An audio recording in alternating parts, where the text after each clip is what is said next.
2 calls. So one call was in 2014. Those projects have started in the beginning of 2015. So they are running for 2 years now. Some, as for us, for example, are about to be completed already. We have impressive results already. So these are the ones you're going to see today. Then we have also invited the ones from 2016 call. They have just started or are just about to start.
also the Digitizing the European Industry initiative, which of course is now going hand in hand and influencing very much the future program too.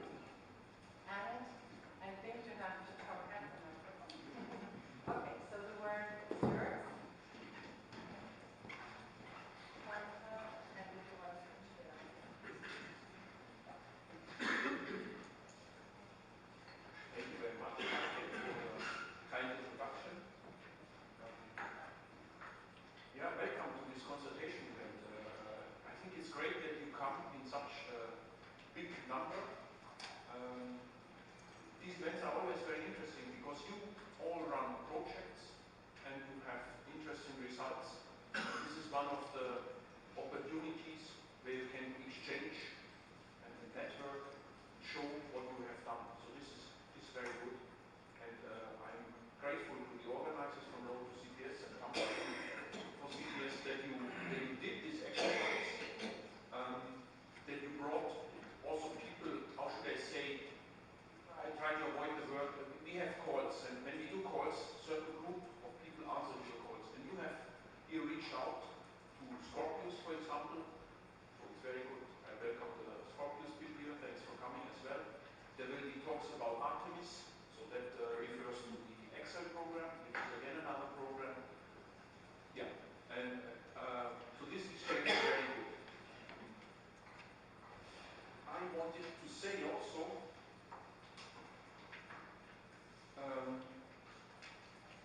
that what has happened actually in our unit, in our activities, that we do more than just genuine research funding. The research funding, you know, since decades, the Commission has always been doing. But since Horizon 2020 started, we also try to help setting up a framework which is good for innovation in Europe, which helps to keep jobs here. And we do this using our instruments. You know the instruments, but what is maybe not so well known is the ideas that we have picked up from the stakeholders that drive these activities. So the first thing, if you want to do a policy initiative, is that you invent a nice name. The nice name is digitizing European industry. Digitizing digital transformation. So, but what is this about? When I try to elaborate a bit in 15 minutes, that's a kind of a short version. Some of you know that there is an event in Essen, Germany, a much larger event with 600 people, and this 2 days, I think, event is dedicated totally to the digital transformation of European industry. So, if you are interested, have a look on the website. You will later see how the website, the link of the website, and look into it. So that's very interesting, I think. And I hope I can convince you why. So first of all, I start with what you know very well, the technologies that drive the digital transformation. Let's try out now the laser pointer. It works fantastic. So I think there's no doubt nobody in Europe has something against innovation in products, innovation in processes, and innovation in business models.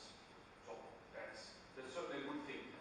And there's now more, how should I say, more momentum. Why is this?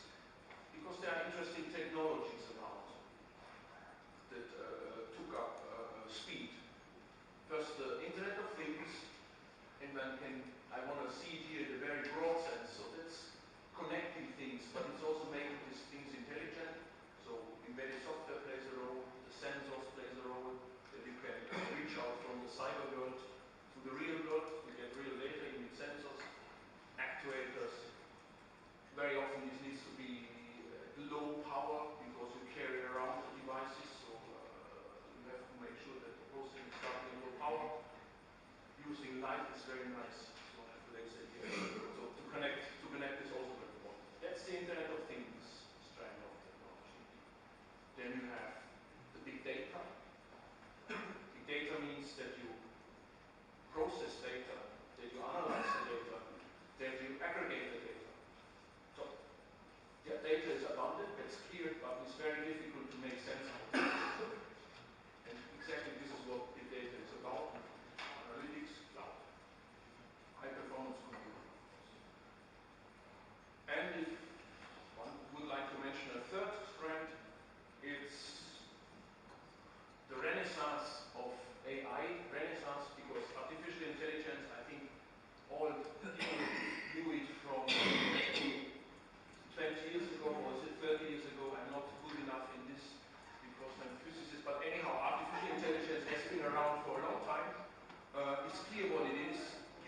machines are intelligent, and we want to have the machines to be intelligent. So we want to have the artifacts to be intelligent. It's certainly connected with autonomous systems. If you want to have a system to be autonomous, then exactly what if it does all the things by itself, then you need to have some intelligence. So that's the other strand of technology. It's connected with robotics, automation, with machine learning, self-driving. It goes that far in the Commission that the unit robotics, who was devoted to robotics, it has a new name actually, and the second part of the name is exactly robotics and artificial intelligence. It shows that also we at the Commission take this serious. Anyhow, these three technologies are the ones that drive this digital transformation. That's fine. I think that was just a reminder. The second thing which I want to stress, this is for the researchers and for the technology developers. If you think in terms of business, okay, all this is connected, you know it.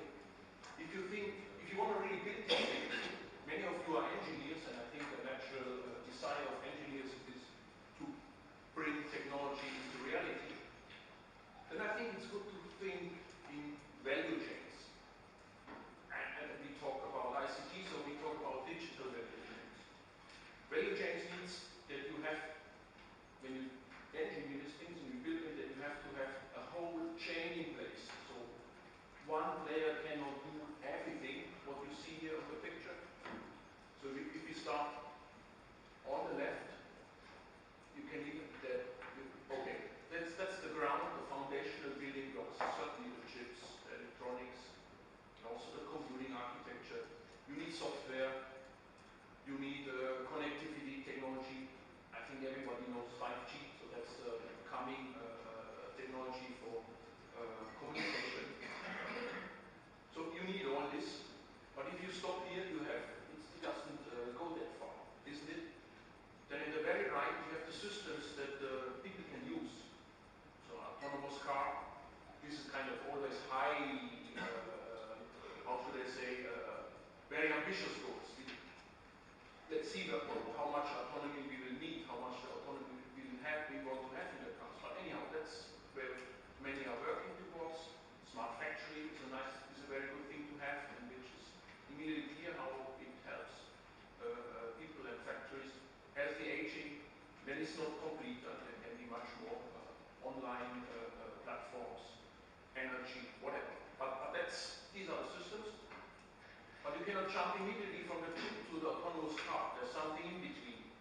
For example, robots, so technology, machinery, AI again, artificial intelligence, big data, data analytics, cloud computing, Internet of Things. Anyhow, if you are a company, then you operate here or here, but you rarely operate at the whole thing. So this is why, if you think in terms of innovation, if you put yourself in our shoes, you have to think all of these pieces of the value chain and to create a framework where this value chain can work well together. So for you, for the researchers, it means also if you do something, I don't know, cyber-physics systems is maybe all this stuff here, a little bit here, that you know which results you need in order to do your research. And then you also know who will use and how your results will be used, so that you have the whole picture in mind. And this happens also. In microelectronics, people sit together, industry leaders, and they were thinking, who will in the future need our chips and what are they used to? So they came up with thinking about these things, and then they tried to develop a strategy that they can feed into this. The same is happening in high-performance computing. Anyhow, I want to expose you to this, that you kind of see where your research is positioned. And we from the Commission, together with member states and regions, we try to get the framework conditions right. Time not to get lost. Now I kind of look back what we have today. Oops. Okay, I didn't make the slide, but now it's complete.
this program, the bulk of our money is being spent. So I see cyber-physical systems that was here in connection with Excel. And this answers already part of the question of Mike or the hint. It looks like the CPS activity funded by the Commission is shrinking. It's not true. If you look into it in combination with Excel, you see that it's even above average the budget development. I think that's one of the messages I want to give.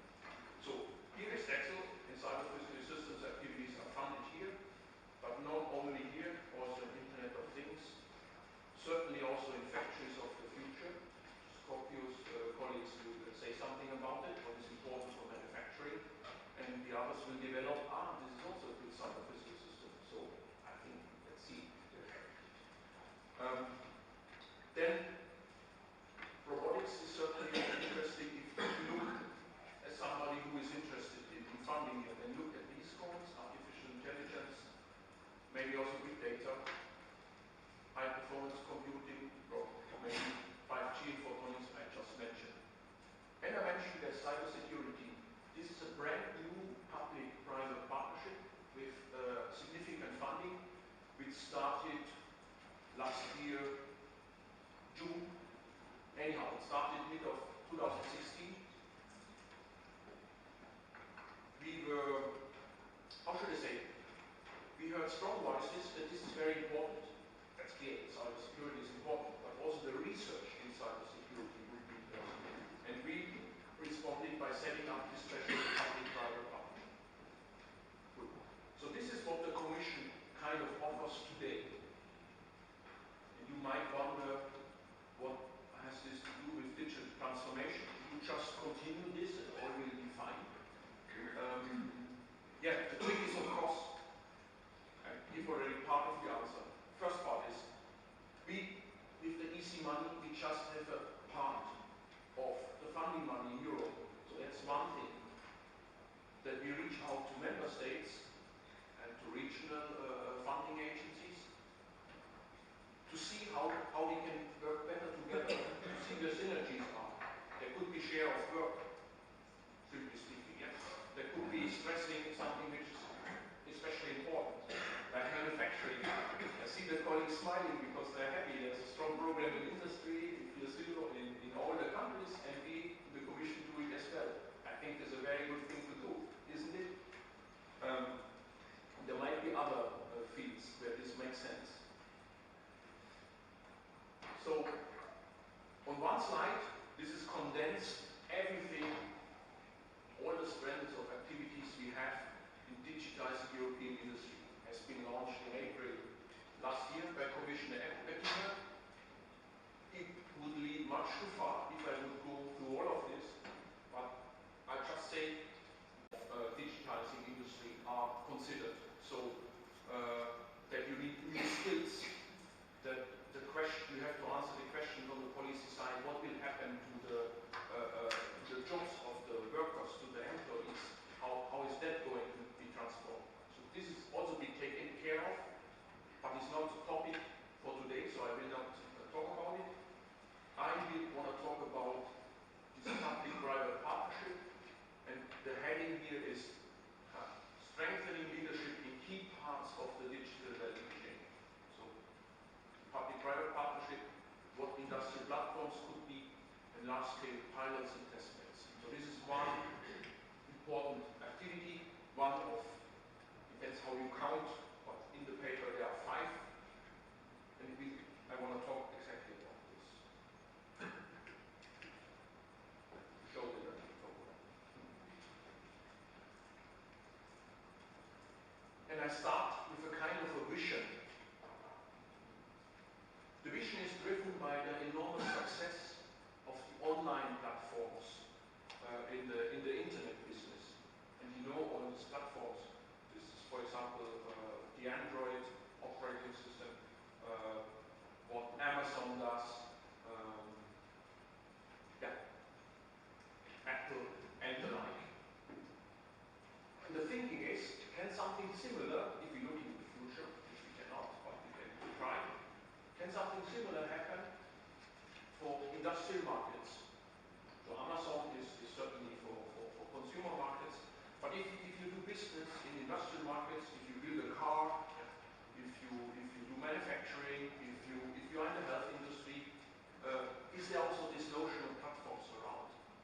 it's important to think about it, because if it were, and such platform would scale like Google platform did, that's certainly something not to miss, isn't it?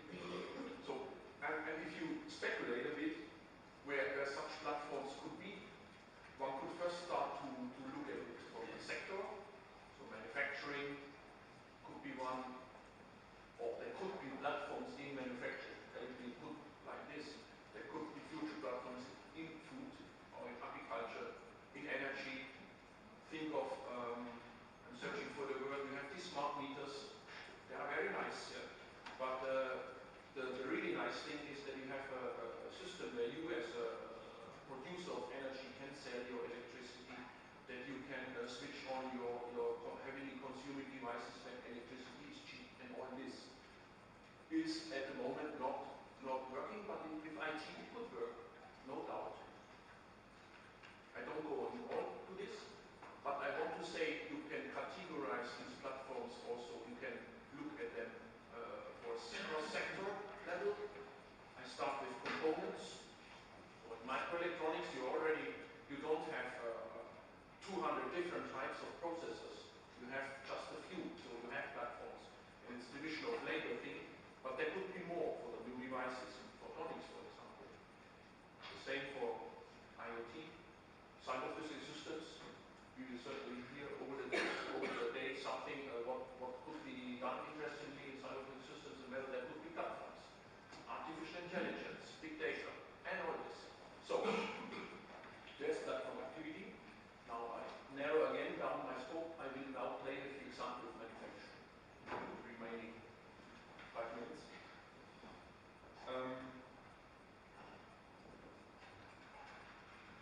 There's this notion, this activity of Industry 4.0 around. And a well-known person, Mr. Kagermann, at least in Germany is well known, but he's a founder of SAP, and SAP everybody in the room knows. He was collecting the key challenges for Industry 4.0. So these are the challenges. According to semantics, which is talking the same language, and models, very interesting for Industry 4.0. But this is really an appeal for the academic world to think of models. This is very complicated. You cannot really, how should I say, force it. You have to be patient and to work for a long time. Then systems engineering. Very obvious. The systems of the future. What is sure that they are getting more and more complicated. And you have to have methods to deal with them. Logistics is very important. If you think of value chains, you have to connect.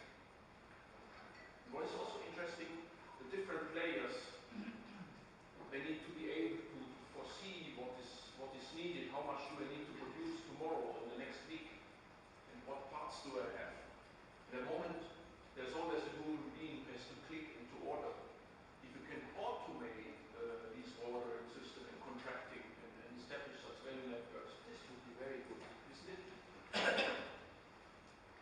And all the machines and the systems should become more and more autonomous, but they will never be 100% autonomous. This is also clear, because the human being wants to be in control.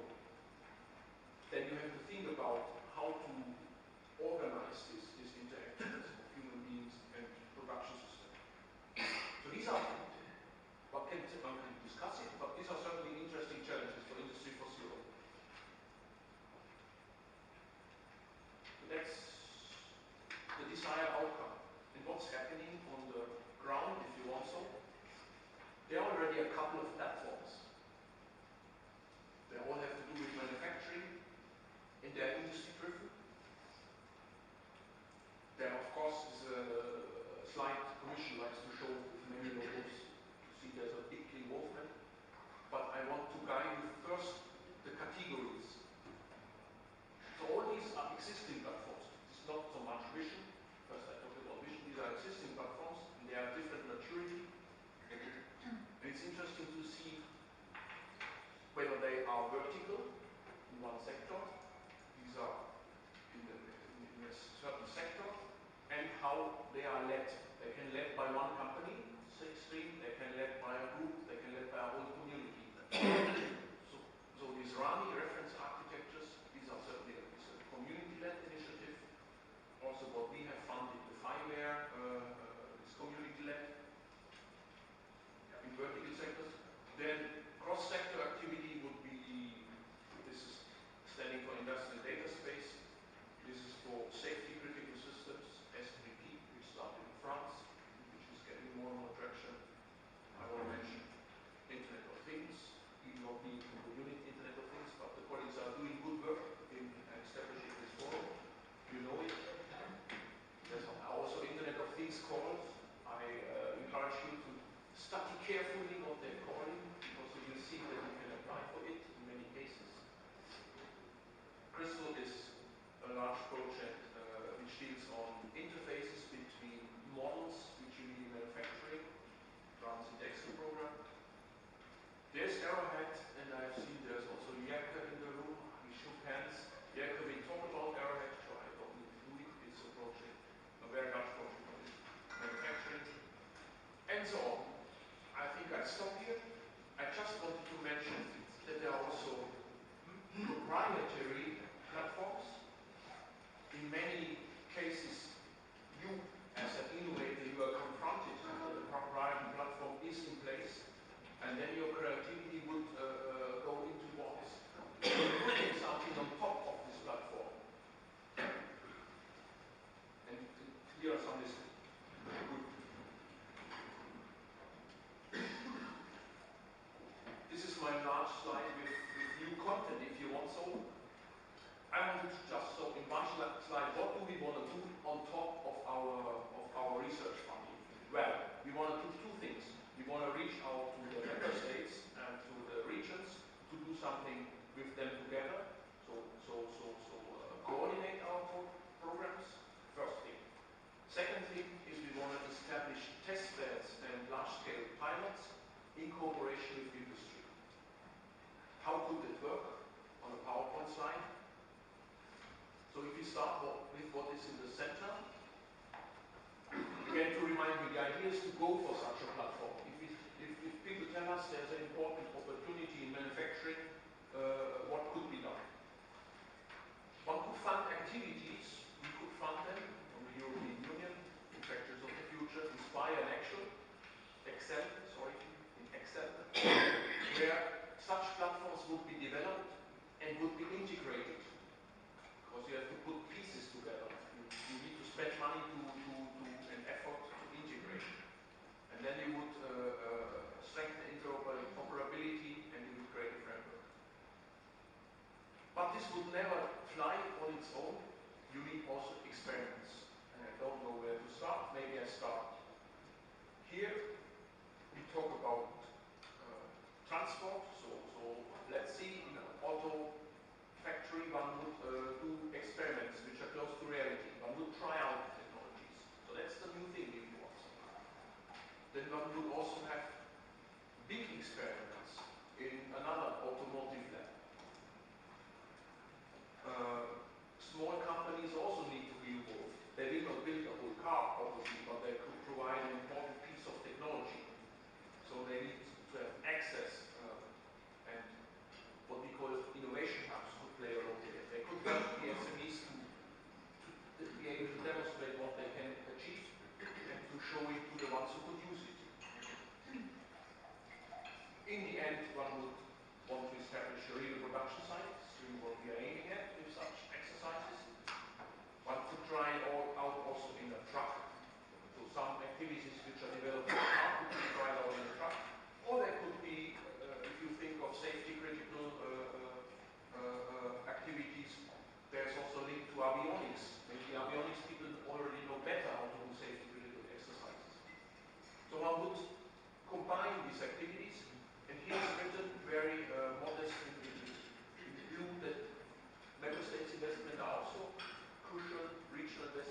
Essen, 800 people registered, and let's see how many really will come.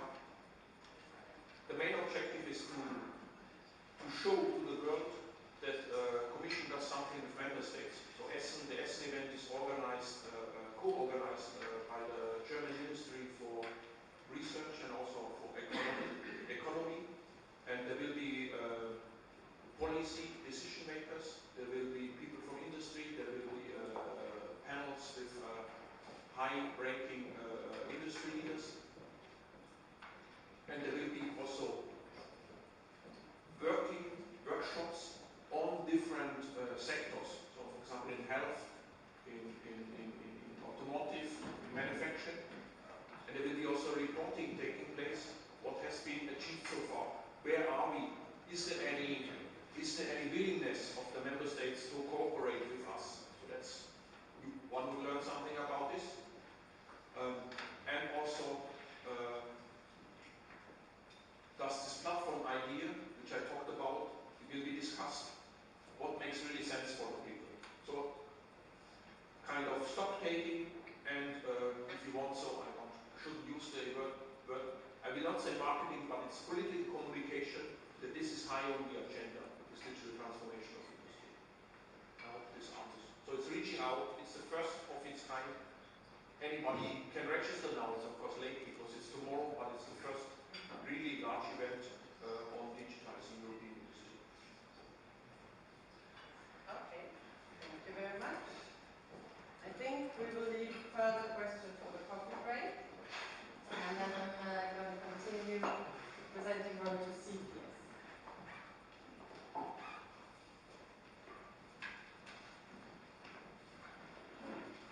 So is it very much lower the voice if I talk into that microphone? Then I would use the other one, but I think if I'm going close to that, it's good enough.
various workshops, mainly face-to-face, all those 500. And we had loads of interesting workshops here I'm going to tell you a little bit more about. And the outputs as such, I would say, are what will remain, and maybe I would advise you to have a look at if interested. So we did this impact and gap analysis, which is a report. We have, because it was not an easy made, custom-made tool for it, which I would later also recommend for further use by you, for example. We did a catalog of program achievements. We did case studies, which are targeted at SMEs. We have this technology application and strategy roadmap. We are having recommendations, which is a deliverable due tomorrow, so we will have it by tomorrow. Then we did a lot of community building workshops, and here we have quite interesting associated reports. You can find all of that quite easily on our website. Coming to the results and key messages we wanted to draw. Of course, we've seen great impact that has been achieved, but of course it's also hard to measure. So what we did is we extracted some impressive success stories. We did this catalog of program achievements for the ICT1 project, which we asked the coordinators directly. So this is kind of a booklet you can also spread. We have developed this customized tools and have this gap analysis. I'm just going to show you that tool. Of course, you can't really understand it like that, but maybe you can see that your project is listed here. So we have done that for 72 projects. So we had 54 in the beginning, and then the reviewers thought we could do another 18. So we had the Horizon 2020, ICT1, we had some from FP7, and we included some Artemis projects too. In this tool, there's a lot of information. So each and every project has been looked for, well, those closed for, is there patterns, applications, is there startups, is there like this, what we call impact, but we put much more information there about goals, aims, achievements. What else do they have? We have included loads of information there, and now the tool is there with a lot of information, and the question is if somebody of you wants to continue using this. So this is maybe something you can come up to me, but it's been done at Loughborough University, so Mikey Henshaw or Norrisington would be the right people to really target here if you want to kind of do something with the tool because the project is over. It will sleep in a way if we don't. With that tool and information, we also did the gap analysis, and this is much too complicated to understand, I see. We have 67 bubbles there, which are gaps. These gaps are on different interoperability levels, and then we have gray bubbles, which are the projects which target them. This is a great analysis. You can do per gap, per project, or whatever. So whoever is interested in knowing more about that should really come up to us. Then the catalog of program achievements. So this is something that you can use for yourself or spread or get informed about the ICT1 project. And through that activity we've seen, well, on the one side the gap analysis showed us that more federation of efforts is needed, so projects should be linked much better. The follow-up also should be better to really see what impact has been created. So if you really want to assess that, then the project should be in a way followed up much better. Custom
then we're doing those 100 people events which are cluster projects and communities, but also disseminate to a broader community.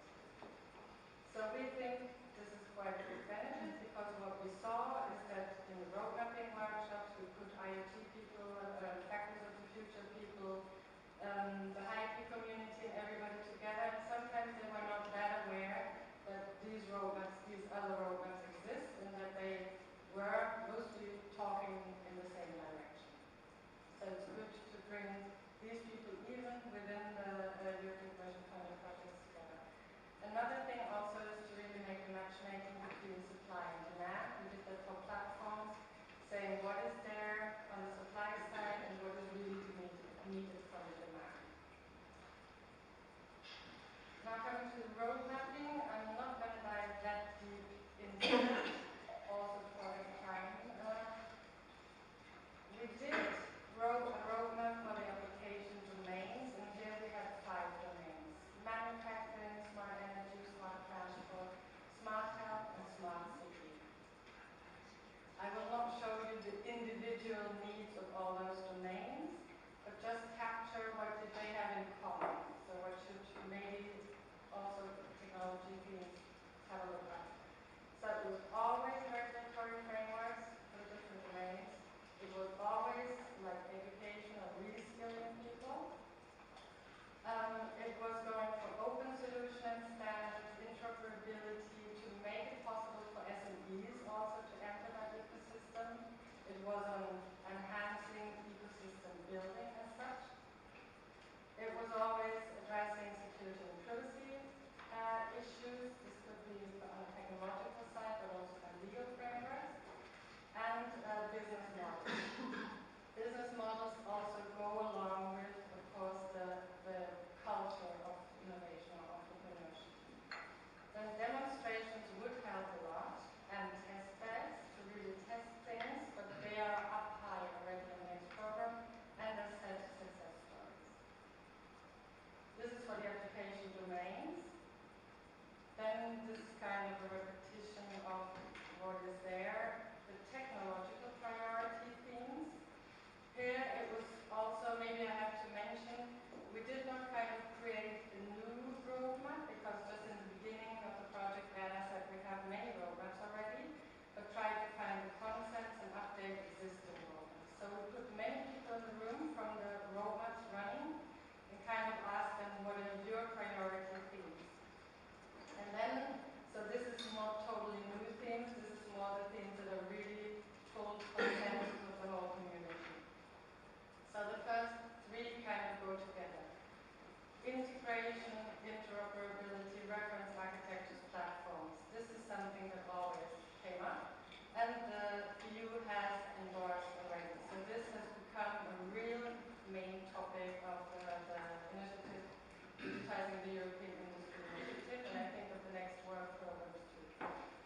So much has been done there already, but this is still very high on the agenda. Regarding platforms, we can always discuss, of course, they should be open and modular and good access by everybody and so on.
we're not that happy when we ask people, and what is the really new things that are upcoming? That's not easy to get. So really, we even try to do visionary workshops and whatever, and then sometimes things come up, but it's, well, they are not involved with the community yet, but this is harder to get. So this is kind of the concept, and I think much of that is already involved with the community. Then the non-technological priorities are very important too. And here it was always education, training, skills coming up, and the business models, keeping the human in the loop, community building, collaboration, and as Anna said, also with national and regional collaboration, also for the funding, demonstrated strengths, regulation, legal issues, societal dialogue, ethics, of course, come into play, and the openness, open data, open innovation. And this, of course, led us to recommendations, which we can now guess which they are. It's kind of to follow really those research priorities and also non-technological ones, to fund platforms, which EC is doing already. That's the more digital or technological ones, of course, organizational ones, operational ones. So customer is good too, everything that people really exchange. Then facilitate funding for SMEs, but also startups, which is not that much in there. Digital innovation hubs are a very good means for such a thing. Support the overall ecosystem. Of course, defragmentation is always a topic in Europe. Fund demonstration test beds. I think this is in CPS also planned. Then have those CSAs, competence centers, digital innovation hubs, task forces, working groups, whatever, to bring people together and raise awareness. So, and invest in training and education, of course. So these are kind of the overall topics. But within our documents, you will have whole chapters about each of them. But this is, of course, going too much into detail. We do also have the recommendations for innovation strategies and business opportunities. And this is a shared presentation with Julia Delana from Atlas also wrote here. She will continue shortly on this. Thank you very much, Neke. Good morning, everyone. My name is Nuria Delano. I work for the company Atlas, which is one of the partners of the consortium. My main objective today is to emphasize some of the aspects that have been mentioned by Neke just at the end of the presentation, and that have to do with not necessarily technical aspects, but that have a very important impact on the adoption of technologies. So during the last phase of Road to CPS, we have worked quite a lot on understanding what the innovation ecosystem should look like. Because the idea is not to promote a technology push approach, as we've been doing for many, many years, developing more technologies. I think that we have already quite a lot of technologies. I think it's more important for European countries to understand exactly what is needed to ensure that these technologies have a real impact on the market, that they are adopted, they are deployed, and they create benefits. So if we have a look at the position of Europe in the landscape of innovation, you will realize that we have improved in the last years quite a lot with respect to our main competitors like United States, South Korea, or Japan. And there is still a forecast of 2.5% growth in the coming years, but the reality is that we are still lagging behind many countries, including those ones that I have just mentioned. And I think it is not by chance that the European Commission created Horizon 2020 with a focus on innovation, instead of talking so much about research and development, which is still important. But as I said, innovation is the ability of creating impact out of the outcomes we get from the research projects. So what we really want to get is either economic impact, that we are able to create business out of that, or societal impact, any of them. But creating technologies per se is an asset, but it's not the most important thing in economics to create such impact. And one of the situations we live in the European Union is also that there is a great diversity of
much time today. I will not go through all the details. You can have a look at that in the corresponding deliverables.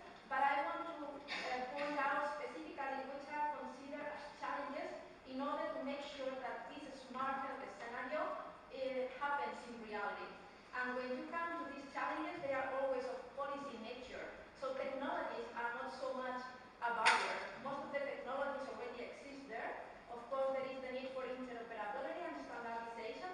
But then, when we come to the real problems that prevent us from having this impact on the market, we come to topics like address privacy issues, update and harmonize regulations, address data accessibility and security issues, foster innovation in the public sector. It's not just the availability of the technology,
value in the future will not be in the car itself. The value will be in data, in the data you have access to.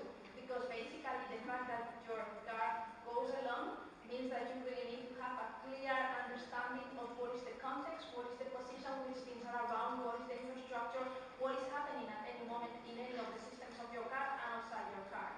So basically the most valuable asset will be data, and that is why the competitors of our car manufacturers now will not be car manufacturers anymore, will be companies like Apple or Google that are already investing in autonomous driving. So this changes very much the business landscape, and when we talk about new technologies, we also have to think about these kind of things. Another important aspect is this digital single market, and I would like to insist on that again, because we've been talking about that for many, many years, but the reality is that this has not been realized. So at this very moment, the regulations are completely different, but also when there is a regulation that seems to be the same for everyone, it can be interpreted in different ways. So basically we have a mess. It's really impossible to have the same service running on top of different member states.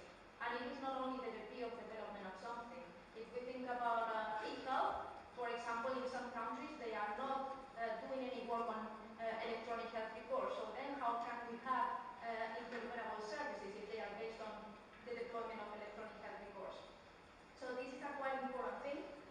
And then something that maybe is important to say is that in order to ensure that Europe is innovative, we really need to have a pro-innovation regulatory environment. And the reality is that now we say that Europe is quite open, but when we have companies like Uber that come to business in Europe, then maybe we are not so open. At least there are many countries that are against that because they feel that the competition is not fair. So we also have to think about all these kind of things because maybe we really want emerging business models, but these emerging business models are not in line with the current regulation.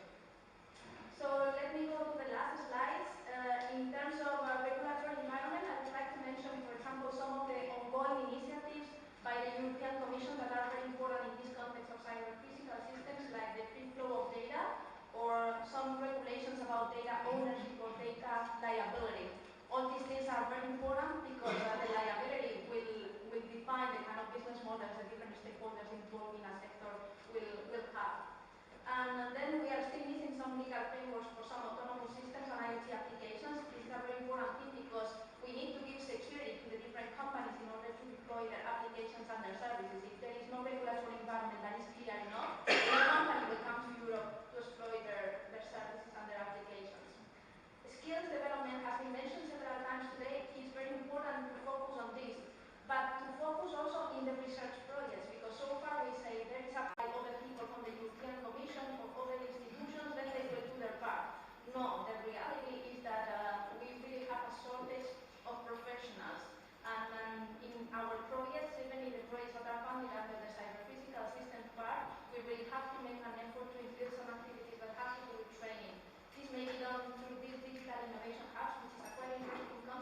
and it's Michael Henshaw giving you that presentation. You can choose between this microphone. Okay.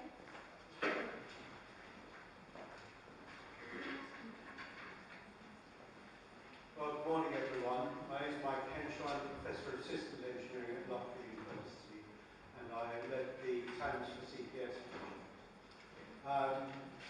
We're already about a quarter of an hour behind time, so I'll try to make up some time if I can, but I'll try not to go too fast on it.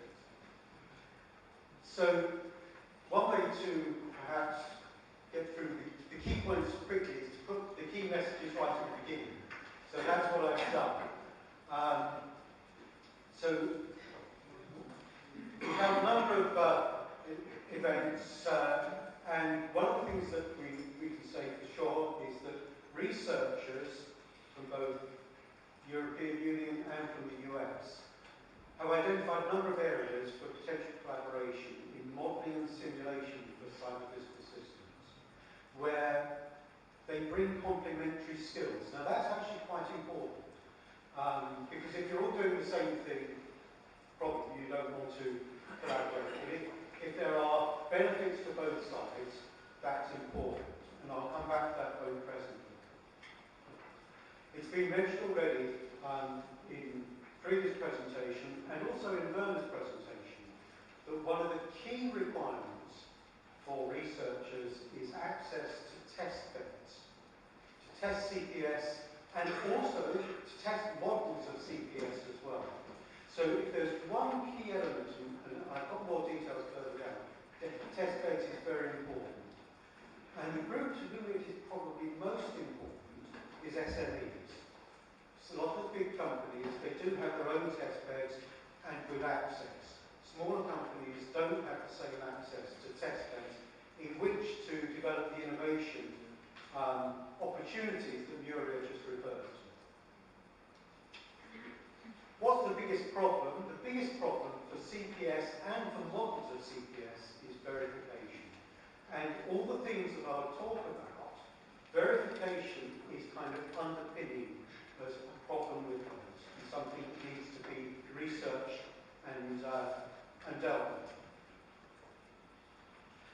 And the last point is perhaps a slightly odd one, but if we go back and look at previous projects that have looked at collaboration between the US and the European Union, and other projects, there was another one running at the same time as us, which was CPS Summit.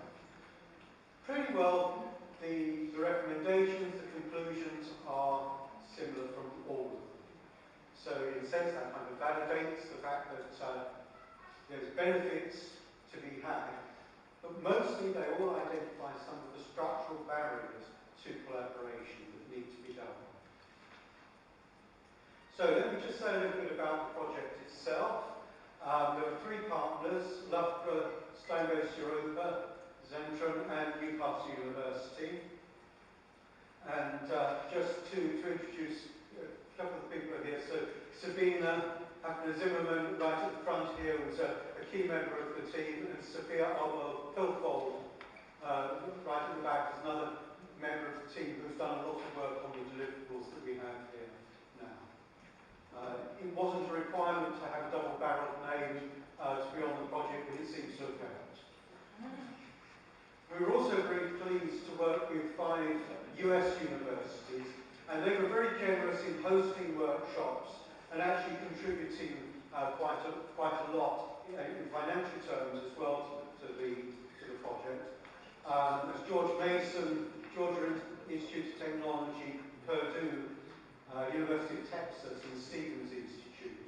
And we held workshops about different themes at those locations. And they also did a lot of the work in getting participants to come along to the workshops. So the motivation is that, if you like, the assumption this is based on is that there could be mutual benefit for US and Europe in collaborating in the area of cyber-physical systems, but in particular in the area of modelling and simulation.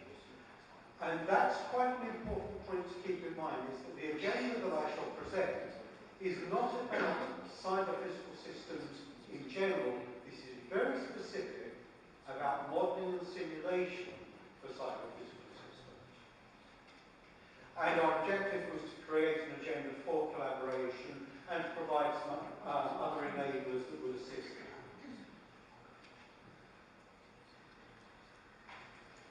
So although there are quite a few deliverables, I would identify 3 key deliverables. The first one is the strategic agenda itself, which is available from our website as an e-book. There's a picture of it up in the corner there. To support that, we have 2 things. One is a state-of-the-art evaluation. Now, I'd like to just put a little caveat here. This is not a state-of-the-art about everything to do with modelling and simulation for CPS.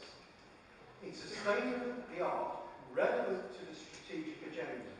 And one of the things to bear in mind is with the strategic agenda, it's not about all the things that one should do in order to do modelling and simulation well. It's about the areas which are of mutual interest for researchers in the US and EU. So there may be some things you say, well, there's a gap there, that research element hasn't been identified. I think that's important. That may be true. But actually, it may be an area where either we couldn't identify that there was complementary work which would be worthwhile collaborating on, or in some cases it may be work where actually it's not advantageous to collaborate, it's better to do it yourself. And the other key deliverable is a set of test cases.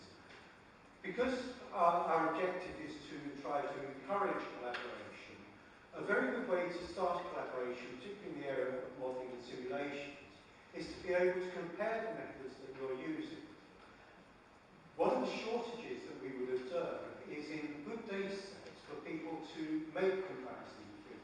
There's lots of data around, but open data that is accessible to researchers from wherever is not so accessible. So we've identified 4 test cases, a couple in automotive, 1 in health, and 1 in emergency response, where there are substantial databases that can be accessed, which could form the basis for initiating a collaboration.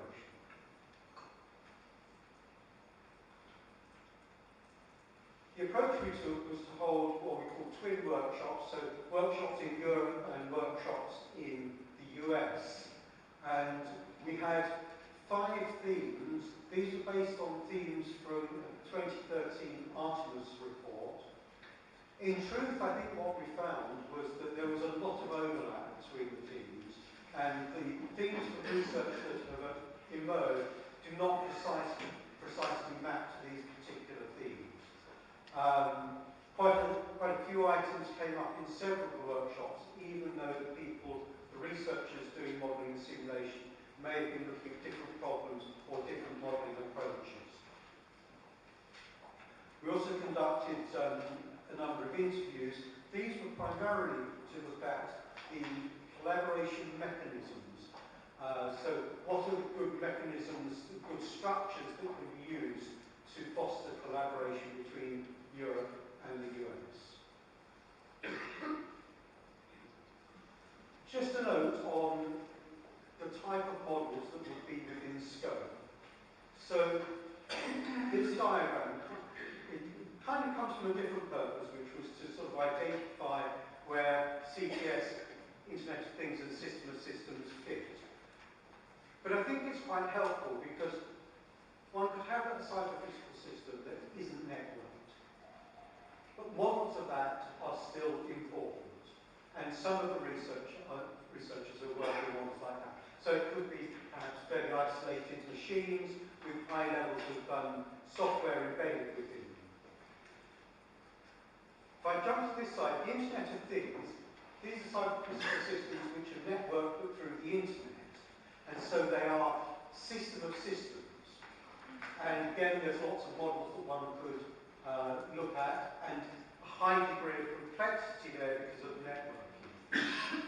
But there's also an interesting area here, depending on your application, which is where the networking is not just, it's either not through the internet or it's in additional ways through the internet. So things like electromagnetic interference and that sort of thing might come into that category.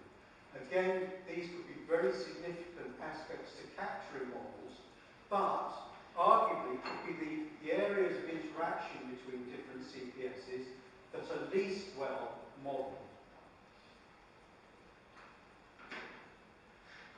In terms of the models, I'm aware that you won't be able to read the part at the bottom here, but just to say that one could put different words here, but broadly, a lot of the experimental models are the sort of numerical models, perhaps some of the architecting models and that sort of thing, where technologists are mostly interested. But we also included within scope what we term descriptive models. And actually, in Werner's and in Micah's presentation, they touched on the aspects of the integration of CPS within the human environment. And some of the models that one needs there are the kind of societal models that help you understand the drivers and barriers to those interactions. So those were also within scope for our project. And lastly, just to say a little bit about complexity, this kind of mirrors the previous diagram, one just before that. So there's the individual systems, but then increasing amounts of networking as one rises up there. And the example we used in transport is from a single vehicle with driver assistance to convoys, then to interactions between vehicles, and then finally interactions not only between vehicles but between lots of infrastructure and other things. And the level of complexity there increases very significantly. And the important element there is that the models that work down here are not suitable for the bit up there. And so different modelling approaches are needed.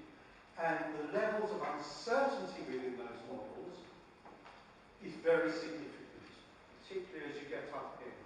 And so this is where research and understanding and accepting uncertainty and dealing with it becomes important. So we came to the conclusion there were 7 main themes for collaboration. And the first one, now these 7 aren't necessarily in a priority order, but I would argue that probably in terms of the one that came up most frequently, test beds was definitely the theme. Sorry, I've moved on. Too many buttons on here. So, test beds to... I think we're going to stop using this. I'm dangerous with it. I'll put it down. Test beds to verify models, but also to verify CPS. And in particular, we've included in the report some of the examples. So examples like M-City in Michigan, a huge facility for testing autonomous vehicles, sponsored by a lot of US industry, US universities and US government. Those are, and there are some big test beds in Europe as well, which are also touched on in our report. These are very important, but they're not open to everyone. And so, some of the things that one could look at is, first of all, use of resources. Maybe there are areas where jointly sponsored test beds between Europe and the US would be beneficial.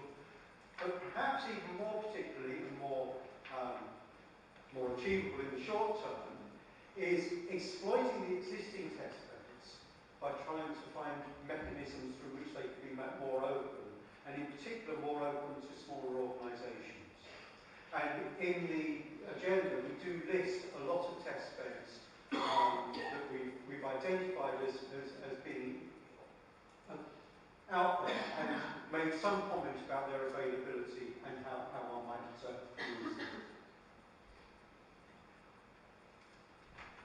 Another thing, now this is interesting because although we had our kind of workshop themes went right from the inclusion of humans at one end to very, very almost purely technology aspects about CPS control. The inclusion of human factors in models came up in every single workshop, and it came up as a priority. And I think this is because many of the really big problems with CPS that need to be solved are those that involve the interaction with human workers. And again, you saw that in some of the presentations we just had. An area of particular importance is ways to identify and enable situational awareness of humans and CPS systems. And what I mean by that is human beings understanding the CPS systems that they are interacting with. And in particular, not what the CPS system is doing now, but what it's about to do. That's a major issue that's been identified for years with autopilot, for instance. And the other is the model that the CPS system has of its environment and how it understands, that's a bad word to use, but I think you know what I mean, how it understands its interaction with the human beings that are there. 3 and 4, first of all, an open framework for model interoperability. So this is pointing very much towards co-simulation and being able to rapidly bring models together to run co-simulation and work on particular problems. And theme 4 was one that really surprised me, actually, was to incorporate security architecture features into models. Now, security architecture, one would have thought, was probably too sensitive to work on. But actually, what came out from our workshops are there are some fairly fundamental aspects about this. In particular, what good metrics associated with the architectures that one might use to determine whether an architecture is good or not very good. A focus perhaps particularly on aspects associated with privacy and how one can model that. These came out as areas which would be open to collaboration.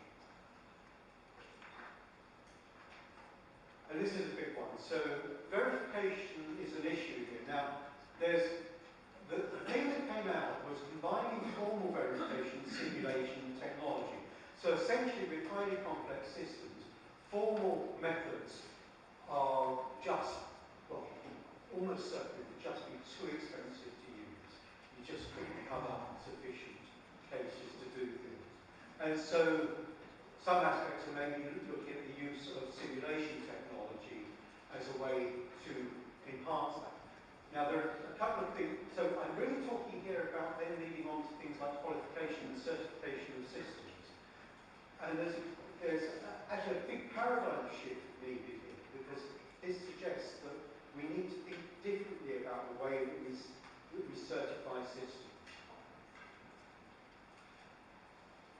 There are some recent authors, like 2016 authors, who would actually argue that formal methods are simply insufficient for verification, and actually we need to look at completely different ways of doing this as well.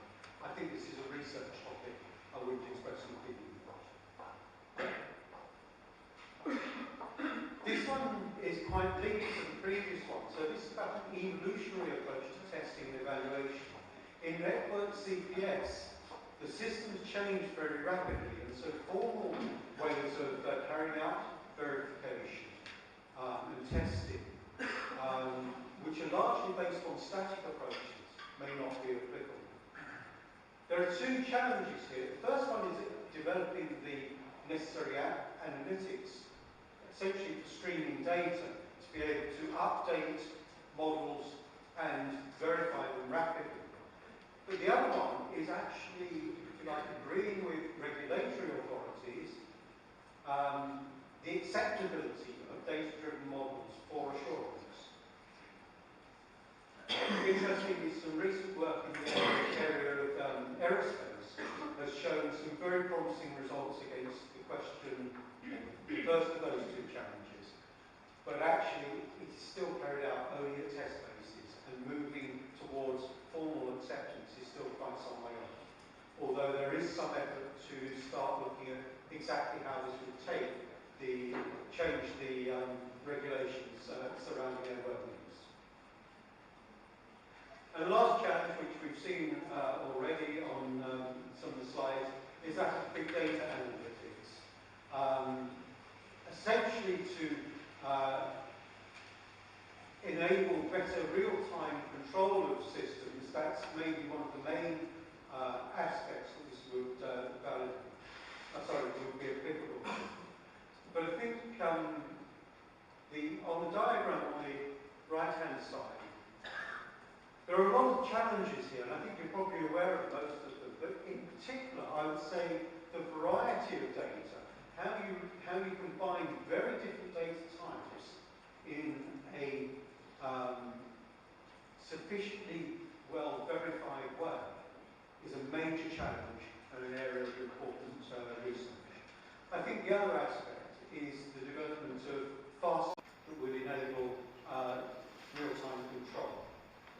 And lastly, it's not on my slide, but it's worthwhile mentioning, there's a huge dependence on effective communication systems if one wants to use big data to drive real-time control. There are a number of collaboration mechanisms, and this is perhaps an appropriate time to perhaps address the question that's in quite a lot of your minds. So when we started the project, we were living in what we consider to be a relatively stable environment.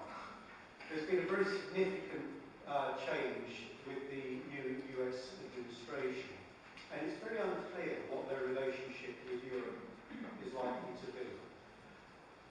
I think if one believes the newspapers, there could be a significant change in the European political landscape over the next year or two as well. And so, in terms of collaboration between Europe and the US, I think it's realistic to say there's going to be quite a bit of wait and see for things that happen at the political level. However, researchers have always been good at collaborating, and academic researchers especially good at collaborating. All academics live within an international environment, and I expect the academics who are here today, like me, you do quite a lot of your work with people in other countries. So I've highlighted, on this slide, there's a lot of different mechanisms there, some of which would require a lot of political energy, and some of which would require very little. The one that I've highlighted is probably the one that requires the least political effort. But in terms of enhancing collaboration, in many ways it's the most effective, which is really good support for mobility researchers. Because at the end of the day, collaboration happens between individuals and between individual groups. So even if you have a big relationship between country to country or something like that, the value comes out of the work of individuals who collaborate well. And so if I could identify something to be done in the short term, in these times of uncertainty, number 6 would probably be that one. So, very, very quickly, recommendations. I think maybe what I'll do is, these are all available to read. I'll fly through very quickly. Biggest one, test beds. We desperately need test beds available across the whole community, and looking at the different ways that that could be enabled would be very important. The next one actually, which is really very directly to the European Union, and I appreciate this European Commission is a bit tricky to in the current climate, but quite a lot of the dialogue has happened with the National Science Foundation of America, NSF. Our observation would be that actually NSF works at a very foundational level in terms of science, whereas a lot of the work that's sponsored by the European Commission through things like Horizon 2020 is much more at the applied level, and maybe looking at some of the other funding agencies, for instance the national labs in the US, there might be better alignment between the research interests.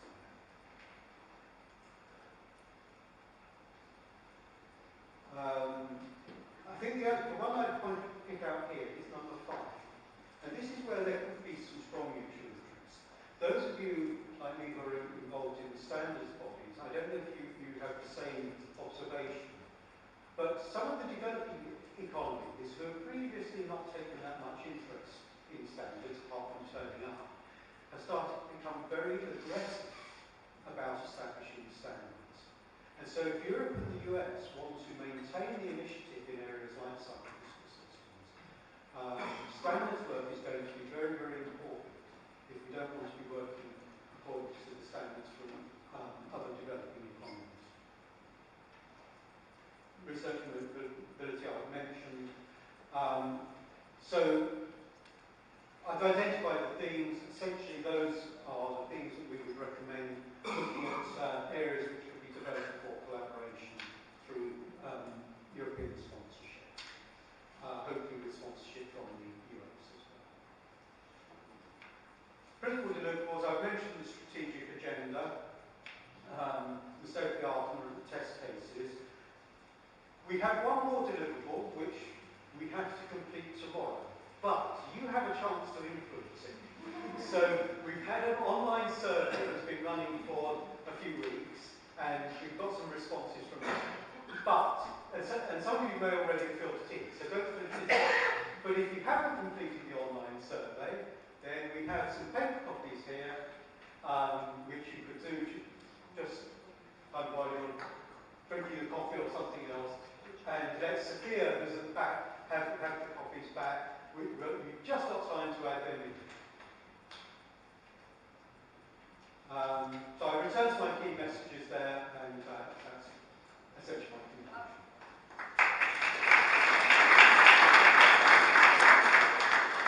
Thank you very much, Mike. So, any questions,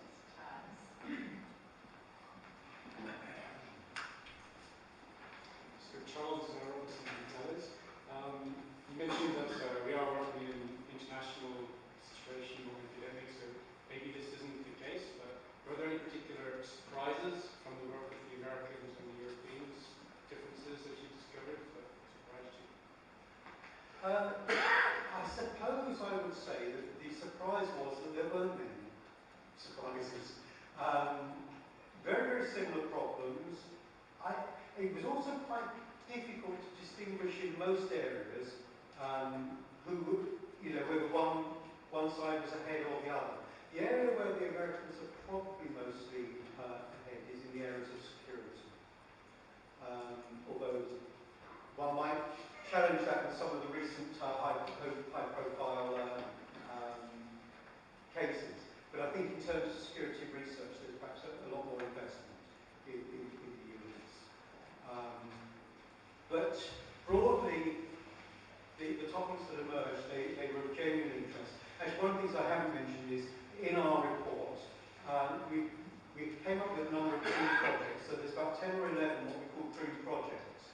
And essentially what we did there, we said, okay, if you wanted to do a project in this area, what would be your dream project to do with Europe? Or what would be your dream project to do with the US? And we kind of exchanged those. And so the 10 that we came up with were ones where we could genuinely identify researchers who would say, yes, that's what we would like to do with Europe, or that's what we would like to do with the US.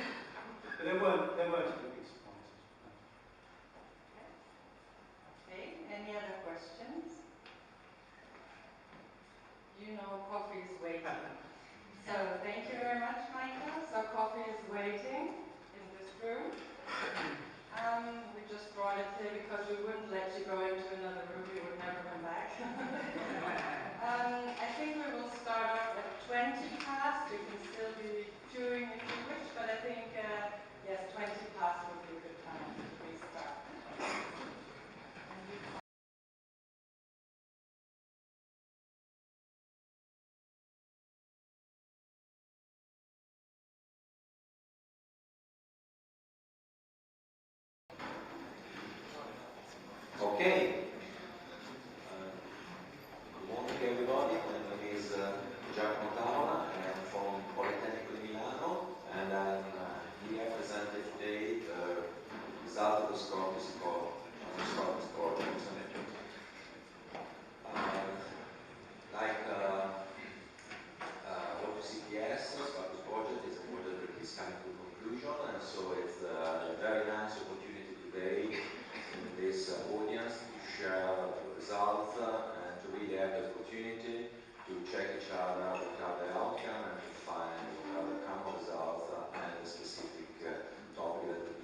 SCORPIUS is actually aiming to investigate how CPS can really benefit the business in the manufacturing industries.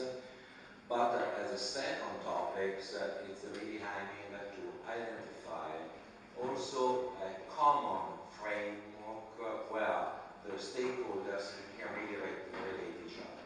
CPS are a pretty new concept, especially manufacturing, and especially, as been mentioned earlier by some other speakers, in the small medium enterprise, to talk about CPS is not something to give for granted.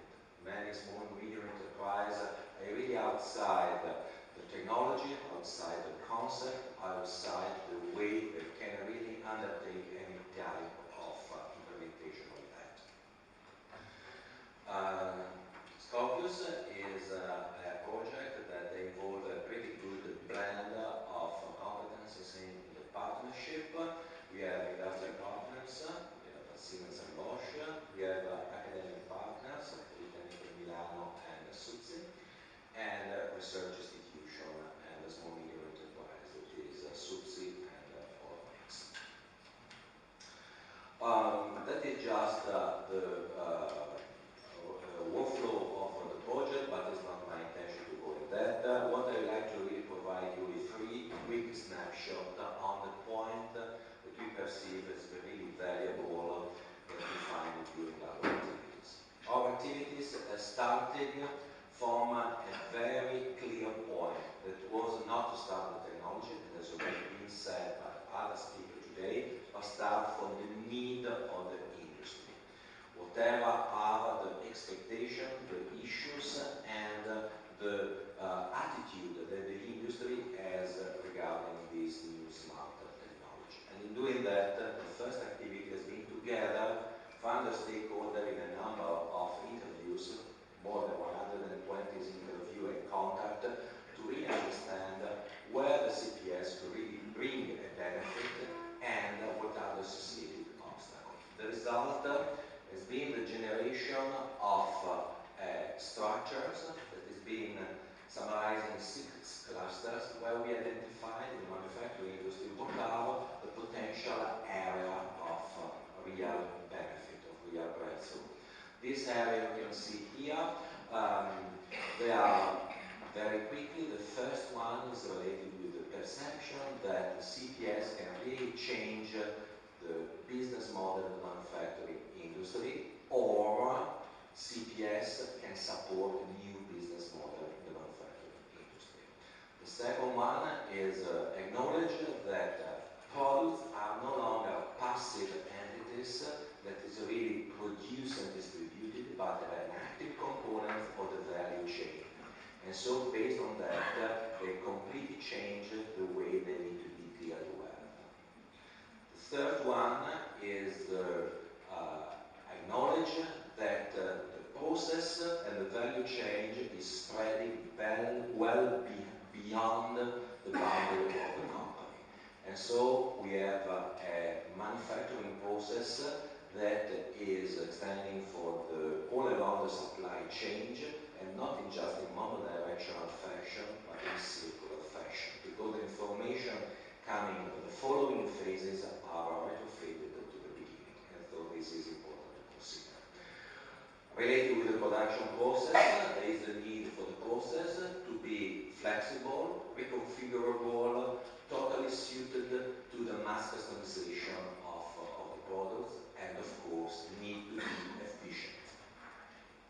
Fourth and the fifth, and the last one, another point that is been stressed many times this morning, the fact that the human factor is a key element. CPS are not there to replace people. CPS and smart technology are there to support the people in the different flavors you can imagine. It can be the workers, the user, the whatever way the human can interact with the production process and the utilization of the product. And all that has been clustered and ranked, associated with the benefit, but also with the obstacles. Because behind each of these potentiality, we have collected also what are the possible obstacles and hurdles can can be perceived in terms of actual adoption of this technology. And that has been our starting point. The second snapshot that I want to provide you is the vision that we derivate from it.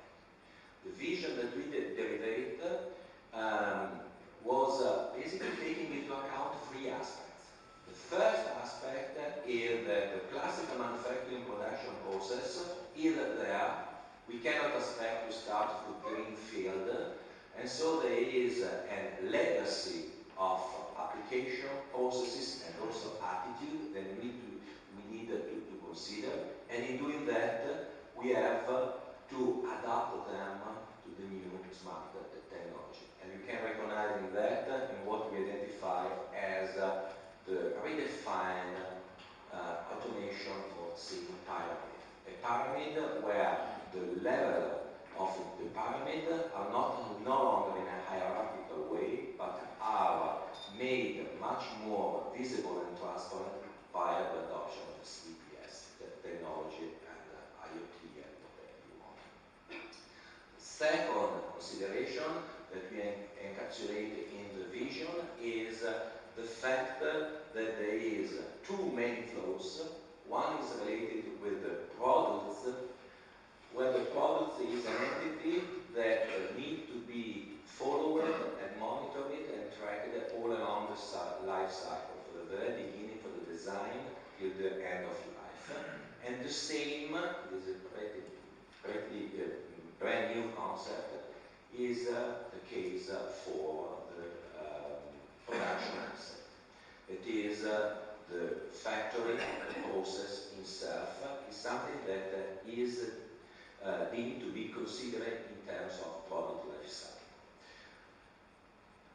In doing that, so we can see the vision with some sections that demonstrate that both for the products where we have starting from the design till the end of life, we have a complete integration of the different phases, starting from the creation of the so-called digital twin of the products that is suitable to collect and to keep track of any significant information related for every single product that is designed for every single customer.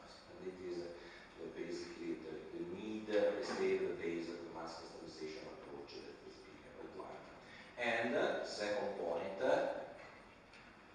the information needs to be provided in a closed-ring approach. So the information that are collected all along the life cycle need to be retrofitted in order to influence the process from the very beginning. And so that is key to be considered.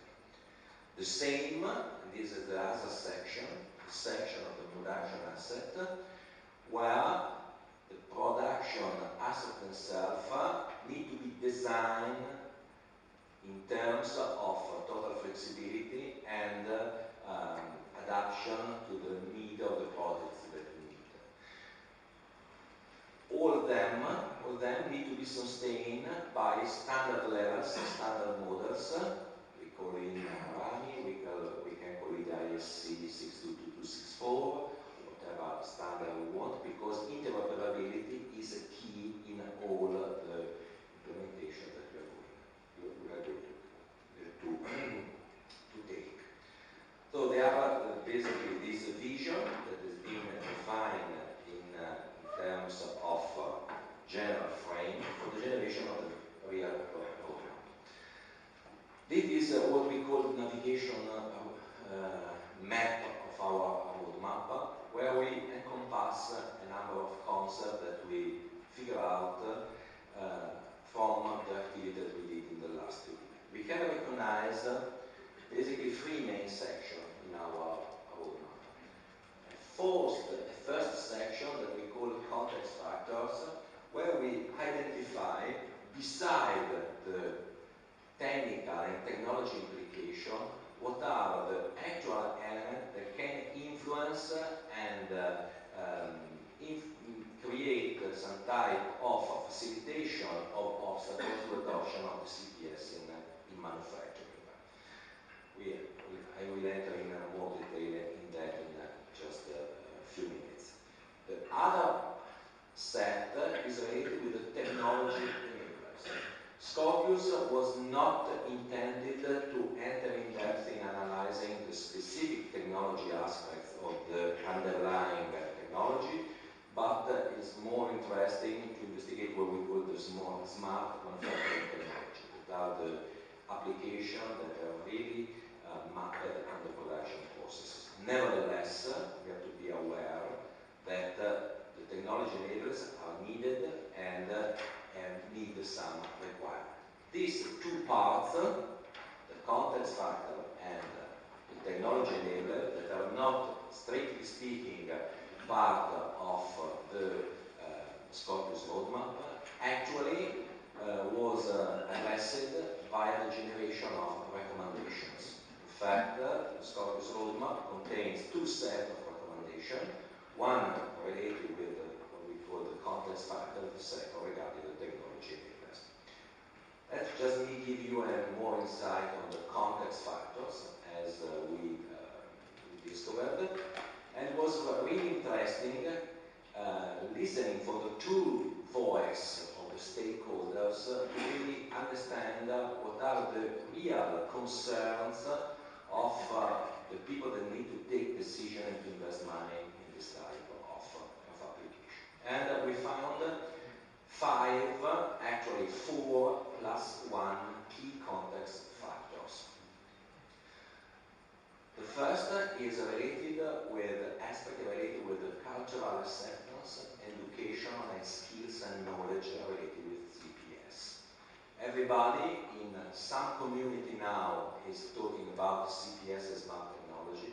That is not said in the broad industrial manufacturing market. As I said, in small medium enterprise, this type of concepts are not given for granted. So we need a strong activity in terms of awareness and in terms of creation of skills. For instance, for my institution, that is a university, the creation of suitable skill is one of the key commitments that we put in the next year's plans. Another aspect is of perception. As every time there is something that is not well understood and well defined, there is a set of possible fears or concern that need to be clearly addressed in order to prevent any type of reactions. Second point is a clear business benefit cost model. So the definition of a clear way to measure the cost and the benefits associated with that. People in the IT, I think it's pretty used to this type of problem. I think that most of us has got the opportunity to see the different waves in some ICT fashions in the past, where some application was adapted just because it was cool, or it was something that everybody is going to do. Well, that is no longer the case. Now industry is asking for a clear way to measure the advantages and the return on the investment, especially for technology that are deeply impacting the business performance. Third point, laws and regulations. The new technology open a set of issues related with social, political, normative aspects. For instance, we can have some aspect related, as already mentioned, to the security, related with the liability, related with the actual ownership of the intellectual capital, and so this needed to be addressed. Fifth, the availability of the technology and the possibility to have this technology fruitful and can be utilized under certain conditions. We have not to be to hide ourselves that most of the technology that we utilize are not originally from Europe, coming from US. When you mentioned, we have some major players that actually control and develop this technology. The possibility to have a clear perspective on the evolution and the ownership of this technology is key to enable possible investment on that. And last point, it is somehow in between the technology and the context factor in the standardization and certification and interoperability. Basically, this is a requirement that is coming in order to ensure interoperability of the system, but very simply in order to have an investment that can be conserved in the future. And so there are the 6 factors that we need to consider. That led to a set of recommendations that you can read here that basically capture that. There are the 3 major recommendations that are related with education, with liability, and with standardizations. The same approach, we also issue some technological recommendations. They are, if you want, maybe more, I don't say trivial, but probably it can be expected. Of course, this type of smart technology required availability of a platform with certain characteristics.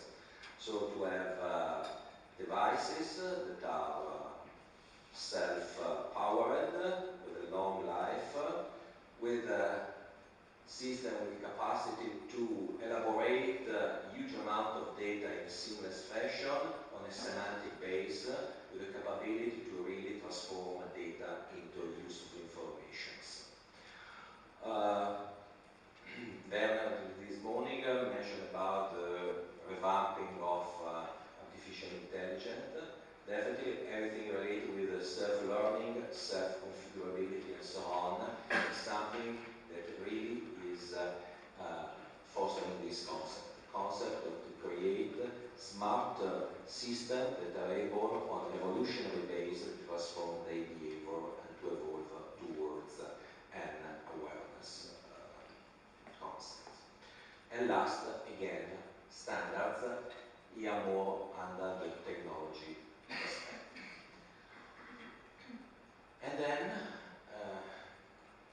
we have in our roadmap, by the way, of course, is totally available, is downloadable, and there is some copies on the desk and the entrance. We have the 14 research priorities that we propose to the attention of the research agenda in Europe. These 14 areas that today probably are a bit difficult to go in detail considering the time we have, cover many aspects of manufacturing industry and are aiming to cover different parts of the value chain.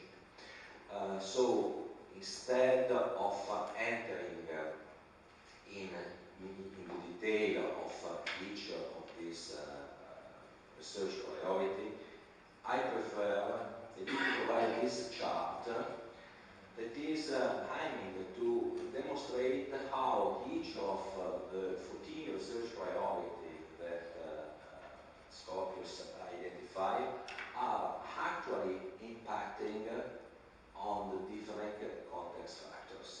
So in order to demonstrate how this research priority are really impacting a broad set of aspects that we need to be considered. We have, for instance, all areas that is related with the development of a system that are able to capitalize and to utilize the knowledge of the production process in order to create a brand new paradigm for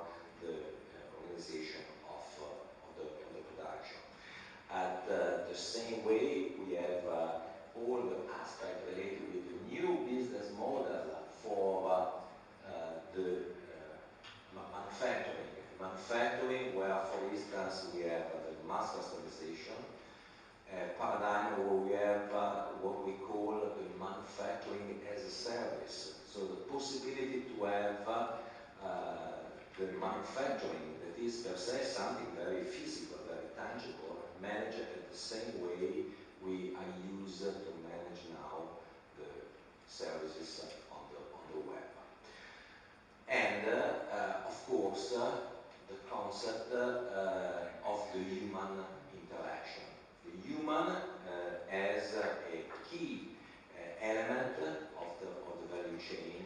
The human as key players as an element of flexibility. Let me add a point regarding this. That is that sometimes talking about CPS and advanced automation and the smart system, very often the human is seen as a replaceable entity.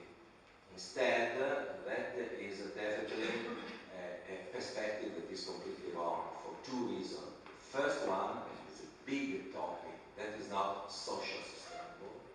We cannot go out there and pretend and expect that people accept that, okay, there's 20 million people with this technology. It's simply not acceptable. Second, because it's not true. Because at the end, the value of the manufacturing need to be found in the added value that the human different role can place on that. And so that's the role that is that's the sense of the recommendation that we generate. All that is contained in our white paper, that is the condensated deliverables that is made available on our site. And at the same way Michael said before, we are still on time to provide your feedback, so you can connect to our survey where we can provide us your feedback on our research priority and to add your comment on that, and we are more than glad to have your contribution on that.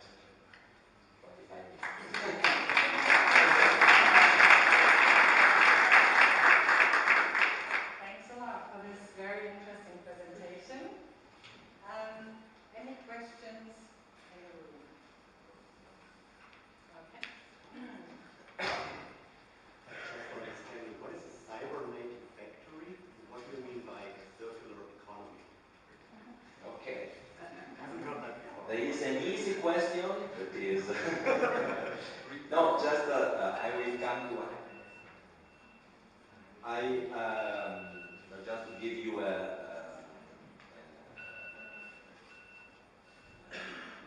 way to assess this document.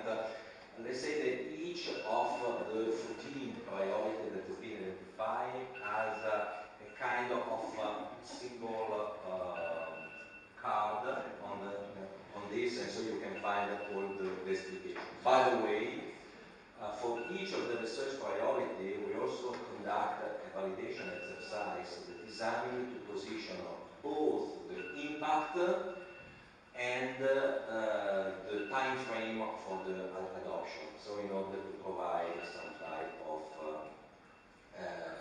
guidance for the research agendas.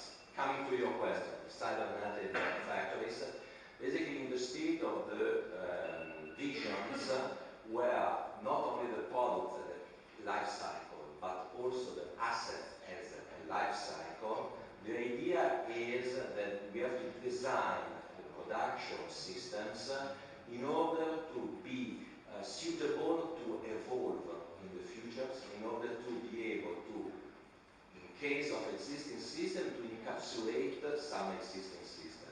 But in terms of new system, to really evolve very easily and very quickly.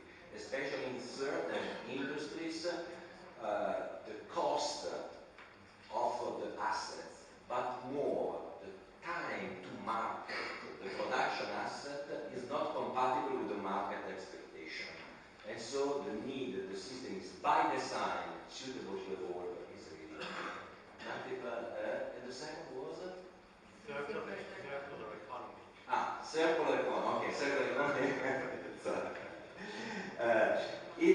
That is a drawback of to put a title because we have to choose a few words and of course, okay, circular economy can be everything is talking about circular economy. Though the idea is twofold. The first one is now the manufacturing. We are talking about manufacturing here is to be considered all along the value chain, and so we need to go from well before the production phase and well beyond the shipping of the product. And the concept of circular is more focused in this case on the fact that the information that I collect all along the life cycle need to be available and influence all the phases in a circular fashion, so to say. Okay, thank you very much. So we would move on to the high peak talk.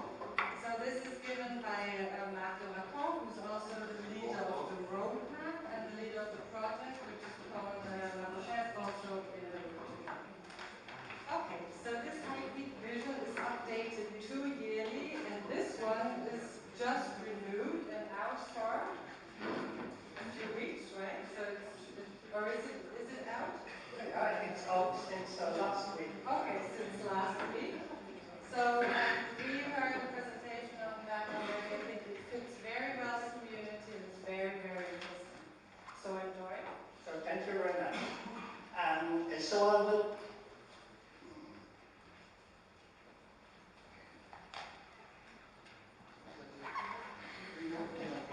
Okay. I will present the IPIC vision. So IPIC is now a CSA. It was previously a network of excellence, and we gather basically 450 researchers between academia and companies. And typically every 2 years we release a vision document. So as I just said, the last version was issued last week at the IT conference in Stockholm, where we have more than 500 attendees. And you could download it at this website. And we bring few of them, but I think that they are already gone. So it's quite a thick document, more than 100 pages. But you could only read the back page, which has a summary of the full page of recommendation. All the rest are the rationale. And typically, I will explain basically how we did it and some of the highlights. So the first point is that we try to get input from the evolution of the society, evolution of the market, the technology, and of course the position of Europe in this landscape. And from this we give a few recommendations. So that is this presentation. So what is the main highlight? So this will in a few minutes that I have try to compact off all of the highlights. So the first main point is what we call the cyber-physical entanglements. So basically, the closer link between the cyberspace, so computing system, and the real world. So cyber-physical systems are really at the core of this. So also with virtual reality, augmented reality, so all these are blending together. So you could see also games like Uncharted 4, which has really photorealistic things. This summer, everybody was playing with Pokemon Go in the streets.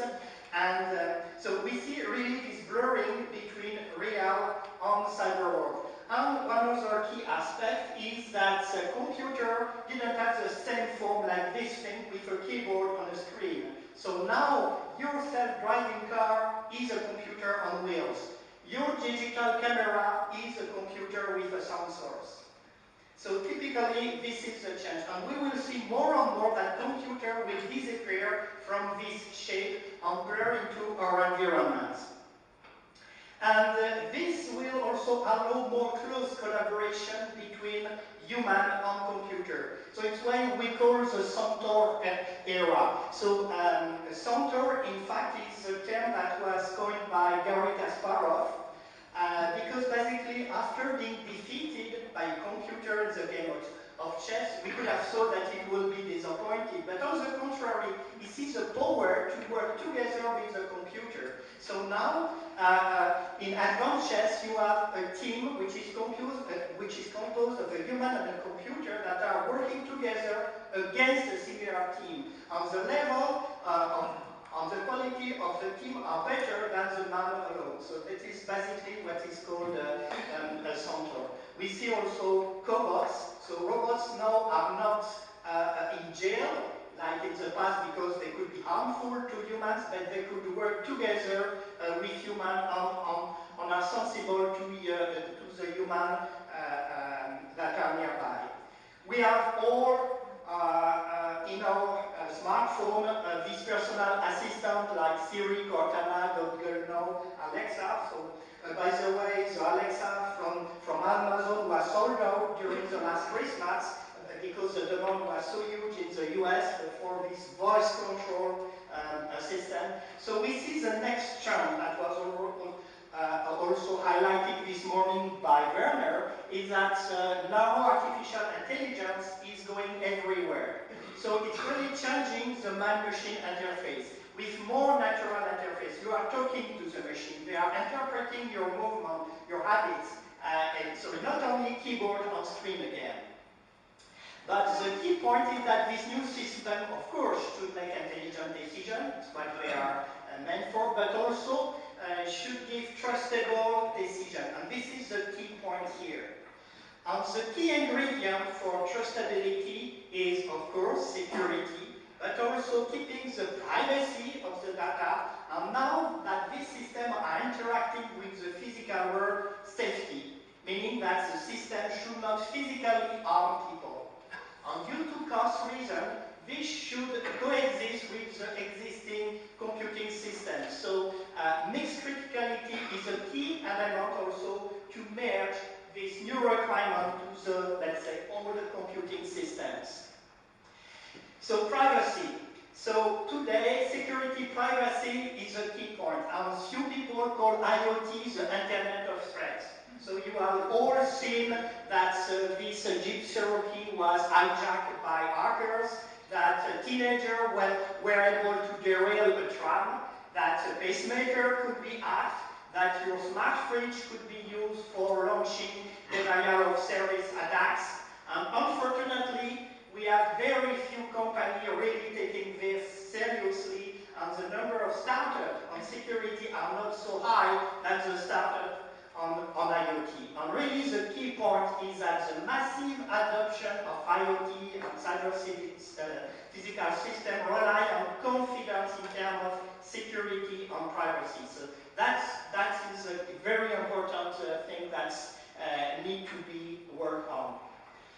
Trust is still for a critical application like self-driving car, like this robot surgeon. You really need, because your life is in the microprocessor, cannot say hands, of this machine.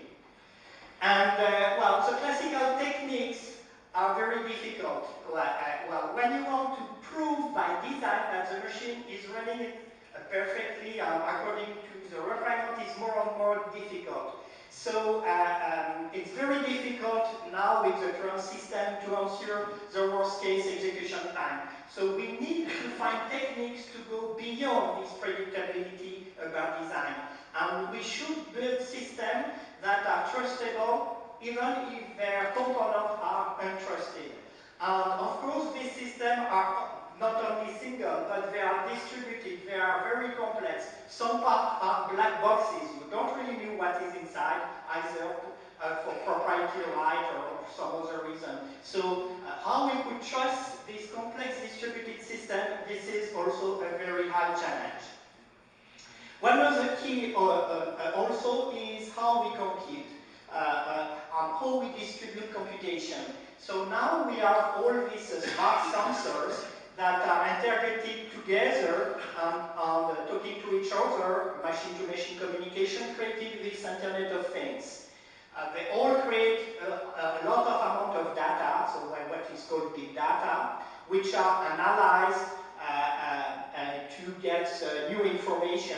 And this is done generally on the cloud or on high-performance computing system. And what is today, what a lot of people are using this approach for creating new services.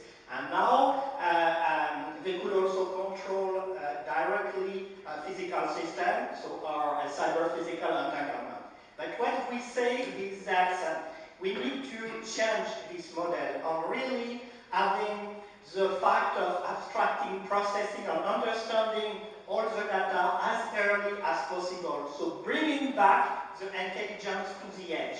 So it's all the keywords that you have heard, like fog computing, edge computing, stream analytics, and so on. So the key point is transforming data, which is what all these systems are generating, into information, what is really the added value, as early as possible. And I will take a few examples. Wow. I think this one is quite clear. If you have a self-driving car, it should not rely on the cloud or on the network to take decisions. So safety will impose that basic autonomic function should rely locally and not on remote computing. So cloud and HPC cannot support many cyber-physical applications due to this safety requirement. But there are also other drives. So you know that the European population is becoming older and older. So keeping people at home is a key challenge. And for that, we need to detect if they fall. And basically, they fall in their bathroom or in their bedroom. And having a camera, sending all the data to the cloud is not the best information for best solution for privacy. So also here, you need to have local processing to analyze what is going on and only extract the relevant information, which is here only one bit that somebody is lying on the ground. Even for economical reason, if you have hundreds, thousands of cameras sending all the information to the cloud or all these sensors, so then you will need very large bandwidth. And even the 5G will not be enough to cover all this. So we need to analyze the raw data locally to really extract the relevant information and send it to the cloud. Next point that is also very important is that for quite a long time, Europe was saying, okay, we need to focus on software. And if you know Alan Kay, which is one of the key people in the object-oriented languages, say people who are really serious about software should also make their own hardware.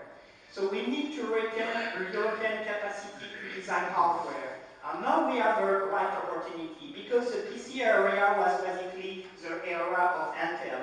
Mobile area was the era of ARM. For the CPS area, the match is still open. So here European company might have a chance to be the key player here.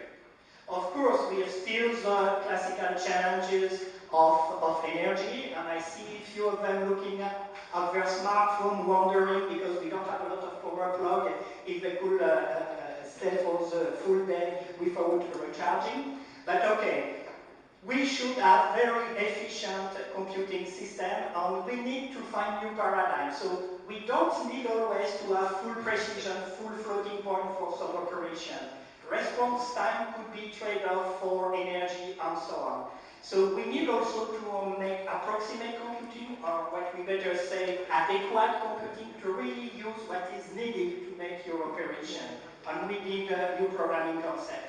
And again, here, if we have million, billion of IoT devices, their impact on the worldwide energy will be tremendous. So see, only today, the standby power of the devices, and if we multiply this by million and thousand, this will be a key challenge. So in the few minutes, I would like to highlight two other main challenges. The growing complexity of software and hardware. So if we get a data sheet of, full data sheet of SOC now, it's several thousand of pages. And you have very complex device made of processors, accelerator, DSP, GPU, crypto accelerator, FPGA, now deep learning accelerator, and in the future, quantum accelerators. So here, the complexity is very large, and there is a need to really have a holistic global approach for this system development. encompassing both hardware and software, library, component, system, really taking into the whole chain the constraint of performance, energy, power, and trustability and quality of service. And of course, managing complexity is why at the origin we design computers. And of course, interoperability and composability are key elements for managing this complexity. But in IPIC, we also think that we need to use the computer to help us to manage computer and this new cognitive system. So really use artificial intelligence techniques to generate new computing system. Well, it's already done in mechanical engineering. It's called generative design. I will give you an example here. So this strange shape is what the computer generates as the optimal solution to link the rear wheel of a bike to the main frame. What the designer did, he didn't say, I want this and this and this. He only gave the goal and the constraints. And the system was exploring all the opportunities to find what is the most optimal solution for this problem. So again, here to manage complexity, we should tell the machine what are the constraints, the goal, and the machine are mature enough to try to explore all the solutions to find the best one and to help us to cope with the complexity problem. So now, I do not have to go into detail of all the constraints, also in the technology and so on, but we are at a crossing point because all the technology is going to an end. Let's say data scaling is stopping in a few years. We think also that the Moore's law will be stopping. We have the new application driven by the cyber-physical system, the interaction with the physical world, and so on. So that we need new ideas. So the US wants to reboot computing, but we don't think it's a good solution because if you reboot, you will end up with the same solution again. So the main idea is to reinvent computing by challenging the basic assumption. So the highlight as a conclusion of this IPIC is really the cyber-physical entanglement, the artificial intelligence, and human and machine collaboration. So we like to summarize this into one drawing that you will see in the document. And I would like to keep the 2 extra minutes to really show you a movie about this. And yeah, okay. So we could launch it, please. That is the summary of the vision.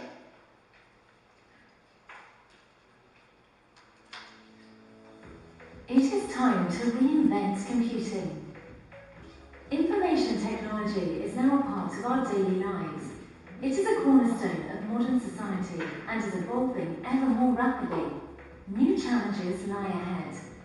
Computers are disappearing from view and are taking on new forms, such as cars, smart meters, wearables and devices, with a whole range of appearances and uses. They communicate with their users via artificial intelligence-based interfaces using sounds and images, just like humans interact with each other. The function of computers is shifting from carrying out computational tasks to truly collaborating with humans.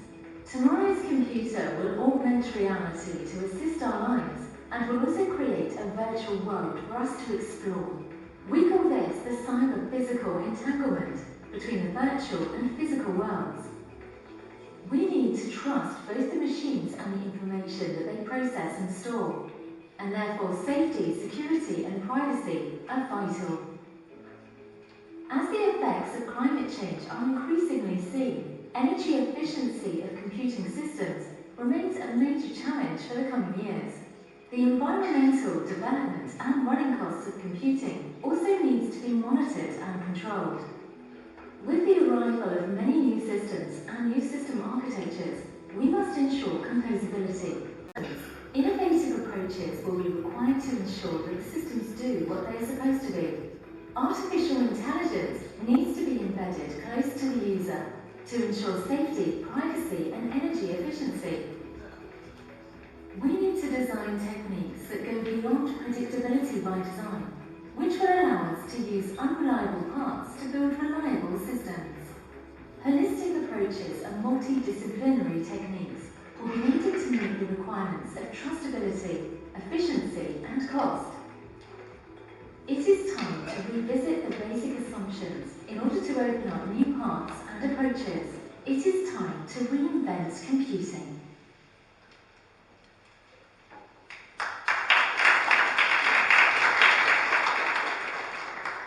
Thank you very much for this. As said, I'm a great fan of this scientific vision. Anyway, I would recommend to anybody to read. So I would be happy for a hard copy. Okay, thank you. Yes, so any questions from the audience? So many. Who was first? Sorry. So Radi. Hi, I'm Radi Grosso from Technical University of Vienna. I have the following question. So how are we building trust in systems that we don't understand? Like a deep neural network? Well, that's a very good question, but one of the ideas here will be to basically make a supervisor. So something where you have rules and will ensure that the system that is observing will follow these rules. So it's again all the story from the Kubernetes time, where you have a supervisor that could control a free-running system. So that could be one of the approaches. But of course, if you have other idea, that will be good, because this is a key challenge and it's very hard, of course. Thank you, Mikey. Thanks a lot, Mark, for giving this talk. Actually, it's not so much a question what's coming now, it's rather a comment. It's excellent. Thanks for showing the audience, maybe it's better I stand up, for showing the audience what HighPeak does. HighPeak is, you said it, it's the computing project which I funded in Horizon 2020. And so this is good that you come to this group, to CPS, because there are not really borders. These are blurring, the activities have blurring frontiers, and there's overlap. So we in the Commission, we think that this exchange is very important, and it's one of the ideas of digitizing European industry, that you have the objective in mind. The objective is doing innovation in systems, in ICT systems, and then we bring all the players together. This is where we are good at. We are not doing the things ourselves. We bring the players together, who can do it, and you can do it. So also I want to say thank you for the SCORPIUS delegation, if I may say. If Brandon, the project officer, is also here. So it's excellent that you come and that you exchange views. Don't be scared, in the sense that if you come to an event from CPS, that there will be, that this might mean something for the future, how the budgets are distributed. You will see there will be enough budget that you can do your work in a good style, which is competitive. So seriously, don't be concerned about this. See the good things. The good things are that we want to bring you together. We all started talking about next part of the work program. It's still Horizon 2020, so what would come after 2018. And the thinking is a bit having under one heading, I think I just can say this, computing and cyber-physical systems together. Good. So see this as an opportunity also to get into this thinking. I think this will be very good and mutually fruitful. Good. That's actually my comment.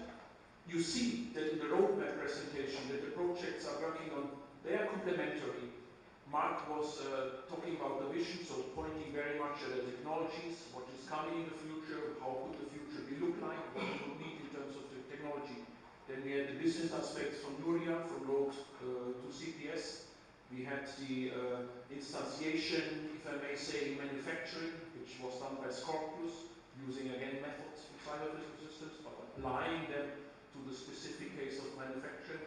And whom did I forget? Of course not. It's very important that TAMS4CPS also thinks how the European activities can be linked connected to activities otherwise in the world, in the United States, which is of course stays an important partner. We see how we continue working with them, but certainly it's very valuable what you did. So you see, like in music, there are themes which are the same, and then they are varied in the different pieces. So this is very good, and I want to say also to say, spell it out. The work which is done in the research projects is really helpful. And if we talk so much about innovation, it doesn't mean that we will scrap the research base. The research base will stay important. And what also stays important is the reflection, what the CSA are doing. So this will continue. But, as it was also said several times, this innovation aspect, that the research results are not in the drawer, literally speaking, they are not in the drawer, or on a shared drive, or on a website, and not much happens. This is also not variable. We use taxpayers' money, and it would be good to get the framework conditions right, and with your help, that these results are also used. This is what I wanted to say to close this old map presentation.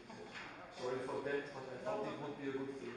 Yeah, but we have one other question, which is going to be the last one. So thank you, Werner. And I do also think that we are complementary, that we need to work together in order really to have an impact in the future. So together we will be stronger.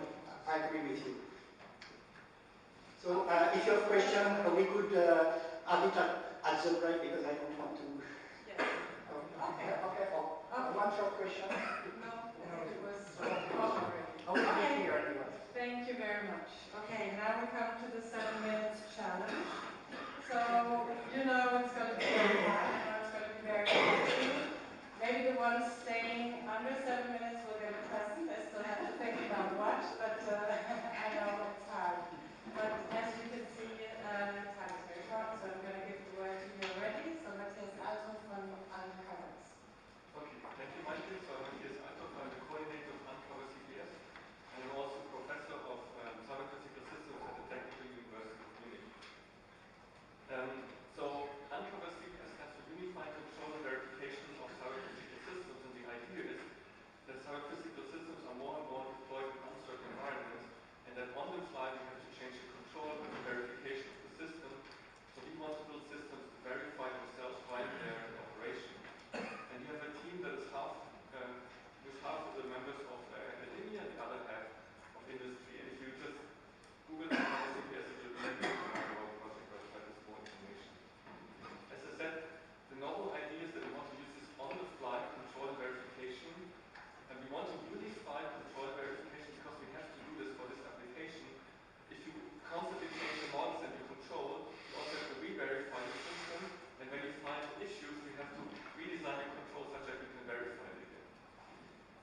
And as I said, in order to ensure that our predictions are certifiable, we use the technique reachability analysis, where we compute the set of all possible solutions of the system, starting from a set of initial states. So let's say this is a set of initial states.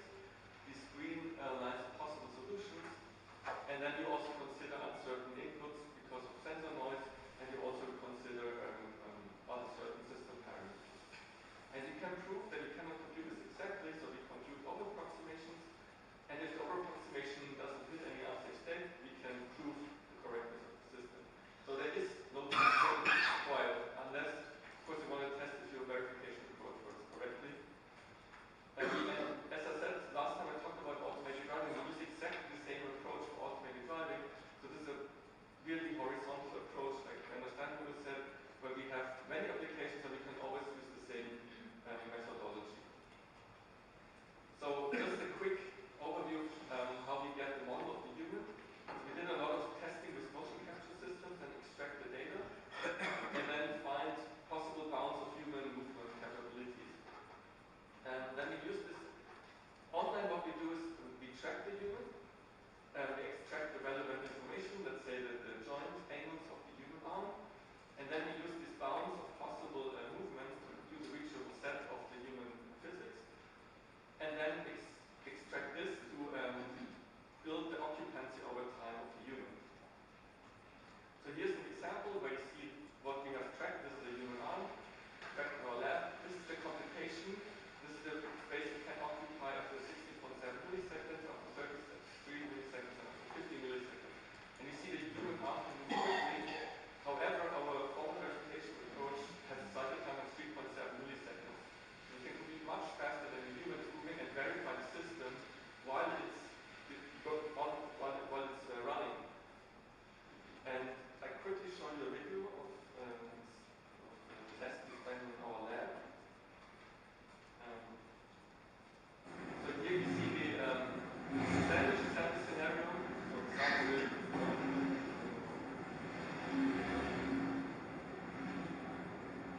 and the robot should pour, let's say, liquids on sandwiches, and it's doing this in the way that is formally verified. So you could actually certify this approach. And we've already talked to the UK Health and Safety Agency, and they were very much interested in this. Especially because once you can certify the software, you can move the robot anywhere, and it's always automatically certified. Today, if you have like move the robot somewhere else, you need to re-certify the system, which is very costly, very time-consuming, and so your system, production system, is not very flexible. Okay, so to sum up. Oh, sorry, this is go here. So to conclude, we can compute all possible solutions of the robot and also other systems like cars. The approach considers uncertain measurements of the robot itself and surrounding humans. Assuming that our mathematical model plus uncertainty, so we can capture uncertainties, captures all real behaviors, we can prove safety. And we also have a work package in our project for performance checking, where we check if our models conform with reality. And our strategy, control strategy for this example is complies with ISO 10281. And in the future, we'd like to integrate these results on the robot of body robots. This was the one in our lab, but we're also working on deploying this on this other robot. And we also want to do some user studies if this is acceptable for users. So thank you very much.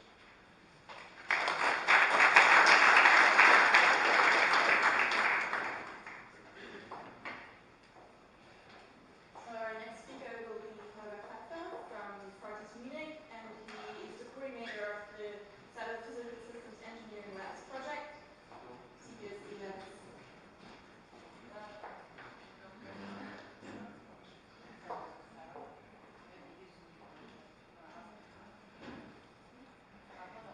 Are there any questions?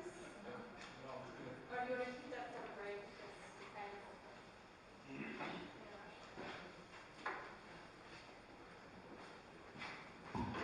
All right. Is it clear to hear me? Thank you so much. I realize that my wasn't quite. Okay, so this is Cyber Physical Systems Engineering Labs. In contrast to the project that Matthias just presented, This is an innovation action, so we dropped the research focus here. It's a network of design centers. There will be a second presentation just after me about another design center project. This is basically how we are set up. We have 9 partners in 6 European countries. We're setting up 6 so-called design centers all across Europe with a particular focus in various CPS engineering topics and application domains. This is a 3-year project, now entering into the 3rd year, and I'm going to summarize what we have done so far. So the main focus of this project is that we try to help European business to innovate with digital technologies and develop CPS-based products and services. And so we want to provide support for companies to advance the product portfolio, move into the CPS world somewhere, and reach out for new application domains. On the other hand, we also want to stimulate the uptake of advanced ICT technologies, particularly among European SMEs. So we want to connect the businesses with research centers that are in the consortium of our project. So on the one hand side, to ensure that our research actually grounded in practical needs, and on the other hand, connect the businesses in order for them to get support, especially when it comes to prototyping initial ideas in their business context. The way we do it, our approach is what we call the industrial experiment. So we are reaching out to European businesses, asking for their ideas, what small, innovative application, product development would be. We partner the best ones with our design centers in the project, and we provide them support in training on particular technologies and skills, and also some technical support in collaborative development in those projects. In our consortium, we have research centers and universities, and also one industrial partner that provide a number of ICT technologies that are relevant to CPS developments, which we call platforms. And from those platforms, we set up those experiments and try to get as far as possible towards innovation.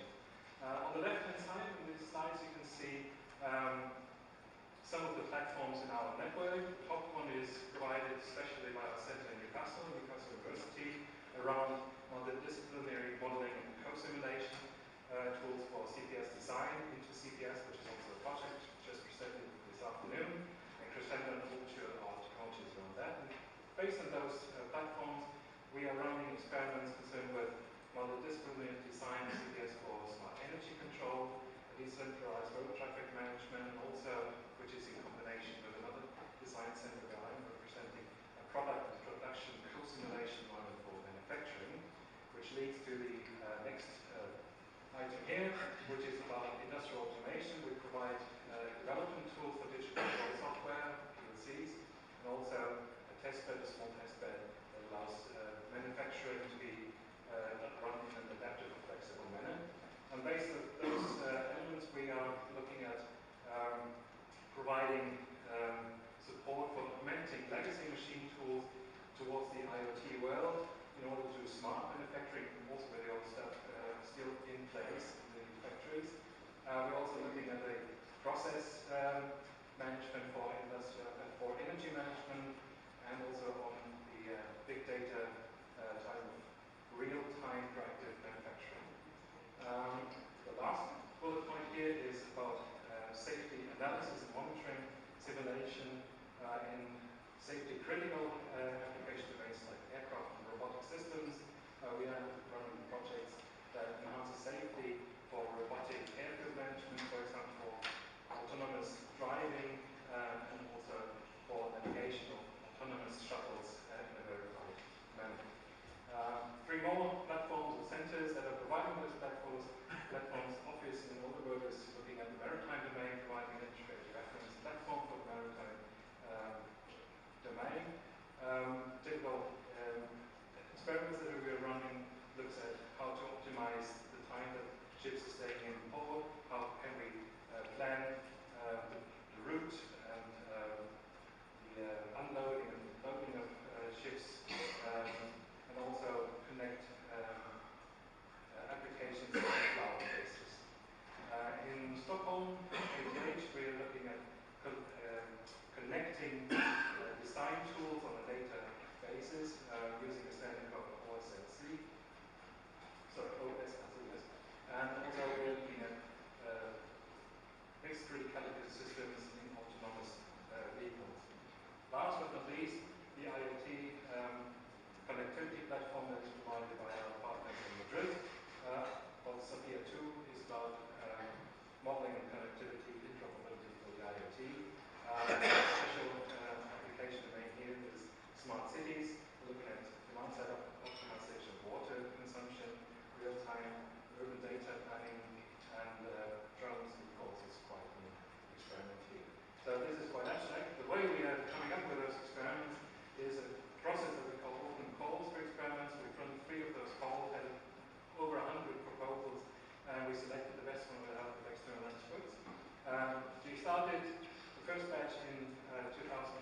The event will take place in Munich in May.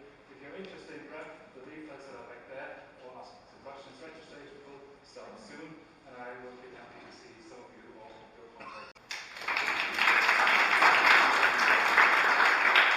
Thank you very much for that. Now you can please. Are there any questions on the CPS ebooks? No?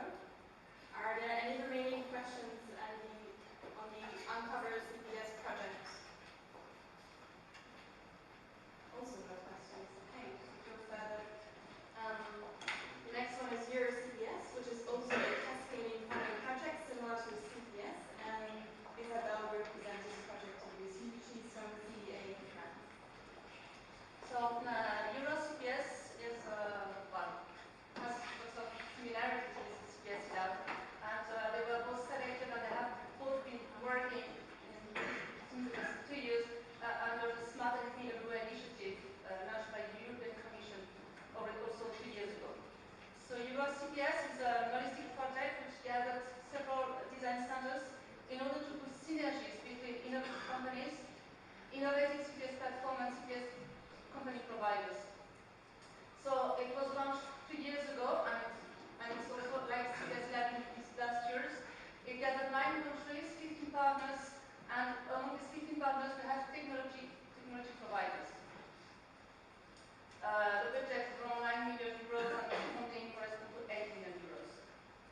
Sorry. Most of the budget is dedicated to industry experiments and project with selected support, which corresponds to 76% of the EuroCPS funding. The first goal of the EuroCPS funding is to bring innovative CPS to business community sectors.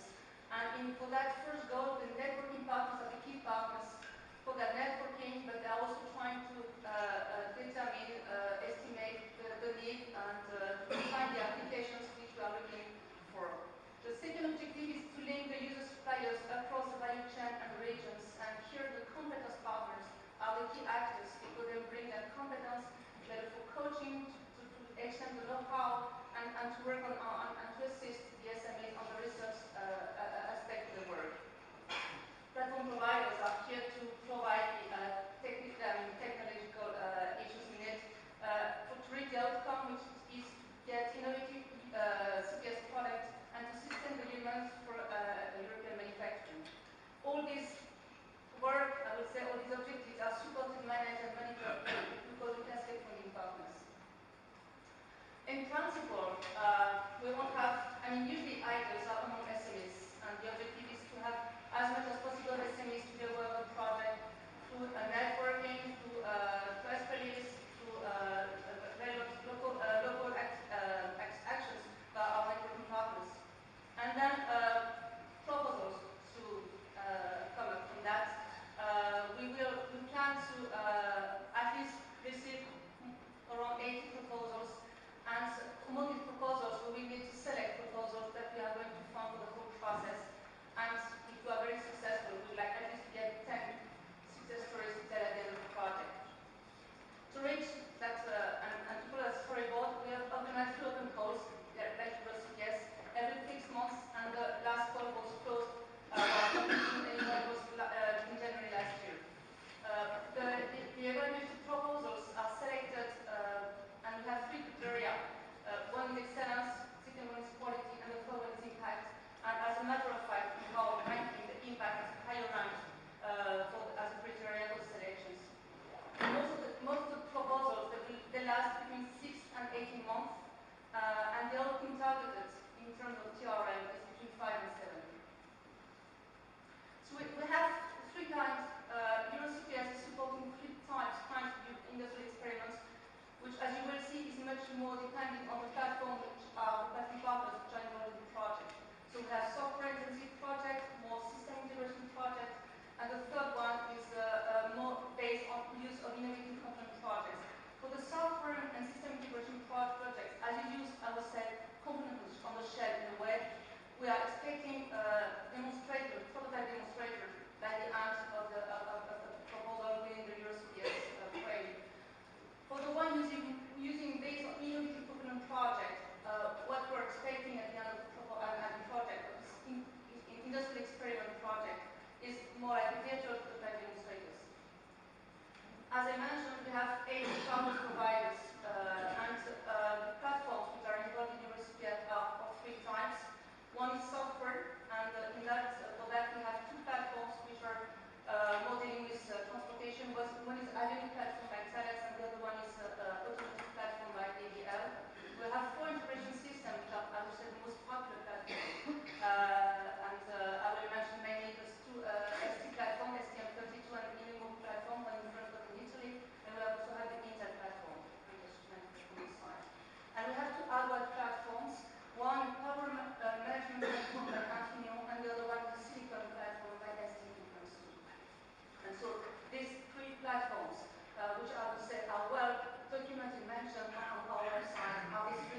just have, as Amazon manager, we had three calls, and this is just to give you an overview of the results of the 3 calls. So we received finally 118 proposals, and 34 was selected as projects. It corresponds to 11 random countries, and among which 2 are not represented by the consortium. So, and even more were concerned by the proposal we received. So, I mean, our networking has been quite efficient anyway, and more than 75% of the industry experiments are cross borders, which means that the 3 partners, the platform, the competence, and the SME, are from different countries, are from 2 different countries. And I will say that last words, it's just to illustrate the applications domain we've covered with all our industry experiments. So it's here on the left-hand side. And well, as you can see, it covers most of the topic SMEs from smart mobility, smart factory, IT protocol, and smart education. So it's last year of the project. First projects are ending, and I hope that next time I will have occasion to tell you lots of success stories with our project. Thank you.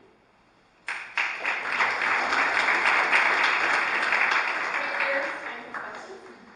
Any questions? So don't be shy. We allocated time for questions. Anyone? Thank you. Thanks a lot for this nice overview. I want to ask a bit about the role of large industry. You are not from large industry, Yeah. you just coordinating. But it looks like that the large industry, they provide in this project hardware platforms, isn't it? Yeah. Yeah. So, tricky question, I think it's easy to answer. But normally, if an industry offers a platform, it's up to them to do the marketing that is going to be used. SmartCPS, we help a bit. Yeah. We give money on it. How would you say if somebody asks me, yeah, why is this good? What would you answer? What is the added value? I will say, first of all, I think it was very attractive to SMEs because large company, they don't have direct contact. Usually they don't have direct contact with SMEs. There's a kind of otherwise. So for the SMEs, it was easier, I think, for them to enter. And I think it's also for our technological platform providers, one in the group.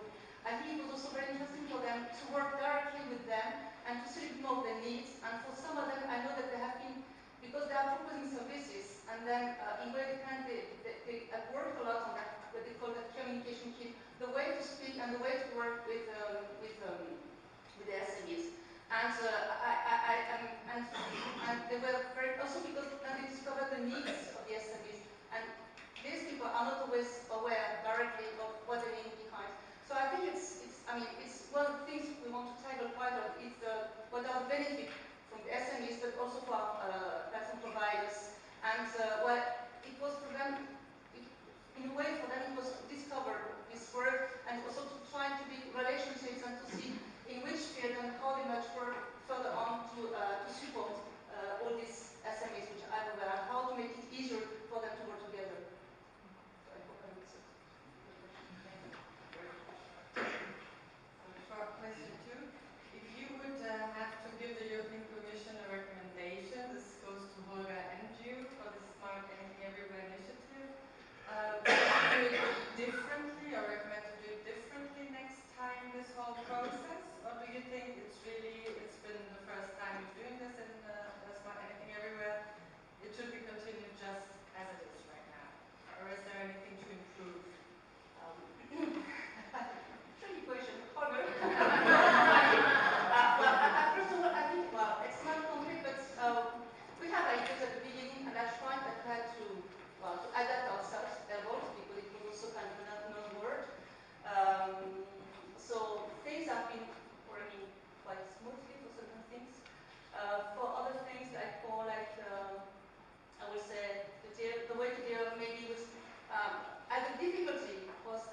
impacts.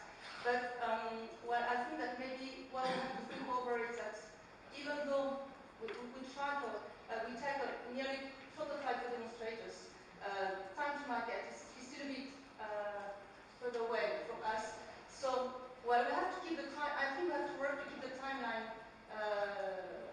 consistent one with the other, because we can't expect from that to have direct impact. It might be impact in terms of pattern, it may be impact in terms of collaborations, but it may invest some road to go through before reaching what they would call maybe success stories or well, if we get a new intel or good or whatever from these SMEs. Yeah, I think Isabel already mentioned the main items here. So when our two projects started, the main focus was on providing the technology competence. And we are competency centers as our science center networks for them. So the next step obviously is what Isabel also mentioned, is providing the innovation management support, getting access to the further financiation of really industrializing the prototypes, getting further support with business models and really marketing. And I think the EU, with the next call of those projects, already goes in the right direction with this enlargement of the projects from the competence centers towards the digital innovation hubs, which also encompass more of those digital services. However, on the other hand, that means that you need to extend the consortium of such projects, bringing in all those functions. In our project, we are basically research centers and universities providing the technology side, and of course, achieving this impact needs also competencies that Isabel mentioned, also on the business and marketing side, and access to finance. So this means, well, we have extremely successful mechanism of these open calls, putting some money on the table both for the competency center to provide the support and also for the SMEs to really pay their time and development effort that otherwise they cannot afford. However, we need to go beyond that in order to also finance the other functions that have been mentioned towards really the next step after the project. Thanks a lot.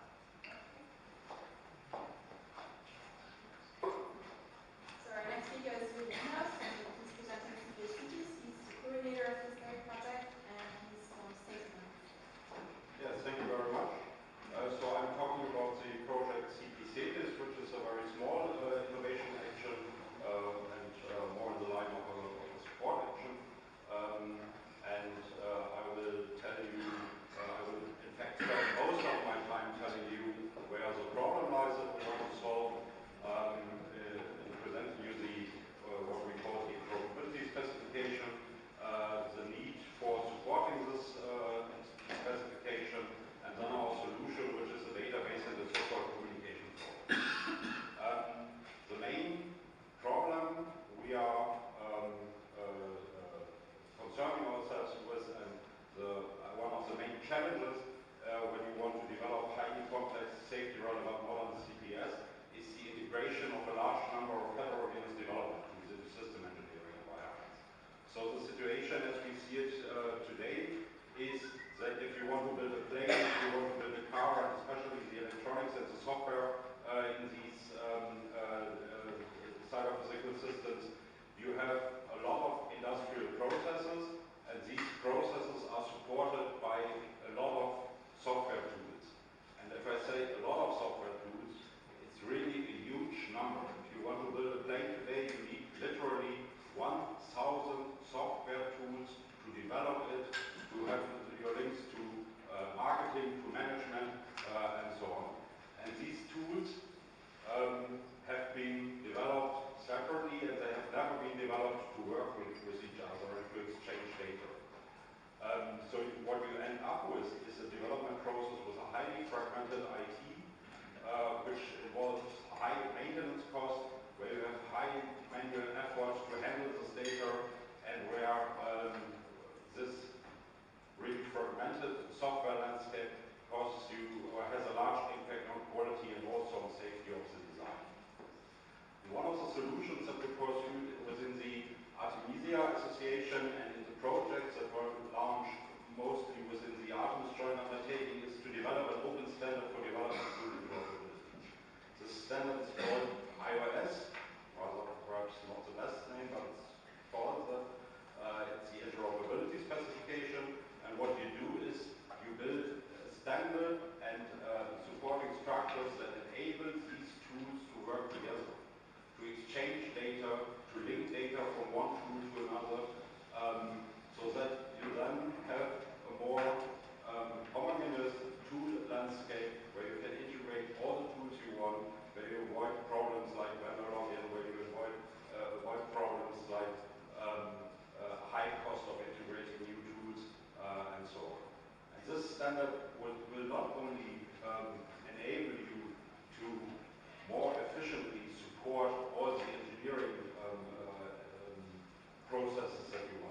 but it will in fact also enable new processes. You can now do global searches for data and all the software tools that you have. You can do trade-off analysis, which was very demanding before. You can verify your design to the requirements, which was also very, very difficult to do with all these.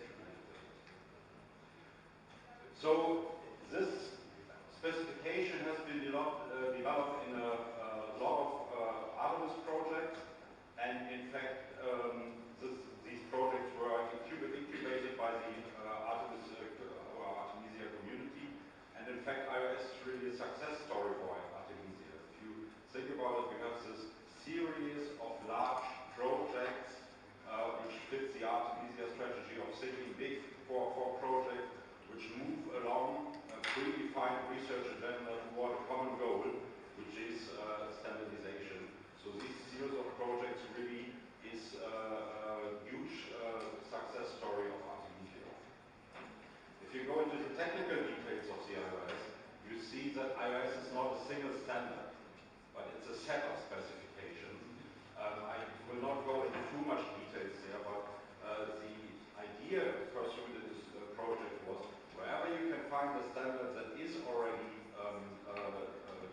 suitable and already used in the development process, integrate it, define extensions so that we could support data exchange to the best that's needed for the engineers, and also define bridges between these standards. So iOS really builds upon a lot of existing standards, and thus in turn it is not easy to map this specification to a single standardization model, because you have all these existing standards that merge into the iOS. On the other hand, we still expect a lot of projects to extend the specification, cover parts of the design process which are perhaps not so good covered by now. We will expect projects to build tools that adhere to these interoperability specification, and we also expect to drive formal standardization and connect to all the standardization bodies that are involved in the iOS specification. And this cannot easily be done because we have not a single standardization body where this standard resides. Yeah? We have specifications, we have implementations, and any other information which is scattered amongst various projects and existing standards. You cannot even, if you are not an expert, you cannot even easily answer the question, what is the current most recent version of a specific iOS part? How do these different parts fit together? Are there parallel developments? What maturity does a specific part have? And so on and so on. This has worked reasonably well in the past because the number of projects that developed iOS was small. This is no longer the case, it does not work anymore. So what we're going to need is two assets. We need, first of all, a single place where all information about these iOS is collected and available to all stakeholders. Oh, 1 minute, that's good. This we call the iOS database, and we need a place where all the stakeholders can meet, where they can drive further standardization, where they can drive extensions of the project. So this platform where the stakeholders can meet would incubate new projects, would provide means for sustainable achievement of project results, would be in contact with the standardization bodies and enable formal standardization. It would be open to all stakeholders, it would be sustainable, it would not be a project but last longer, and it would be hosted within existing structures.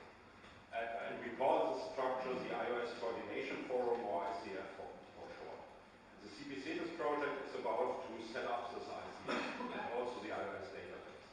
And what we have done so far is we have a prototype of the database installed. It will be available to the public by end of February. We have a proposal for installing the ICF as a Artemisia working group. This has been presented to the Artemisia steering board, which there was very good feedback. So we expect this to be set up by May of this year. So for a summary, we have this interoperability specification that is a success story of Artemisia. We have on the other hand this iOS as a multi-standard that raises new challenges with regard to performance standardization, and coordination forums like ICF are a solution to overcome these challenges, and we will implement this coordination forum especially for the iOS. Thank you very much.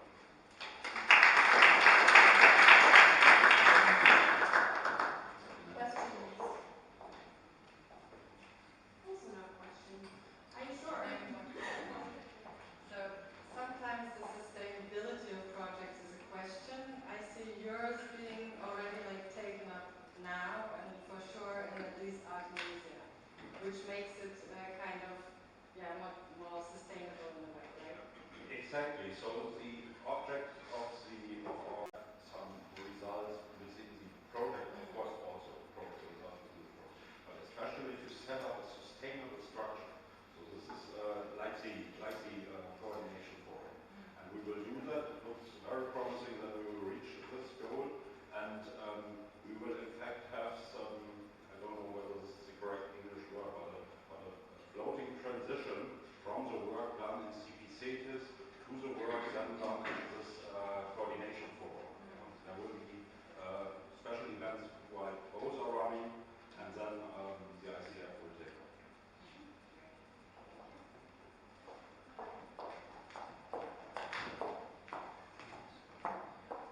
I'm not sure if I correctly understood.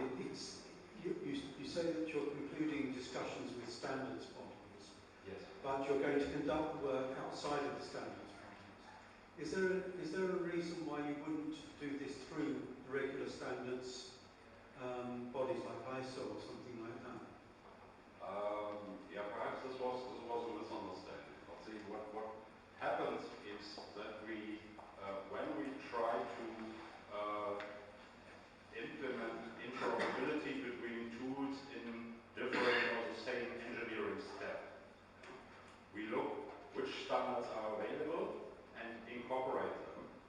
And then, of course, we have contact with the standardization bodies, we have contact with these people who stand behind the standard and are pushing the standard, of course. But then what always happens is that we find out and that we have a project that says, okay, this is a good basis, but what is needed in advance? And this is, you could immediately put these back to the standard, but we prefer first to have these demonstrators within the project see, is this really what we wanted, this extension? Does it work at all? Is this a good way, or perhaps even the best way of doing that? And then with the results of the project, which are extensions to the existing standard, and probably relations to standards in neighboring process steps, go back to the standardization body and say, look here, it's proven in use, we have done it, it's ready to be put back in the standard. And then go, depending on the standardization body, through the steps of pushing formal standardization of this.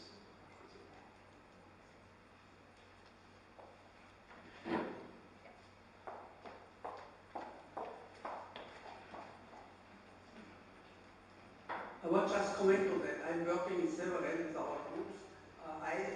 ISO and IC standardization groups, but they have always very specific focus. For instance, in IC 1608, functional safety, there's a put down conditions and requirements for tools, but not for tool chains. Yeah? And we try now in edition 3 to start with bringing this idea that we need, of course, standards for tool chains as well, because if you rely on a tool chain, it's quite different than to rely on a tool. And we try that, but it takes some time. That's the problem. We have to test it before. The same is in some ISO standards and OASIS standards where we are.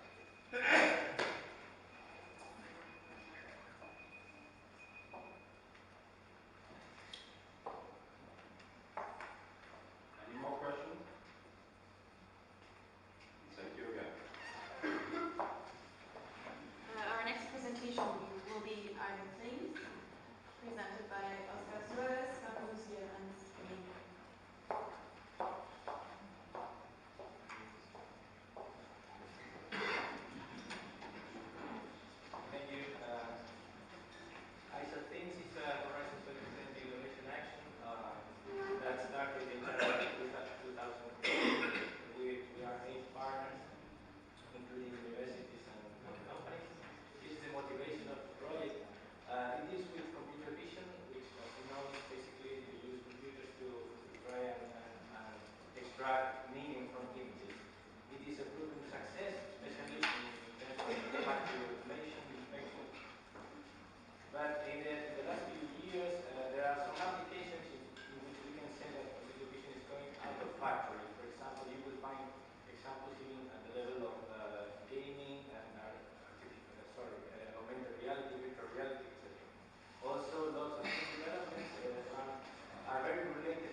actually part of one of the demonstrators in which we want to insert the device into a doll's head and try and recognize the girl's facial emotions. And this is another example which is basically showing video streaming with the device doesn't work. Anyway, here's the 4-factor camera and it is battery operated. It is streaming video to the Android smartphone. We want to show the platform demonstrated in 4 different applications. First one is what we call big pole surveillance. The idea here is to attach, say you go on vacation for 1 week, you attach the device to the big hole on your door, and you configure it from your smartphone, and then assuming you have Wi-Fi at home, it will be able to send you alarms when someone's knocking on your door or simply on your door. Another one, it's a hands-free automatic museum on the garden. The visitor arrives at the museum, takes one of these devices, it will be in a headset configuration. It contains a camera and it will be constantly monitoring what you're looking at. If it recognizes a painting, it will provide audio feedback about the painting. You don't have to do anything, just look at the painting. That's the idea. This is the one I mentioned previously, the doll that can recognize the child's facial emotions. And the fourth one is a wearable light-blowing camera. Actually, that was the initial idea, but turns out that light-blowing cameras are not a commercial success. So we are mostly focusing this on simply a portable camera.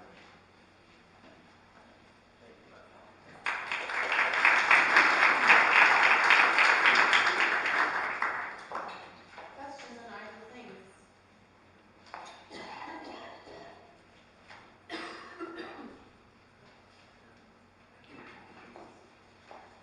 Thanks. This is inspiring. You said you produced a lot of software. There was a whole table. What's going to happen with this software? Can anybody else use it? Is it EOT, proprietary thing? What's your view on it? How simple is it to use it? You need to have a PhD in computer science to do something meaningful. It will be open source. Most of it, practically, it will be open source. Program to use it. What I can say is that with this, we are actually bridging a gap between what we found at the beginning, which was something extremely difficult to use, and what we have produced. Okay, very good. You have signs that anybody else who is not in EOT has used this software. You have indications. Can you give an example?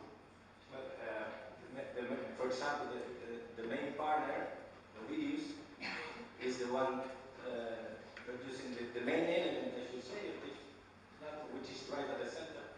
A very efficient processor for competition and other applications. They are themselves using our software with other clients.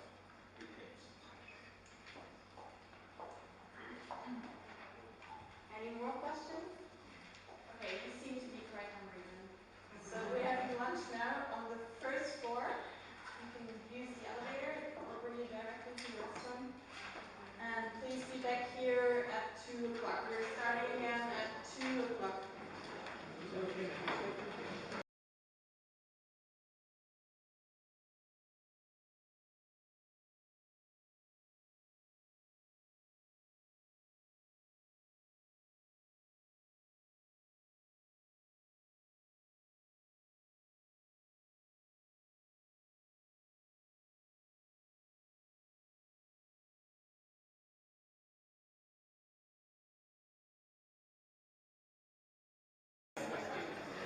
Okay, so I'm very pleased that we have.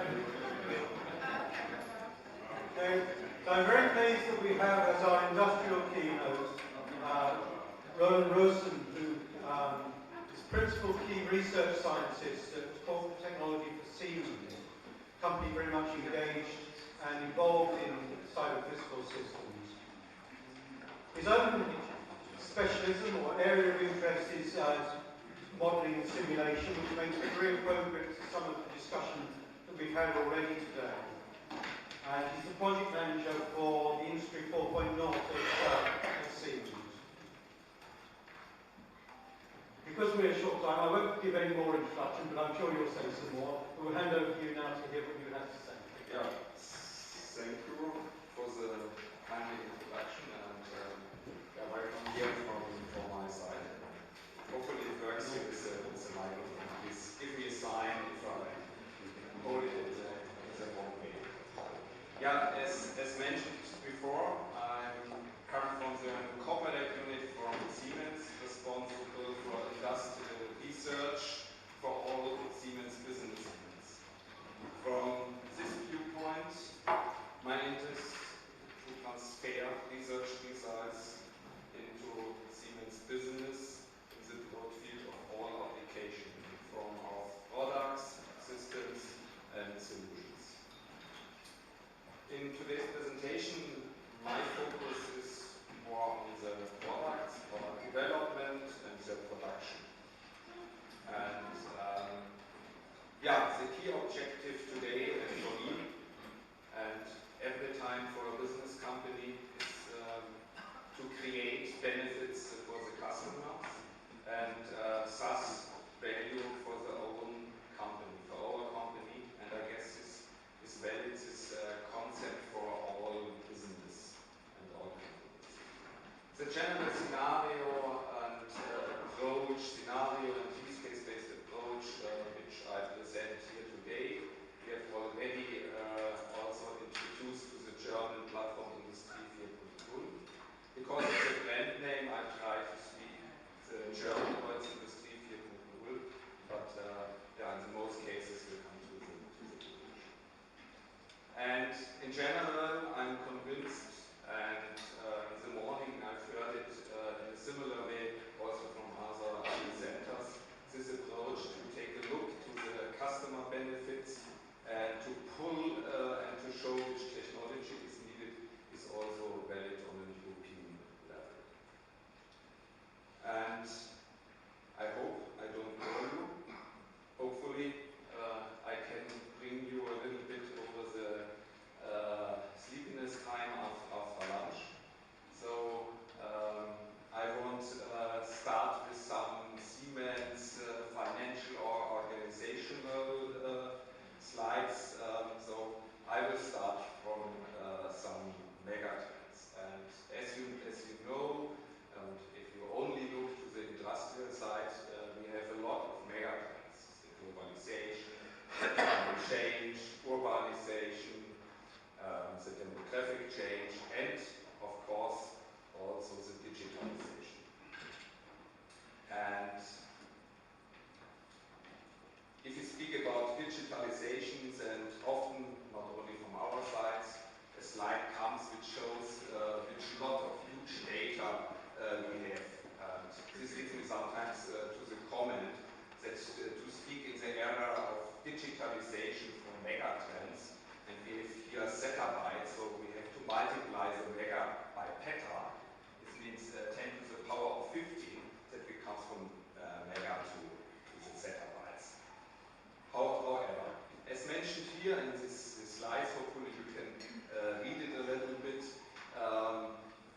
We live here in a world of complex and interconnected systems. So we are at the core of cyber-physical systems, I guess, and of course some influence of Internet of Things and so on.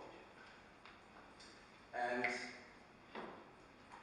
this allow me to focus here quite quickly to three aspects. Not surprising, I guess, for you. We, and of course at first as end customers, we have seen in the last years that the business models change dramatically. The way in which we listen to music or we buy some books has changed.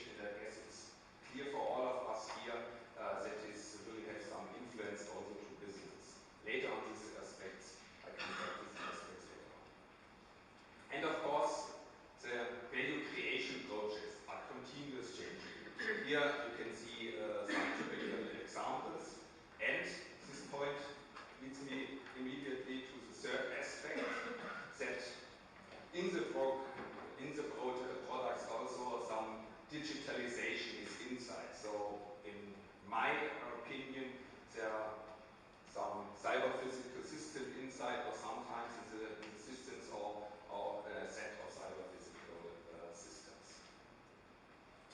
And from this point, yes, of course, the products of tomorrow will be more modular, will connected, and will run. And of course, there are some brains inside. Later on, I will repeat it and come to the digital twin idea.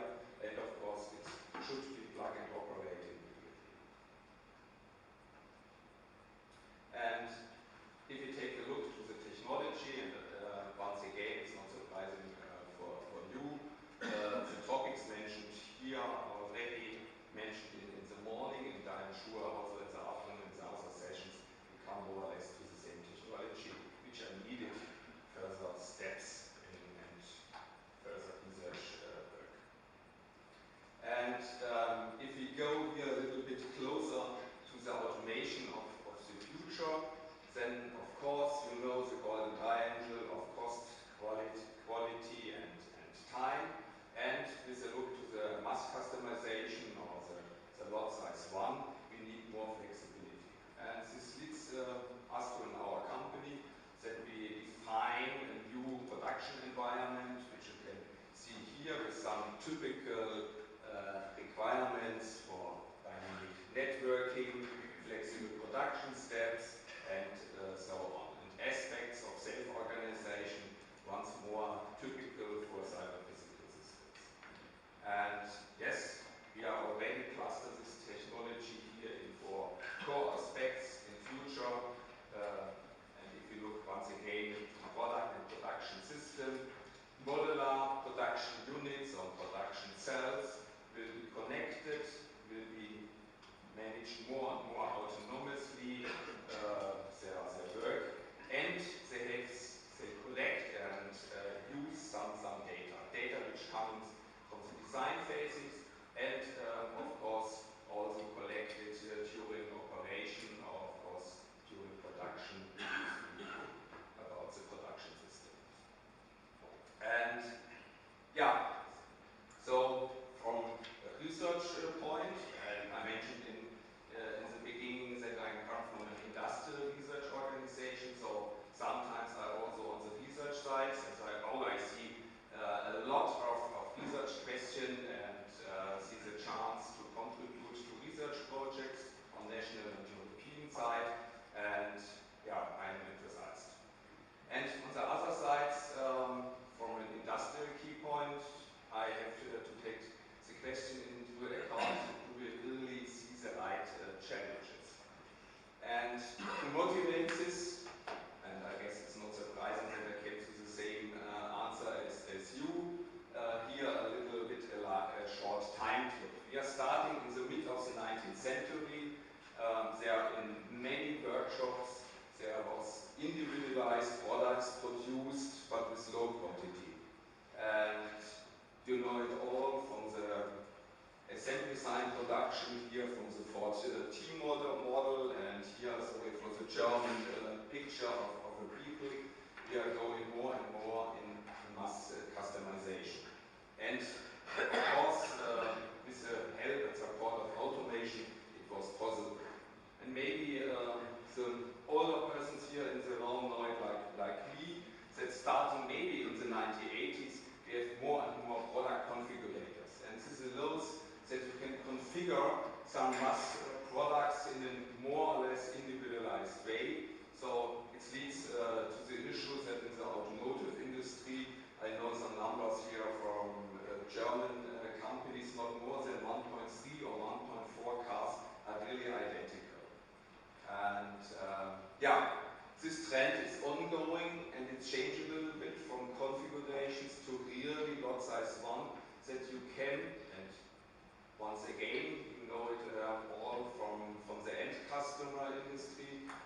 If you realize your electronic calendar with this picture pictures and something that you can define really your own products. So this trend will be continued, and we have the other three trends that of course we are globally acting, and this is not only valid for big companies like Siemens. I know very well also from some small and medium companies that they produce maybe in Germany, maybe worldwide, but they are not worldwide. And not surprising too, we have the other aspect and trend of regionalization. And during lunch I spoke with my neighbors at the table and speak about the Chinese market, and everyone knows that in Chinese, in the automotive industry, the most customers like long version cars. So it's a specific requirement. From my own company, I know that sometimes we have to change the product and how is the usability of the product for the Chinese market. And so we have on the one side the aspect of globalization, on the other side the regionalization. And of course the continued trend of personalization. This means that God says one. And of course, and it's I guess it's will ever time valid, the time cost and quality aspect is important, but the new one is the flexibility, and this leads me that later on I will show you an example on this topic. Once again, and this is a basic concept which I mentioned in the beginning, and we have introduced it also to the German platform industry. If you look at first to the customer benefits, define it. Yes, take a look to your own strengths, so it's really important, and then take a use case-based approach to elaborate which research do you need, which is the best way to realize some of your new ideas. And this leads me to the next point, which I like to explain here on one diagram. This diagram was elaborated by a German technical committee from the German Association for Measurement and Automation Technology, and it shows, if you see, sorry, was too fast. If you show here the different life cycle and how in a production context the systems and the life cycles are connected. So here we see the different life cycle phases. You can see the product life cycle management, how to realize the production system, and of course if you come to the operation, to the production itself, the supply chain management is important, and of course the service is another important topic. And coming from this picture, the next step here and used in the platform was to define some general scenarios which allow you to define some specific points which are important from a customer side. And in the German platform there was defined 9 different scenarios. It's clear for me that you cannot read. You don't take a picture, you can download it from the online library on the German platform.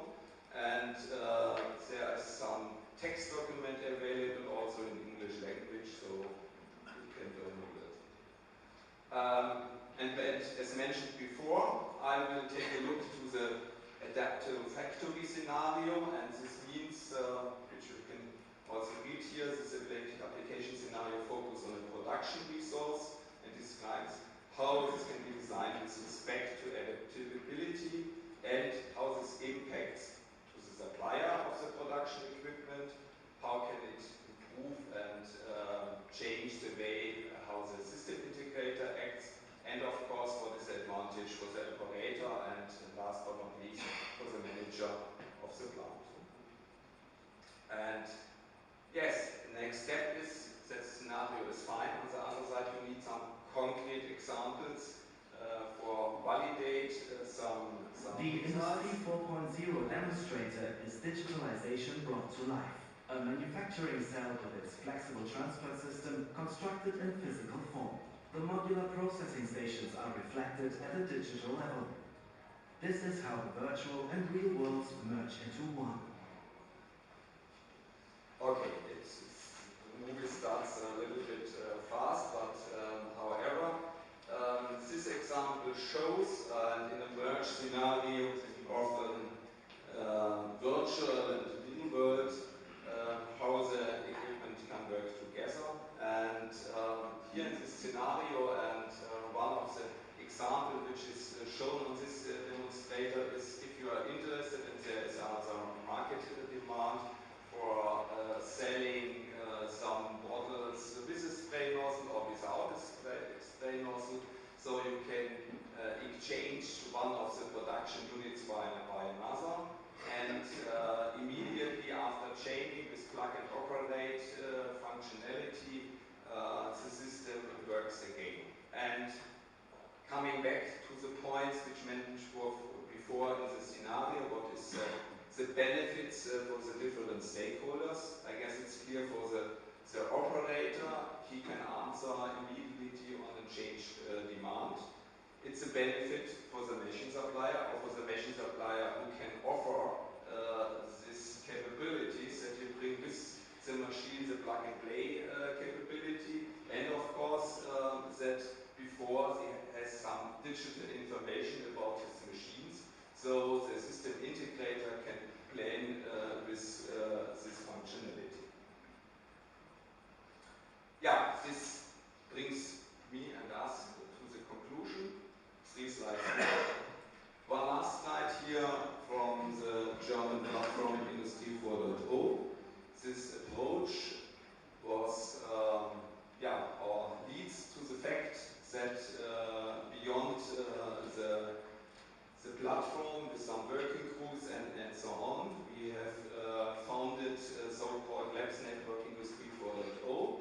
It's an association for a test bed and test center for different applications. One of this was the application which I shown before. And of course, not mentioned here in my presentation, but I guess not surprising to you, standards and to define some standards in an international context is another topic. So it leads to the foundation of the Standardization Council Industry 4.0. And of course, other topic which I like to mention is that of course there are some cooperations on the European level. Industrie du Futur is one example. Other examples go outside of the Europe to the IICs. There are some regular meetings and some joint working groups together with the platform. And of course, and I guess you know it, it's one of the topic also for the Japan and German-Chinese discussion topics. Second point is, and I'm really convinced, that we are changing from automated system to autonomous system. So for me, the next level of next generation of CPS will be autonomous systems, and not only understood in a way that autonomy means always that it's related only to motion. This is one topic, one really important topic if you look to the automotive industry or to the robotics. And please don't understand me in the wrong way. Autonomy is not all.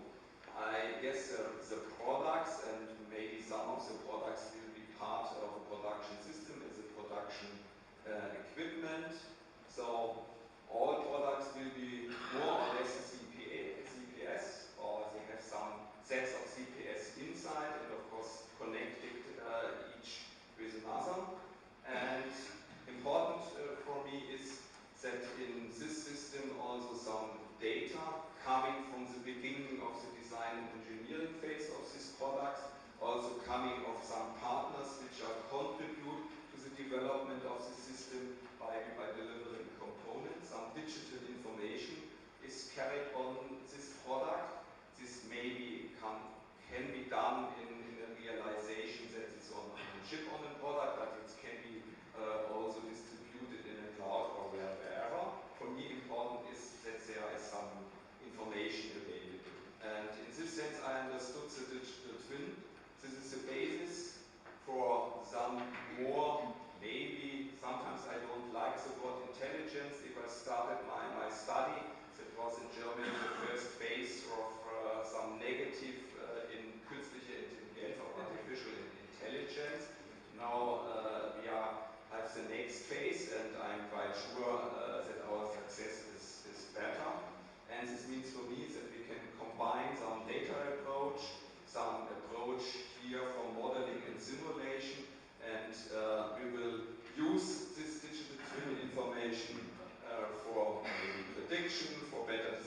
will connect different life cycles and will connect different value chains. Simple example is that the product and the output of one production system will be a part of another systems, and this is state that in all, more or less in all products are CPS are inside, so the digital twin will help us to bring some customer benefit here to the real world.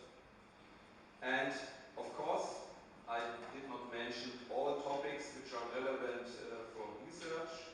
I totally missed the aspect of safety and security. Of course, it's an important topic. It's my last message here. I didn't talk about the human. And of course, the human is really important, and I am absolutely convinced that the use of CPS, the use of the digital twin, the use of autonomous system will be support us, will be help us that we come to a next level of creativity.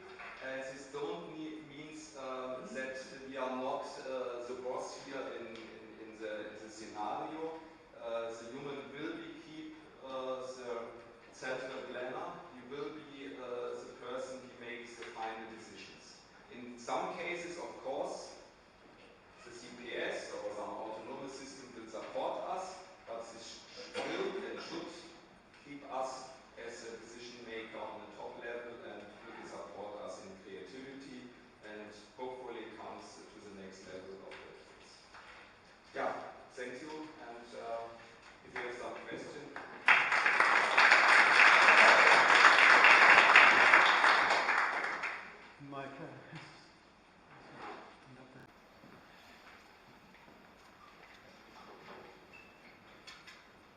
Hi, very nice talk. So I was wondering, you guys have seen myself also developing all the infrastructure like IoT, sensors, actuators, fog, cloud, operating system that allows you to configure this.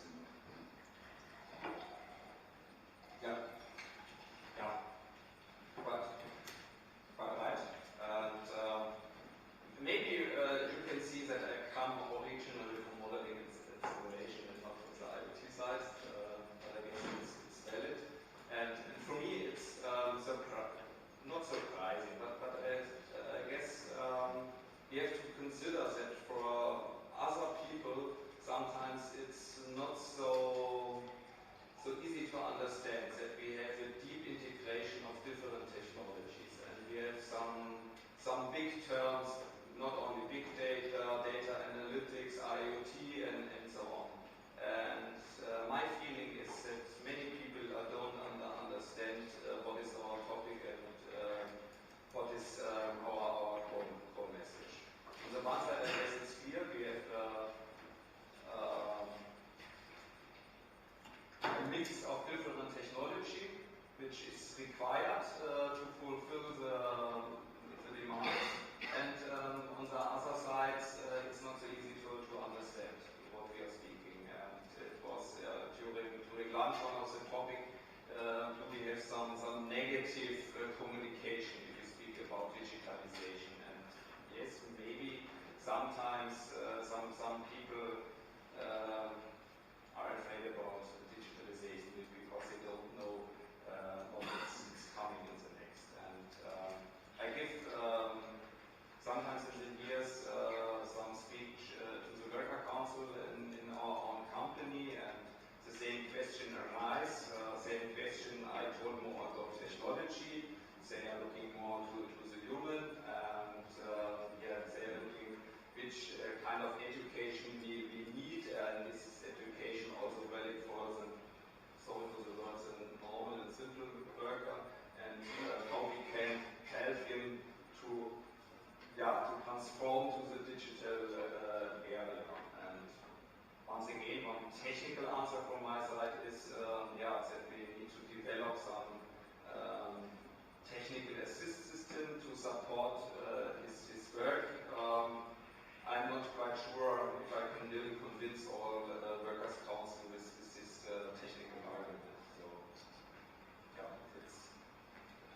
Okay. Just one more, I think, then we've got to move on. So, sorry for the long. No, that was fine. To another question. Sinclair from London University. The Cyprus project has said that they expect CPS systems, because of their complexity, to operate in fault mode most of the time. What has Siemens got to say about that? Good question. I cannot really answer that. Okay. We seem to have a short answer. I just want to ask a little about workers and they want to know what the situation can be. This is a kind of, I'm leading the witness of it with this question. But do you think there's a distinction we need to recognise between training and education? Because we're actually moving to a new paradigm now. And in the past, industry has relied on training and made it something different. Yeah, yes, of course, it's different. I guess we need those. Okay. Thank you very much indeed, Roland. We have another round of applause, please.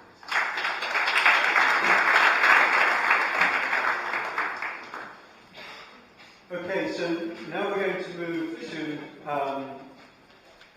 some very fast presentations from the innovation actions of 2014. And we'll start with Paolo Go, who's going to talk about ADSIM. Thanks. Everybody, my name is Paolo Gai from Evidence, and I'm going to give you a brief introduction on the ADSIM project, which is an idea started now 2 years ago. ADSIM was done. First phase, we are designing a small embedded board. The idea is to bridge together high-performance computing and cyber-physical systems in the single board. The idea is that we take the board and we connect it together to create a cluster. A cluster is a set of boards connected together to form a more powerful system. And the idea is that we are using the high-speed transceivers of the Zinc Ultrascale Plus, and we implement on top of it a remote DNA, which is memory transmissions between boards. Then on top of it, we develop a common programming paradigm based on OpenMP. In particular, OpenMP at cluster, which is OpenDSS at cluster, which is a product made by Barcelona Supercomputing Center to allow running the programming model on top of clusters, and OpenDSS at FPGA, so that you can automatically accelerate your code into FPGA. Finally, we have use cases about video and audio processing, smart surveillance, and speech recognition. That is ADSIM in one slide. So, a few more details. The ADSIM board, here is the 3D prototype, is going to be assembled these days, so it will be available in a few weeks. The main things, it is a small board, 16 by 10 centimeters, Zinc Ultrascale Plus of the newest FPGA from Science, DDR4 and all the other things you may like to go to 12. The other things which are nice are that there is a camera input, there is a trace port if you want to do tracing using artifact or similar systems, and we can have power management probes attached to it to measure the power consumption. A close-up on the ADSIM link, which is the idea of connecting the board using the fast transceivers. We choose the USB-C connector, which is a high-speed transceiver for that. The board has been chosen as the innovation level finalist in 2016, and we were present at the ADSIM Maker Fair. You can see in the picture the small cluster of U2 boards with a visual tracking application running on it. Something about the programming model. We are using OMTSS. The idea is that you take, this example here is a matrix multiply. You have a few lines of code, and you automatically get the code optimized inside an FPGA. And you can see on the graphics that you can't see very clearly, but there are 3 orders of magnitude difference between the optimized and the normal C code, and that's with just 3 lines of code. Finally, we are releasing a complete open to test the connector, the connection, the axiom link, emulated on QM. So the complete stack with drivers on PSS, Gasnet, everything installed will be available in a virtual machine in a few days. Actually, the deliverable will end today or tomorrow, so it will be a matter of days to be on the website. If you want more information, here is the website, and you are welcome to come and ask questions. Thanks. Thank you. I'm just going to keep keeping to time. Are there any questions? We have time for that.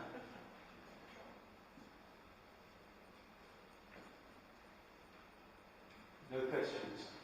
What's your next step in terms of power consumption? That came up as a major issue in Werner Steinvogel's. Yeah, here in the project we are going to take the boards and trying to optimize the power consumption using vortex scheduling and see now what is the impact of the FPGA acceleration compared to power. So we are doing coordinated measurements of traces of the software together with power consumption using the Autobahn for a simulation tool based on concept. Thank you very much. Thank you very much.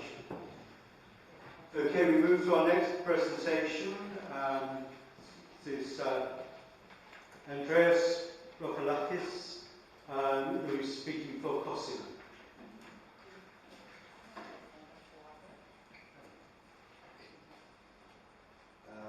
Good afternoon, everybody. I'm Andreas Rokolakis. I'm working for Anysolution, which is an SME company, which is coordinating the COSIM project. I'll try to be fast. I don't know if it'll be as fast as the previous presenter. So this is a rough outline of the presentation. I'll try to tell you what we were thinking when we started the project, what was the problem we were trying to solve, and how we are proceeding with that. So a brief analysis of the current state of the cyber-physical systems demonstrates that they are very diverse systems that range from simple microcontrollers to very sophisticated servers. There have to be parts of the system that are plugged in, but other parts may be autonomous, they are operating on batteries, so power consumption may be crucial. They incorporate a huge number of communication technologies. They could be Ethernet, common Ethernet networks, or 5G, 3G technologies, or even other technologies for smaller devices. And as everyone has mentioned in the previous presentations, there are very strict security concerns. So when we were looking into that, we found that there is not an easy way or a completely graded method to simulate, to accurately simulate a total design of a CPS system, all of its components, the networks, the security stuff, things like that. There's a whole range of tools, which are mostly fragmented. I mean, one tool can do one thing, one tool can do network simulation, the other tool can do maybe processing system simulator, but there is not an integrated solution. And connecting all these things together, apart from being very slow, it's very painful for the designer. So what we are trying to do is to simulate a whole CPS system, and we are trying to do this concurrently, so we're doing it as a whole unit, simulating both the operation of each node in the system as well as the networks. When we are saying that we are simulating the CPS system, we are talking about the whole software stack, including the operating system, the system libraries, and the application, and also the hardware level, where we're simulating the devices. And also, we are working on the network side as well. The whole thing has to communicate with security tools, and through the whole simulation process, we provide hooks to whatever a security tool is going to need. The tool that we are developing is able to model devices at varying levels of details. Maybe if you are designing a microprocessor and you have all the details of the microprocessor, or maybe you are on a higher level and you just want an ARM low power processor. acceptable. We provide power and energy estimations, and we're doing that on modeling the devices on a lower level. So, and we are also using application statistics. Therefore, we are providing realistic estimations. We are not using dataset approach. We are working on accelerating the whole simulation process, either through parallelization or making it in a distributed way, or adding acceleration through specific devices. And we are working on a platform that uses industry-defined standards in order to connect components, and therefore we are aiming at making that expandable, and so that other people who have other parts that maybe we're not covering, they can connect it to our system. Our goals is to significantly reduce the time required to design and simulate cyber-physical system, to provide accurate results so that one can have confidence in the results that they're taking, that they are realistic. To reduce the design costs and the time to market, because we can provide accurate results, and offer security and robustness, software robustness testing tools to the simulation environment. So what exactly is what I'm talking? This is an abstract view of a CPS system. There are a lot of nodes. One node maybe is a simple microcontroller, the other may be the end server. They are connected through a multitude of networks.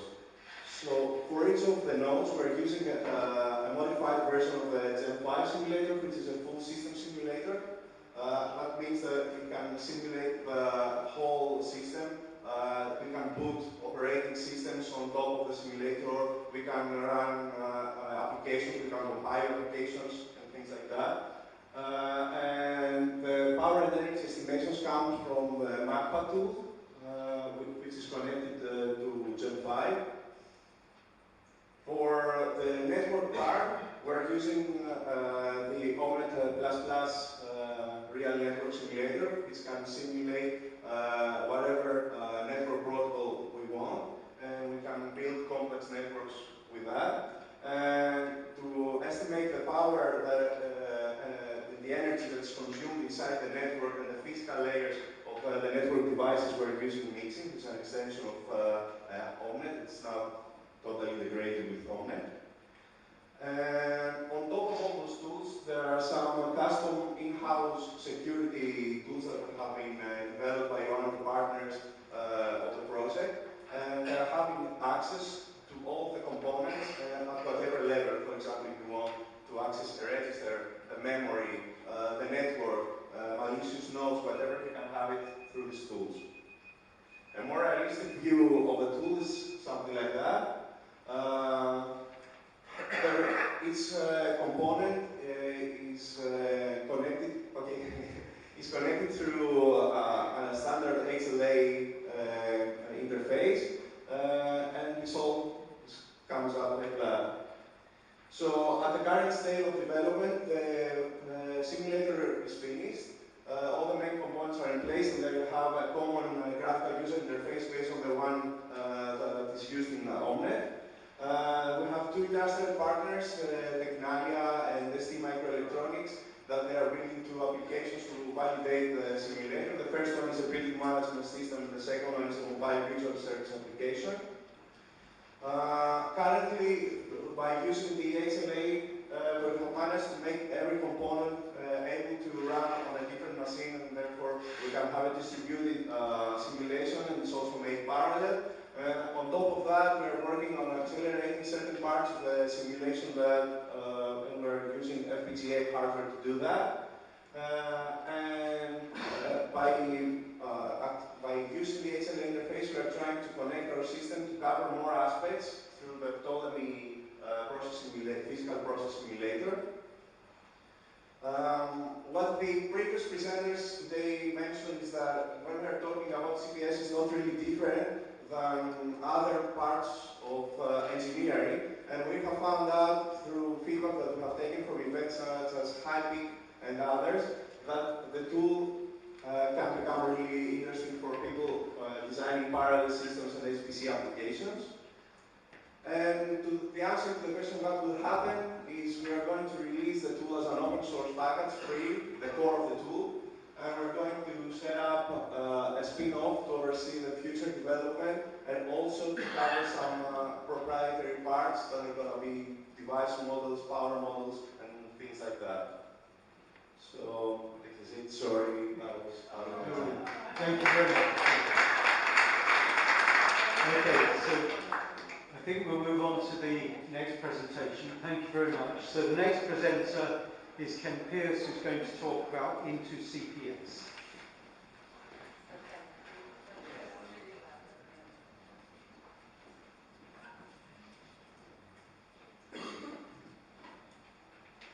Hi, thanks very much. So yeah, I'm going to talk quickly about the SmartCPS project. This is an integrated tool chain for model-based design of cyber-physical systems. It's coordinated by Peter Goldmaster at Aarhus University, who would like to have come today, but he's already engaged. So we have four academic partners, and the other of our 11 partners are industrial case study owners and tool providers. So the goal of SmartCPS is to really provide a tool chain for connecting existing tools together to bring developments all the way from requirements through to code in a cyber-physical system. And we heard a lot today about the need for connecting models and multidisciplinary design, because cyber-physical systems have all these complicated processes.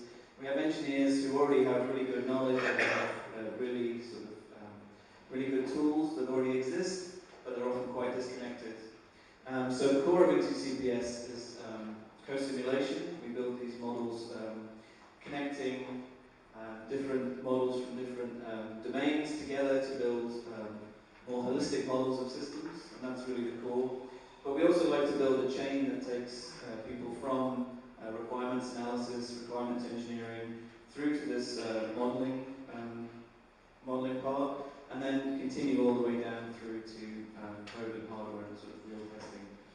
And over there we have this sort of loop going around, so we also like to, on top of this core chain, build sort of enhanced analysis techniques, including design space exploration, or some people call it trade space exploration, automated testing, and also provide traceability through the whole design chain by automatically, as much as possible, collecting traceability information.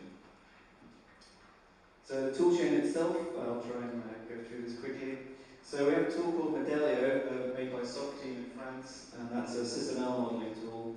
And the idea is that you can capture your requirements, you can capture the architecture of CPS at this level. And then from that, we're able to generate, sort of for each bit of the system that's going to be modeled in a different one of our tools, we're able to automatically generate descriptions for that. Our baseline tools here are Overture, which is a modeling tool for VDM, which is some people may know. We also have 20sim and OpenModelica. They're more about capturing physical processes through modeling of and simulation of differential equations. That's what I meant to say. We're using this thing called FMI, the Functional Markup Interface, and this, a bit like the previous speaker was talking about with the HLO, is sort of standard for co-simulation. So this defines how models can be put together. So by using an open standard, we're not limited to only these tools in the center.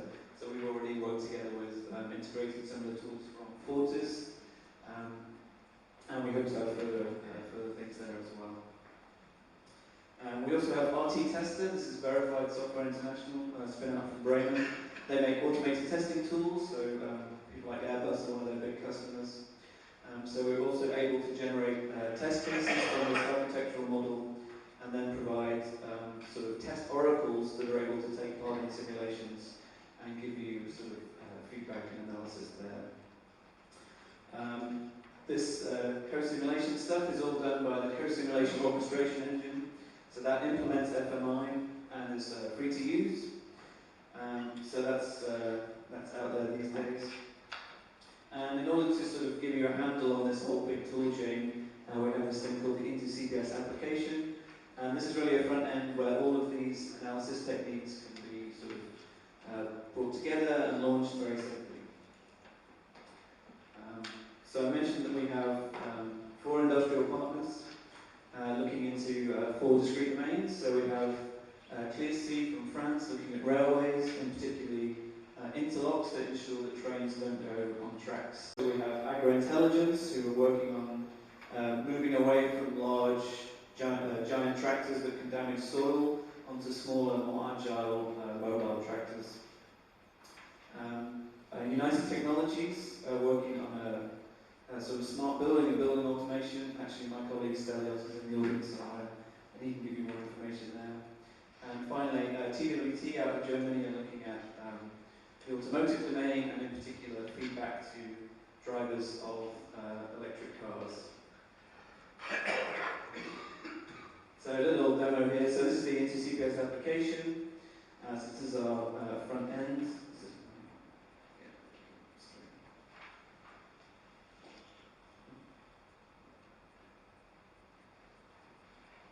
Okay, we'll skip the video. So a couple of things that we're working on at Newcastle are on this sort of design space exploration. So the idea is that at any point when you make a decision in your CPS design, you're essentially exploring what we're calling a design space, and you're making decisions further on down. So this is a line follow robot you would have seen on the previous slide. And here we have 1, 2, or 3 sensors. So depending on the number of sensors, the little robot's able to make sort of better or worse decisions about how it's moving around. And then anytime you sort of make a decision and say, oh, we're definitely going to have 2 sensors, then within that you've got parameters deciding where they're going to be. What we'd like to produce is sort of guidance and methodology for how, if you've got a really big design space that's larger than just a small robot, how you're able to use this sort of to find the best designs and how to assess them and so on and so forth. Videos aren't working, so I'll skip those. Final 2 slides. We have a large industrial follow group, so we have 71 companies who've signed up saying they're interested in results. And if you're interested in joining, you can contact my colleague Christian Koenig, or just find me afterwards. And we also have now an academic follow group, so this is more on the sort of academic side for dissemination, and my colleague Stelios will also help out. And finally, we're running a CPS summer school in July. This is with Lucian Braga University in Seaview. So these are actually people we met through the CPSE Labs project who were funded under an experiment. So that's their first European funding, so they're really, really happy to be able to do that. And we've joined together with some of the other projects, including CPSE Labs. And the idea is that you can just come for a day and get some really high-level important stuff, or you can stay for longer and get more detailed things. There's leaflets at the back, or just ask me afterwards. Thanks. Thank you. We have time for one question, provided it doesn't take more than a minute to answer. Any questions? Yes, that's all easy. Okay, thank you.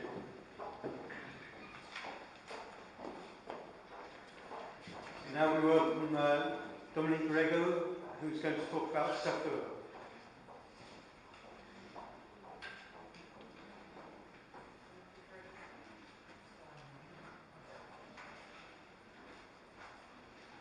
Hello, I'm Dominique Rego from Paris, and I will talk about SCORPIUS. So, just to summarize the talk, I will introduce and talk about criticalities, then about project, and then about different aspects we've been monitoring. Then I will speak about mixed criticalities, industrial use cases, project partners, more information. Hopefully we'll have time to end this in the 7 minutes frame. So, in embedded system, as most of you may know, the current trend is that there is multiple architectures which are really now unavoidable for sake of many good capabilities such as energy efficiency and temperature integrity. Also, in the systems, there are a lot of heterogeneous solutions which are inside. Then for networking, we've got a lot of technologies. All of these need also a real-time response and have extra properties for safety, for example, in medical devices. complexity needs to be managed, and the project was about to handle these criticalities. So there are safety, data integrity, security, energy, temperature, timing, resource sharing.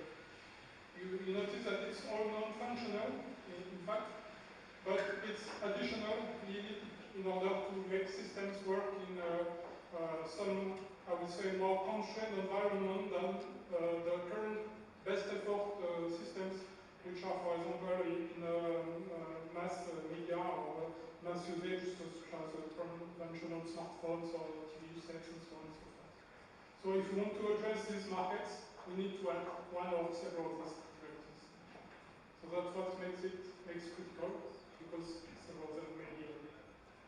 So the SAFER project is about to create and apply a methodology to develop cyber-physical systems and to consider these criticalities together, not individually, as it's usually the case for historic reasons, where safety market is very important, for example, in aerospace, and where security market is also considered mostly in high range isolation.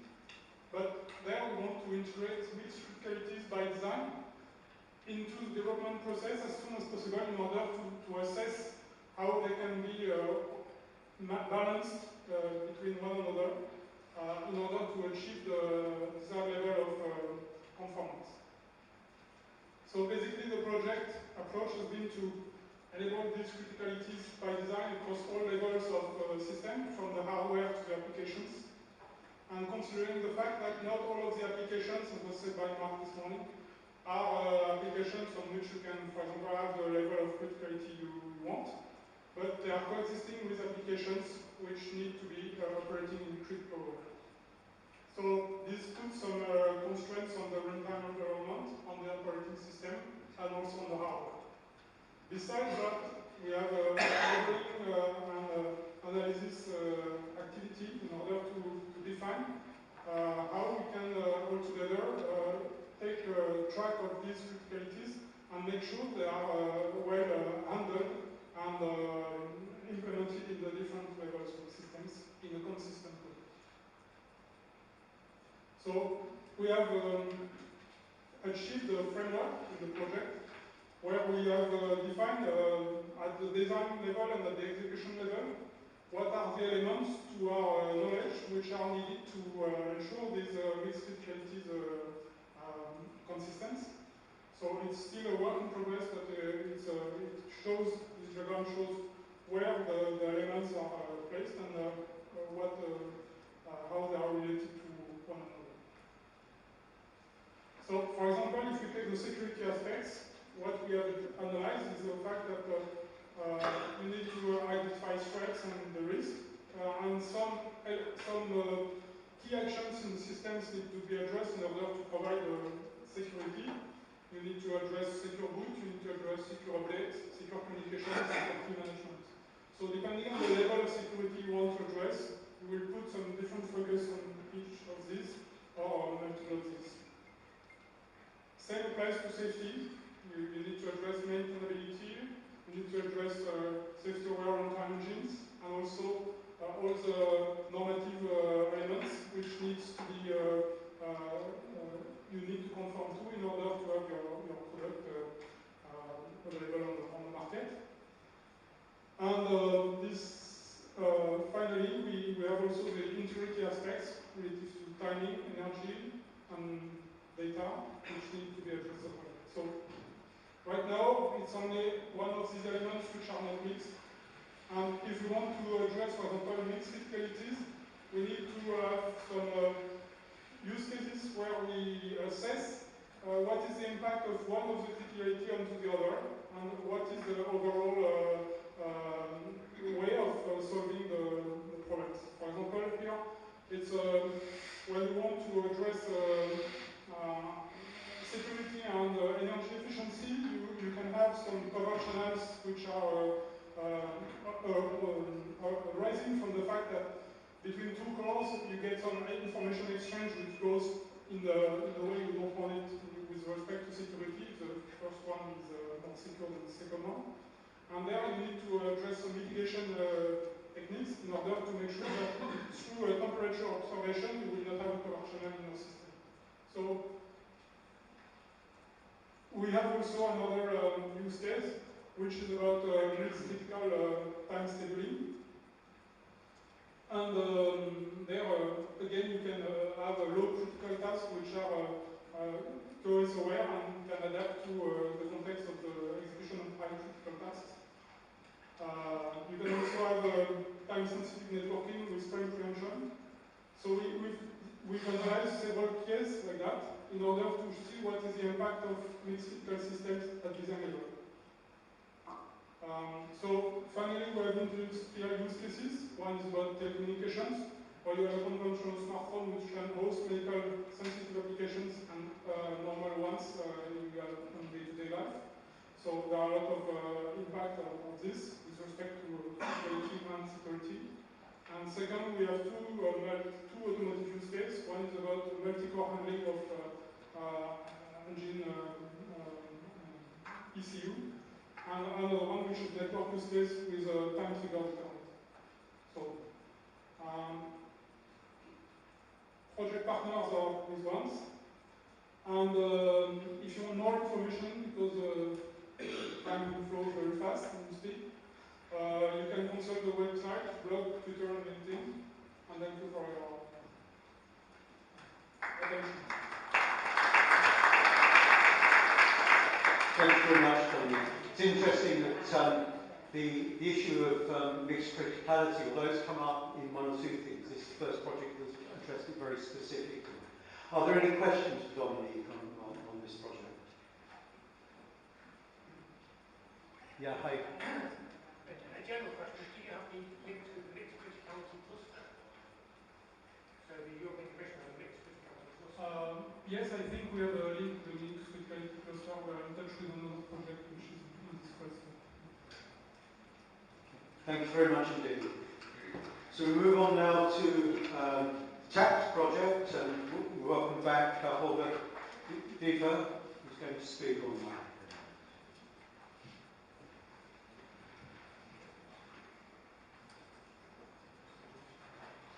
Thank you, Michael. So I'm here in place of my colleague Christian Bigel from the company here today, and I'm going to read out the slides for you. Hopefully a little more than that. So this is the project consortium for the TAPS project. It's mining partners in 5 European countries, research institutes, technology providers, and also use case providers. TAPS is a 3-year project, now in its 3rd year, so running until the end of this year. TAPS is about the designing of an architecture for so-called open cyber-physical systems. Open means that they are extensible while they are running, so you can add instantaneously, add new functionality or update features on demand in the way that we all know from our mobile phones through so-called apps. Now, if you have that mechanisms, of course, quite advantageous because you can enable your product to keep up with latest technology, add certain features, but on the other side, you also run all sorts of problems with respect to safety, privacy, and security issues. So in order to allow apps to augment or extend your system, you need to trust them. That's why it's called the Trusted Apps Project. The way they implement this is by adding several layers of security in a village castle. And the layers of security exploited in TAPS are the following. So first of all, you need to have verified apps in the way that you are sure to that they behave correctly and securely. Techniques that enable mod-based development and mod checking of certain properties, and you have to have implemented trusted toolchain in order to generate those apps. Then you need to have a tailored execution environment that is trusted in various criticality levels.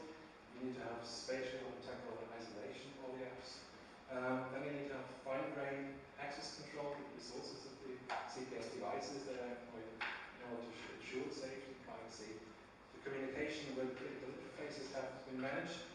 Of course, this has to be implemented on a trusted hardware that is specifically equipped with security mechanisms, and you have to have a trusted network in order to engage in secure and safe communication.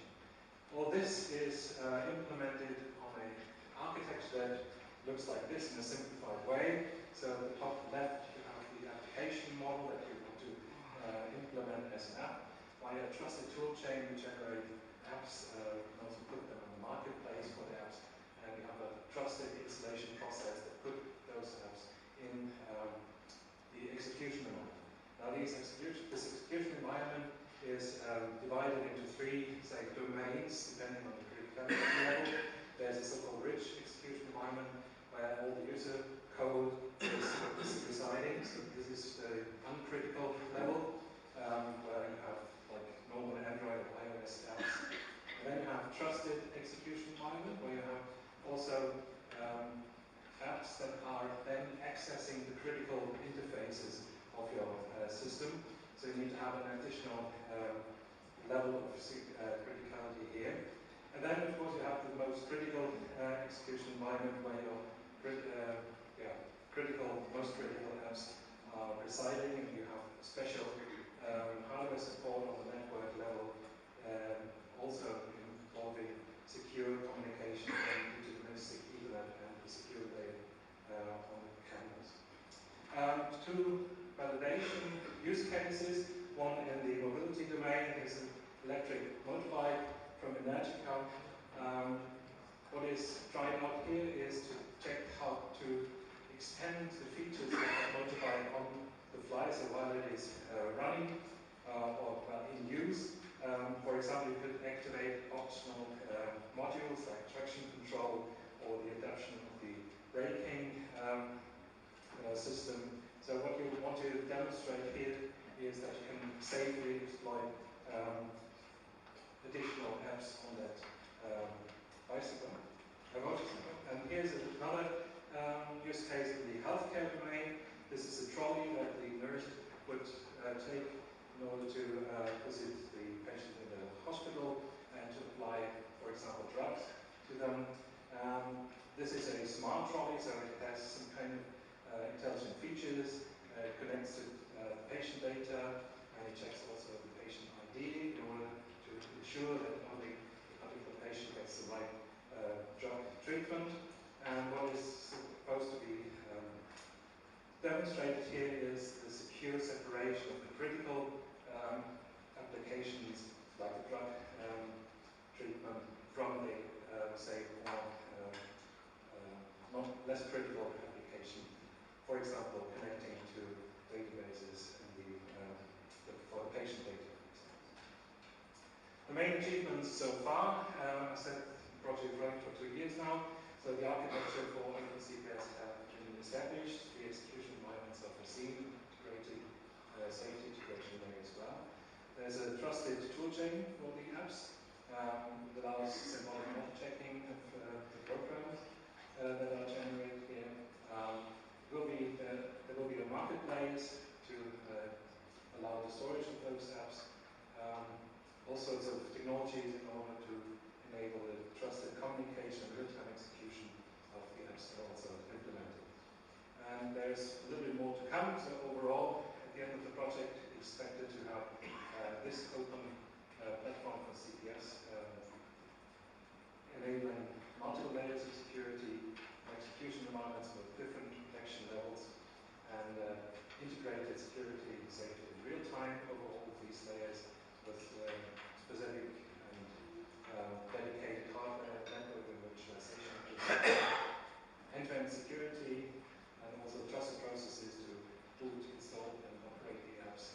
And all this will be evaluated and validated in 3 application use cases. The third one that I didn't mention is on an industry audit server use case, but this is coming up in the 13th.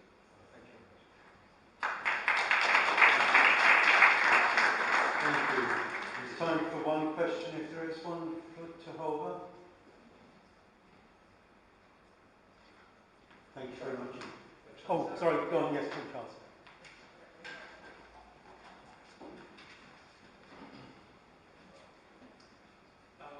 You mentioned multiple layers of security, and one particular area that I noticed you have mentioned its criticality a bit earlier on, and partitioning. What often you is partitioning more at the hardware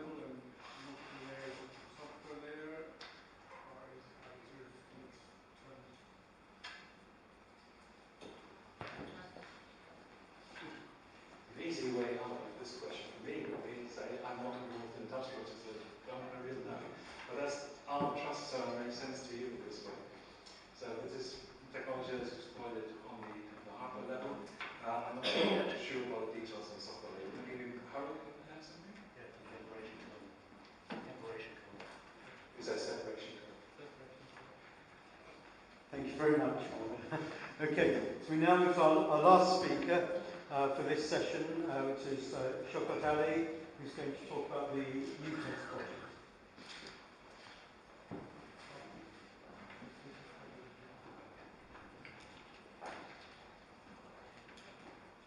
Cyber-physical systems, or CPS, are the next generation of interconnected embedded information and communications technology systems. Cyber-physical systems work in many areas today. The market is estimated to grow from $32.3 trillion today to $82 trillion in 2025. UTEST is designed to improve reliability of CPS, where automated warehouses and connected healthcare products and services are chosen as pilot cases. Due to increasing regulations, the costs of testing and quality assurance in medical devices development are swelling. The costs will grow further as emerging healthcare systems and services become more interconnected in the cyber and physical world. UTEST develops cost-effective, robust and efficient testing methods for CPS operating in uncertainty. By using these testing methods, we can guarantee that cyber-physical systems can handle uncertain situations. On May the 7th, 2016, Tesla's self-driving car caused a crash. It suddenly changed lanes and put itself in the path of a large white trailer. The car's software had not yet encountered the combination of bright sunlight and the bright reflective surface on the trailer. Thus, there were no protocols to escape the situation. The crash was caused by the system failure. It is a hopeless task to simulate and foresee every possible uncertain scenario in such a complex system. However, a lot can be done to improve the system's reliability before it is placed in an operational environment. The self-driving car is a cyber-physical system. It exemplifies the kind of challenge that the UTEST methodology aims to improve.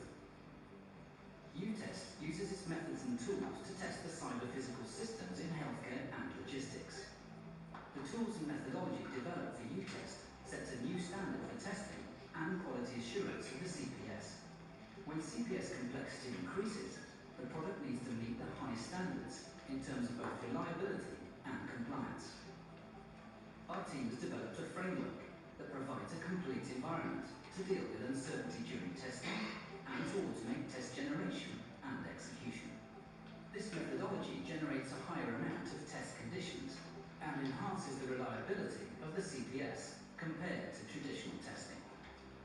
The UTEST methodology can validate the CPS behavior in a wide range of scenarios, such as changing temperature and blood pressure.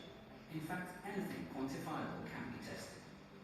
The consequences of failing to thoroughly test these new devices can be devastating. For example, a lot of people have pacemakers. Pacemakers are known to fail under certain circumstances. For instance, when used by people they weren't originally designed for, like younger patients. Traditionally, the testing methods have been too expensive and ineffective. Relevant test results and protocols are therefore missing from the pacemakers we use today. By expanding the range of medical equipment are tested against, UTEST can radically improve their robustness. We're only at the very beginning of CPS deployment, and we expect to see a massive increase in devices that have advanced software and are connected to the web.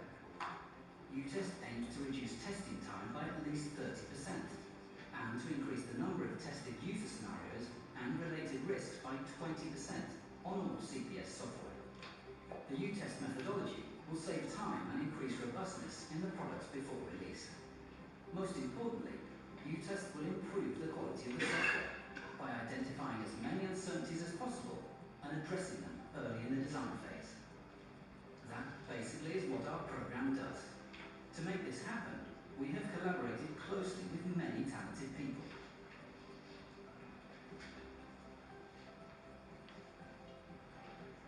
To learn more about us and by dedicated half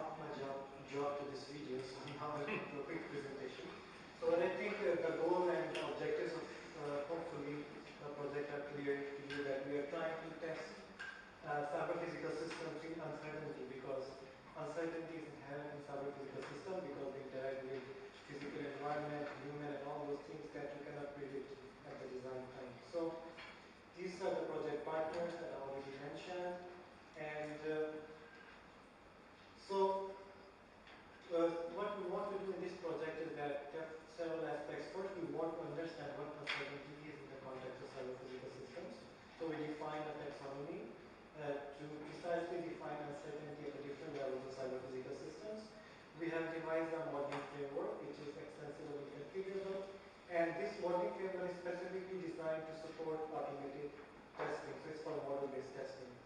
And then we have testing framework where you can plug in different kind of uncertainty-aware test strategies. We can do test optimization, we can do test case generation, and we can use test case minimization and so on. And we are also focusing a lot on standardization in this project.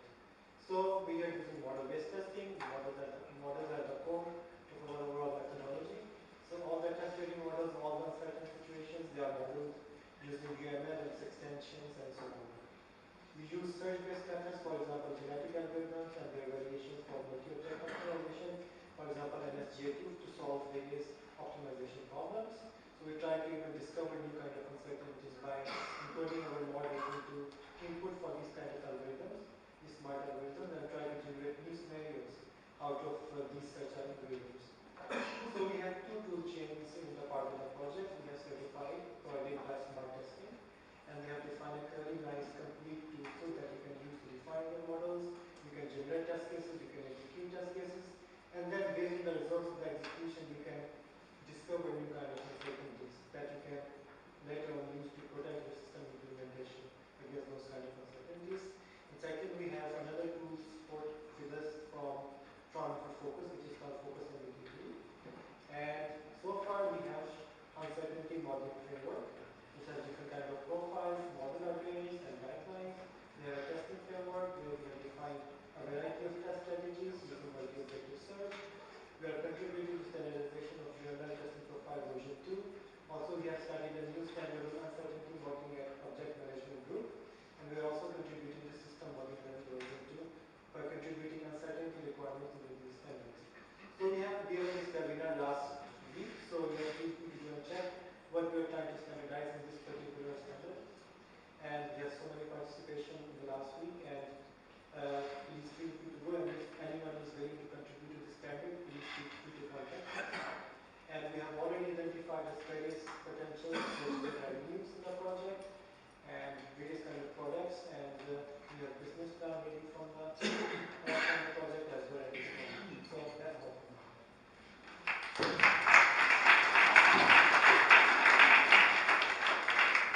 So, any questions?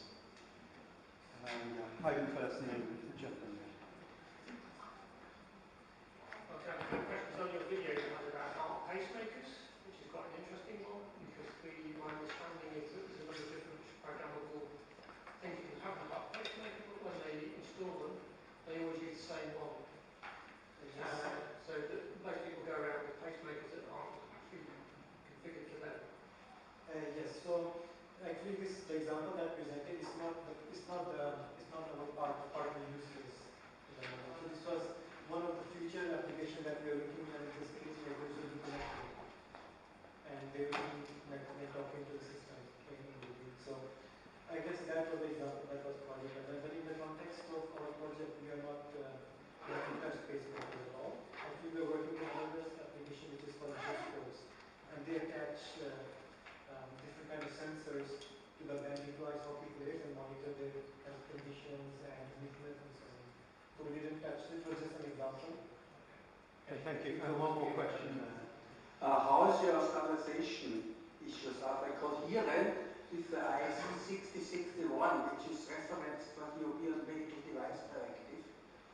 Yes, so in our case, we are focusing on software modeling standard. So that's why we, since UML is one of the standard in object management group. So in our project, we are focusing on creating test models. And as part of test model, we want to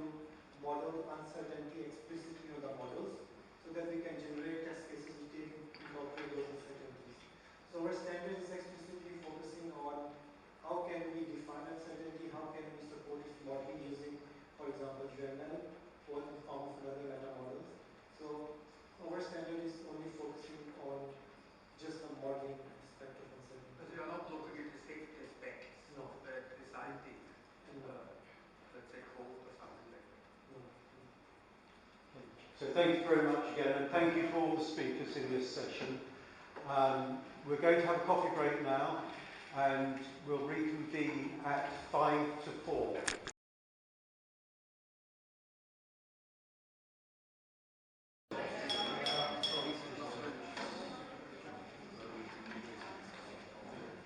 Okay, so we're going to start the next session now. So again, starting with a community presentation. As I said before, we're going to be having these ICT1 presentations, but also some from the overall community. And you missed all my nice words in the morning because I have been talking a lot that Artemis is very supportive to the ICT1 community, that we like doing events together with you back to back, so that Artemis is having. And then tomorrow too, which you might know, if not, you can still register, I guess, to the Broadway event. Absolutely. And yes, so Artemis is doing the big agenda, I would say, the strategic research agenda. So this is the one you're going to hear about, influencing very much the Horizon 2020 program. And as Werner said in the morning, also most CPS projects are within the Excel program, but some also in the Horizon 2020 industrial leadership. So I'm looking forward to you, Matt. Thank you very much, Michael, for your kind introduction, and indeed, thanks also for the advertisement for our brokerage event tomorrow in this very same hotel. And we hope to welcome quite some number of people. I think we have already 270 registrants. I think I will do some talk because you know the last numbers. And I would like to give a short introduction on the Artemis Industry Association. And I suppose you all know Artemis. I will say only a few words. We have a new association here. It was launched in April in Vienna, co-located with CPS Week in the Hofburg. It was a beautiful place and a beautiful time to launch this SOA. It's a new rationale, digital transformation. Also, the Commission is very much on this in this area these days. We have here a simple picture, although this screen seems a bit squeezed from the right and the left. But you see here the transformation that came from a lot of mechanization to mechanical engineering, digitization, and then integration to connect the system to cloud and ecosystems. And this way you see electronics added to a product, and later on the electronics go even to services instead of only the physical things. So the sound physical systems are the key driver in this digital transformation. They are not only the computing hardware, they are also connected with other sound physical systems. And the main trends that define this new area is the integration of functions, not only within one application area, but also among several different application areas. And I think the mobile phone is one of the big examples of that, which becomes kind of a multi-tool. Open platforms is another very important element in this. If you don't have an open platform, such a thing cannot grow, cannot expand. The combination of internet with information stored in huge databases is another element of it. And it also means that you connect automatically to big data type of things. So a number of these drivers, the always connected society is a very important one. The virtualization of communities has changed our society. People are now always connected to all kinds of information sources. The platform concept which creates this hyper-scalability, as you can see, for example, from Google, from Skype-like businesses, this platform really makes it possible for companies to take off very quickly and very, very fast. And then the data dilution, as they call it, the data value, the enormous amounts of data which are there, but are not used in all cases and all ways. Then security, of course, also mentioned this morning several times. I think security is one of the big issues. Privacy is a very important thing, certainly when you talk about platforms. And also the software value. It's not only the hardware that makes the systems, but especially the software that connects everything together. And as I said, trust and privacy is the other important driver. This picture you did see also this morning in the High Peak presentation. We also use it because it's a very, very nice picture, which indeed shows that all these elements are connected together. They're not standalone. It's not only networks, it's not only big data or computing or services systems. They are connected together in a very important way. So I think it's very important that, no, I'm too fast, that this indeed is considered in this way, and cooperation is key to this. Of course, each of these elements needs research in its own respect, in its own art, in its own domain, but also it's very important that people look over these boards, because when you want to build a platform that is successful, you need to do this. Otherwise you will not be successful. One of the thinking threads of the Archivist Innovation and Strategy, the SRA, the priorities are this picture, which shows that a number of building blocks. Then you have standards and interoperability. That is going to work. You have a number of building blocks that you can use for CPS. Then that means that you also need standards and interoperability to make sure that they work together. You need a lot of know-how for that, and engineering tooling and engineering knowledge. And then, of course, the architecture then creates something that you can recognize and really use. It makes it functional. So this is what we call a set of elements across the system design, flow, and the supply chain. For the supply chain, you need also these building blocks. You can hardware, can be software building blocks, but you need then these standards and interoperability to make them indeed work, and to, in the end, form architecture that can really support products. And in order to break these domain barriers and also boost innovation, research activities should really continue to foster a cross-domain approach. As we already put in our first SRA in 2007, and then it was quite new. In Archivist projects, we have seen that it can work. You can combine the different mobility domains in one project, and that works out.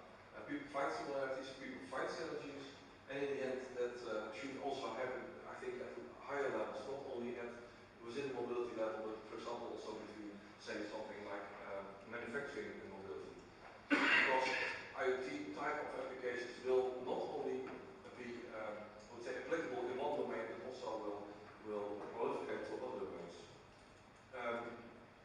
This is an example of how you can create then, I would say, kind of house, and I think it's quite unreadable if I look to the beamer here, but perhaps this presentation is later on distributed. It starts with the basic research, of course, then the methods and tools for the engineering and virtual engineering, then the robustness and availability and the interoperability, and then here you get into, I would say, the more architectural part, systems of systems, computing fabrics, things of the internet, and also CPS architectures. That is then topped off by digital platforms that can unite these kind of subjects, and of course you need businesses and ecosystems, which is also a separate topic on itself, but it's built on all these elements. And only when elements fit well together and have a good glue, then these businesses can really flourish. So the message here is also that these CPS components, compatible CPS components, can maximize reuse, but also accelerate development and consequently time to market. This is also our cross-domain approach, where you see a number of topics that hold for example, smart mobility, health, communities, but also production and energy. Digital platforms, as I said, mobility, connectivity, but also the architectures you can share, and then also for computing elements. And then also the supporting elements of dependability and methods tools, of course, are part of this picture. Then this is the context in which I was also present in this big circle. If you have the services, the products, and the digital products, this is the automotive products, and the digital products, and circular products, that's the Internet of Things plays an important role. Our SRA tries to cover everything from hardware until these services, but also the elements as big data, high performance computing, but also robotics, 5G, and photonics play a very important role. It should also be considered in concert and not only in isolation. And then a bit about Artemisia. This picture is from our website. If you scroll down on our website through the lower end, you find this information. This is still about the Artemis JU projects. In total, about 56 projects with 770 partners, 6 calls on a number of topics. Artemisia has 8 working groups and quite some members about. It's here still 174, but I think we are now again at 180. So we have this kind of information on our website, and in the future also the Excel project should be part of this, since our members are currently very active in Excel projects. Although it's spread over different projects, which from which the projects are not, I would say, really CPS projects. So there are CPS elements in each of these projects, but our members are still, as I said, quite active. What's very important is in Artemis we had 3 innovation pilot projects, the AIPPs, which proved to be very useful. They were big projects between 80 and 100 partners. These projects showed indeed that standardization and interoperability were very important. They brought a lot of people together. I think this can still work. In Excel there are lighthouse initiatives, which also go in this direction and perhaps even on a higher scale. And we look forward to see what comes out of that. And Artemis Industry Association organizes about 3 or 4 events, community events each year to bring the CPS community together. And we do not do that on our own. We like to also cooperate, as example, as I said, the co-location with CPS Week, the cooperation that we have with local CPS in combining events in the same week and preferably in the same location, and it all helps to gather critical mass and bring people really in contact with each other. Then the 3 focus areas of Artemisia. Last year it was decided to not only focus on embedded south-physical systems, which is really the heart of Artemis, but also to add the Internet of Things to it, because the communication becomes more and more important. And Internet of Things is a very important element in that. But then also the digital platforms, as they are supporting infrastructures to really make things alive, to really build, I would say, the creation of the digital economy on. I think also the Commission is very active in this. In the next few days we have a kind of stakeholder forum in Essen to discuss about this. So we are very unfortunate that it's impediment to our event, but we are very fortunate that this idea now goes wider. This is a bit of the structure. As you see, we have a kind of innovation environment, what we call it, which is the heart, which is the working groups and labeled Center of Innovation Excellences, and a lot of Excel partners and a lot of other partners in cooperation with support actions.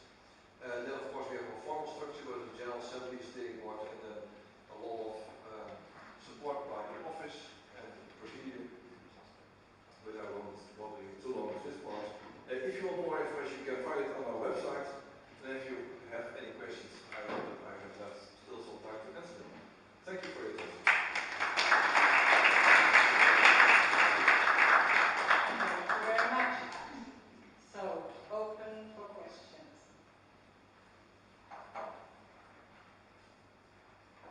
So you have been very, very clear, but maybe no question from the audience? Okay, so if you want to have a deep dive, you can go there tomorrow. So starting at 1 o'clock, I think. Yes, it starts Same after as lunch. you. It starts in fact with lunch. Okay, with lunch. All right. So thanks a lot. Okay, thank you. Okay. So we're now coming to the ICT 1 2016 project.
also parallel to this, we are seeing more and more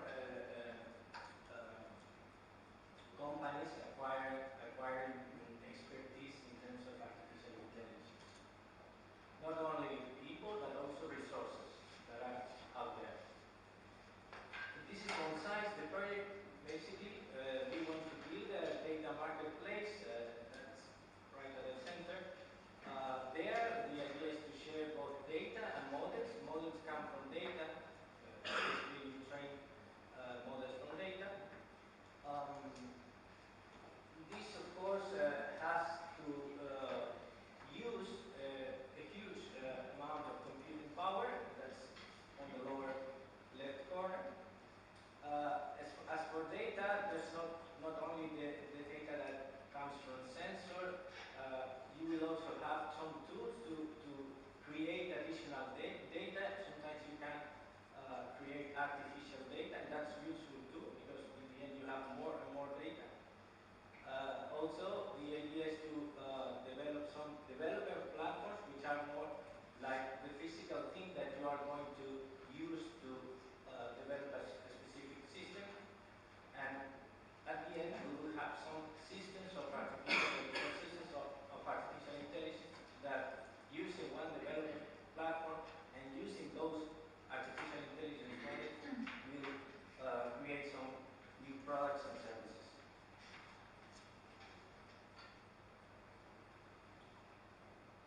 Within the project, we will have 4 basic demonstrators in the automotive, consumer, and healthcare scenarios.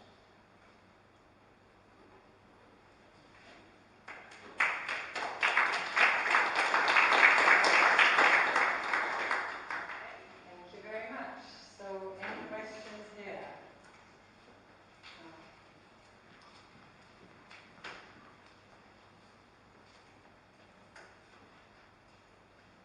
I would like to know if the data that you will expose in the marketplace is just open data or also closed data, and then if you will also deal with payment transactions, since it is a marketplace. I don't think we will deal with payment transactions, and as for data, I guess that's something that we will define in the future, but I believe it will be open.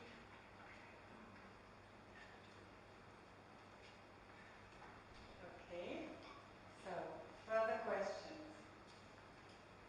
Okay, now we're going to move on to Francesca from the University of Sassari with, I hope I pronounce it right,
stands for cross-layer model-based framework for multi-systems in uncertain hybrid environments. And these are the keywords of our project, basically.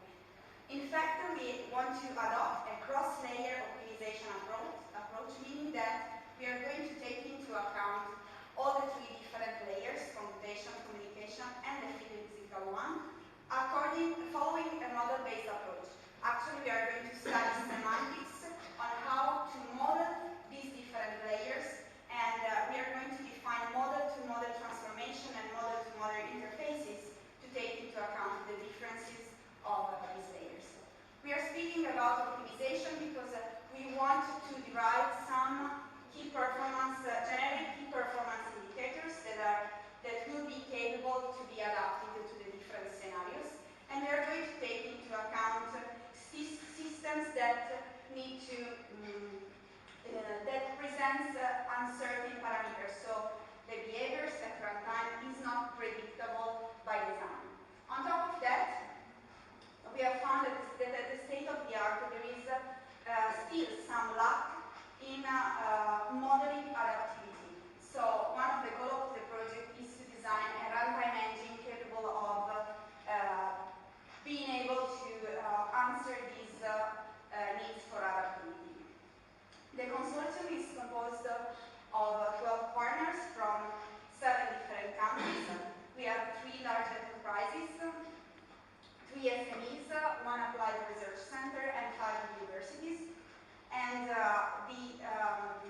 the idea is to create this framework based on these 3 main big assumptions that are in fact that we want to provide a model-centric approach to scenario and system and parameters of the system definition, a runtime engine capable of providing hardware and software adaptivity, basically exploiting sensor-driven and sensor-driven information, and all these two things are going to be summarized in what we call the continuous design and operational framework that is composed of basically on 4 different components that are optimization components, verification, in-loop simulation, and prototyping components. Where we are at the moment, we actually had our kickoff meeting 2 weeks ago, and this is the result of our kickoff meeting, basically. We have identified all the tools that we think may be useful to describe, to be integrated in this cross-layer continuous operational framework. And we divided them according to the different layers to derive the system and to be able to describe the system from the requirements directly to the prototyping, to prototype the demonstrators. What comes next is the fact that in the next month we are going to speak with the different use case providers in details to define what are the features of all the set of tools that we have identified that basically are important for them and that needs to be developed. These are the 3 scenarios that we have already, where we are going to provide demonstrations of our tools. A self-healing system for planetary exploration from Thales Alenia Space. Ocean monitoring from an SME, UK SMEs from Ambitions, and smart traveling that is going to be provided by TNO, the Fiat Research Center, and Anysolution.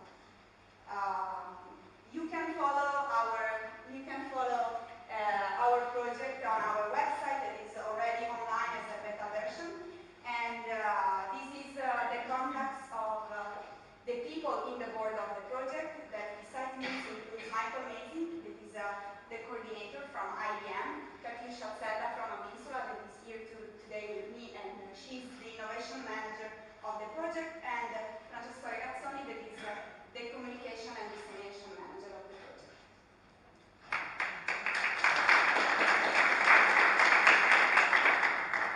Thank you very much, Francesca. Well, maybe there's questions. So questions from the audience?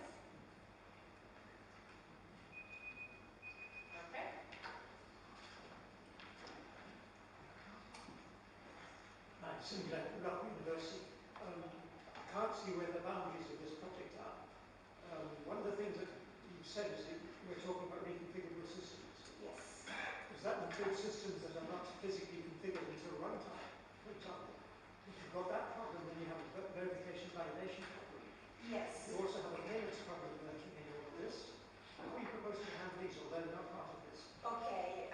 One of the things that we are starting to study at the moment, and some of the people in the consortium, like University of Rennes, has already some experience of that, is how to model reconfigurability. So a model-based approach to reconfigurability. So we will integrate in the runtime engine these models that will somehow define at runtime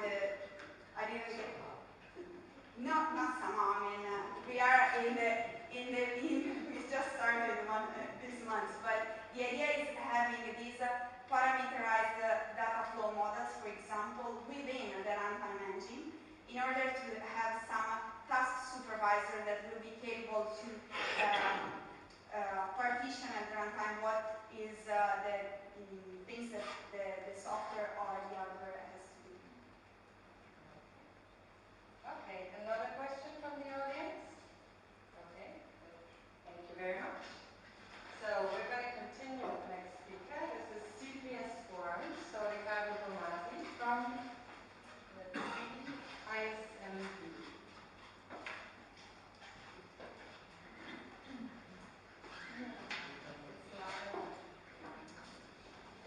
Good afternoon, everybody. I'm Ricardo Tomasi, and I prepared this presentation together with Fabio Boston, the coordinator. So, CPS-Warm, in a few words, is a recently started project under the ICT 2016 code. I must start with a confession. I'm extremely happy about the presentations that I saw in the previous session because there are a huge number of point of contacts between the project that have been presented and what we're going to do in the next 3 years. We have, on the other hand, a slightly different approach. So, starting with the consortium, we are a 3 applied research center, 1 university, 2 large enterprises, and 2 SMEs. As I said, what we're doing is extremely similar to what we saw so far. So, we are also working on a complete solution for collaborative and autonomous CPS and CPS-OS. We cover all the parts of the life cycle, going from the model to the deployment. What's the original part of CPS-Warm? So the vision of the project actually started with an idea, and the idea is that with a growing number of smart CPS being deployed in the field,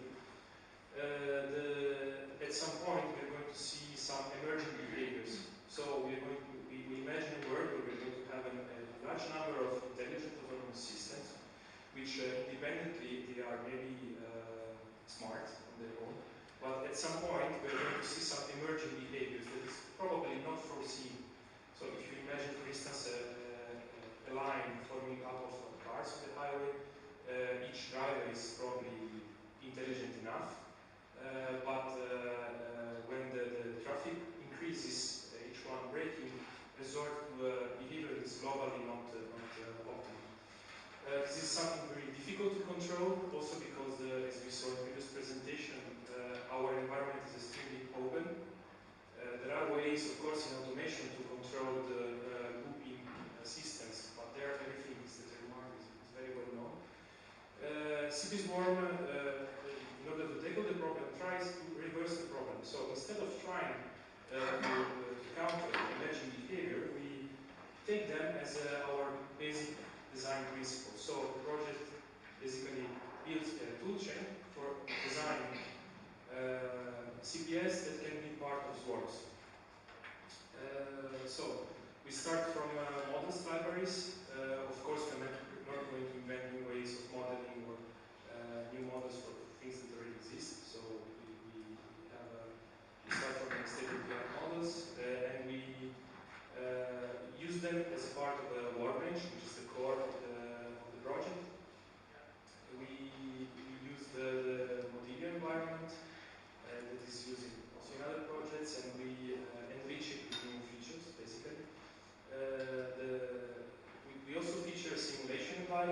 which is basically oriented to small computing. So we try to define goals at high level, and goals are assigned to swarm. And we try different configuration of devices which can run in a simulated environment and multiple times to find the approach that better fits the approach.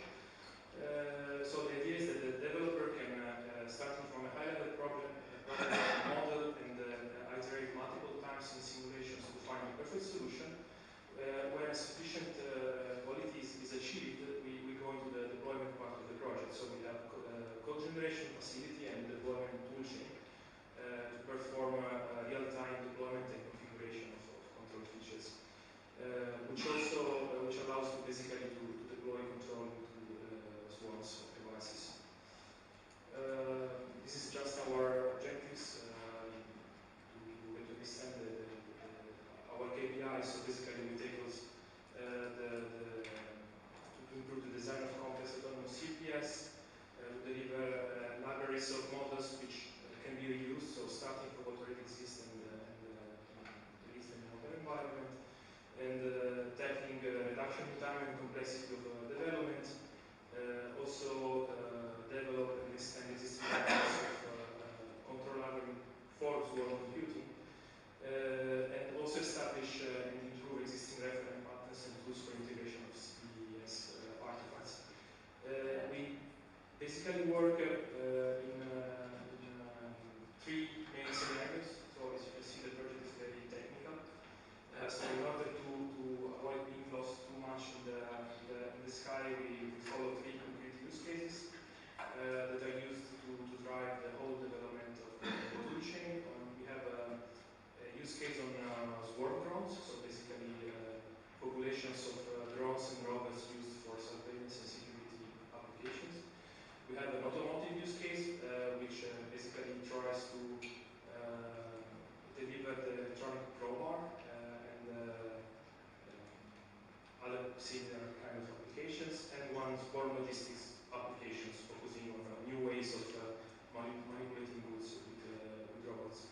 One last aspect is about the methodology. So the project itself, but also the kind of methodologies that we are studying at the moment, look at alternative ways of working. So the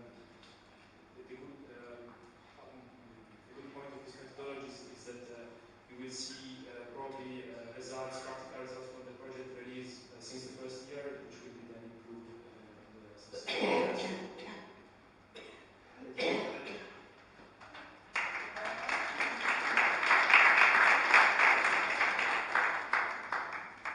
Thank you very much. So, questions from the audience.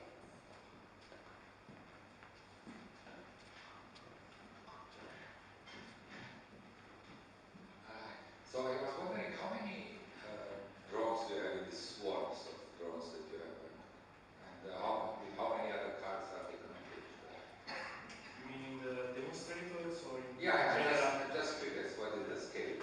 Well, in general, of course, we work in an environment where the number of drones is not exactly set in the beginning. As far as the project is concerned, we will run a demonstration with small scale, of course. This is not a demonstration project. So from the pilot size case, we look at situations where we have maybe under 10 drones. But isn't this a problem? Because, you know, we all do experiments on, 3, 4, I mean, we always did experiments on 1 robot, 2 robots, 5 robots, and so on. Now the question is, does it scale to 1,000? Does it scale to 1 million? Does it scale to 1 billion? Does it scale to the teraswarm? Because that's what we are going to ultimately. Because the question is, are our models appropriate for this? Because you build one model for 5 drones, and you need a totally different model for 1,000 drones. Yeah, it's a very good point. So for that problem, we basically use the simulation environment. That's the plan. Yeah, but your simulation environment is going to fail with 1,000 drones. I mean. Yeah, but that's what we need to see. But it's not your fault. I'm just asking a question. No, but we already discussed the problem more or less. What we will try first is to perform hybrid simulations in case where maybe we have one or two drones under development, which we look into details, working in a situation where we have an environment made by also by other drones, which is scale up for the large number of devices. But this is of course a novel challenge, so I agree it's a very good point. Hi, but indeed this is an open question in all presentations that we have seen previously. In general, all case studies are focused in cyber-physical system with heterogeneity but with a low number of components. This is not only this project. In general, all projects that we have already seen all the morning, we have seen heterogeneous cyber-physical system but with a limited number or in the heterogeneity or in the number of the systems. So definitely is a topic that we have to explore. I'm not involved in this project, but it's quite common that when you review projects on this area, we can see that the number of subsystems that we are going. For that reason, the states, they prefer to concentrate on system rather than on cyber-physical system. I can remember one slide of the morning in which cyber-physical system is a sub-circle inside a big one. So indeed, we have to explore. And it's a topic that we have to address in the next years because it's not straightforward to address design of such kind of complexity. You can talk later. Just a short answer. We are verifying systems with 100 lines of code for 40 years. We never scaled up to 1 million and 2 million, okay? And I think that one has to be on this from the very beginning. We continued, I guess. But I think here we're also going to continue, so thanks a lot to you. So we're coming to the CSA program, so the 2016 CSA, which in a way is going to be continuing the work of Roger CPS. So as we at least as Steinway's are also partnered at CSA, we're going to have some continuity there, so we're going to keep mailing to you. Yes, this one has a bit more of a focus on platforms, because platforms was very important for the European Commission, and it's called Platforms for CPS.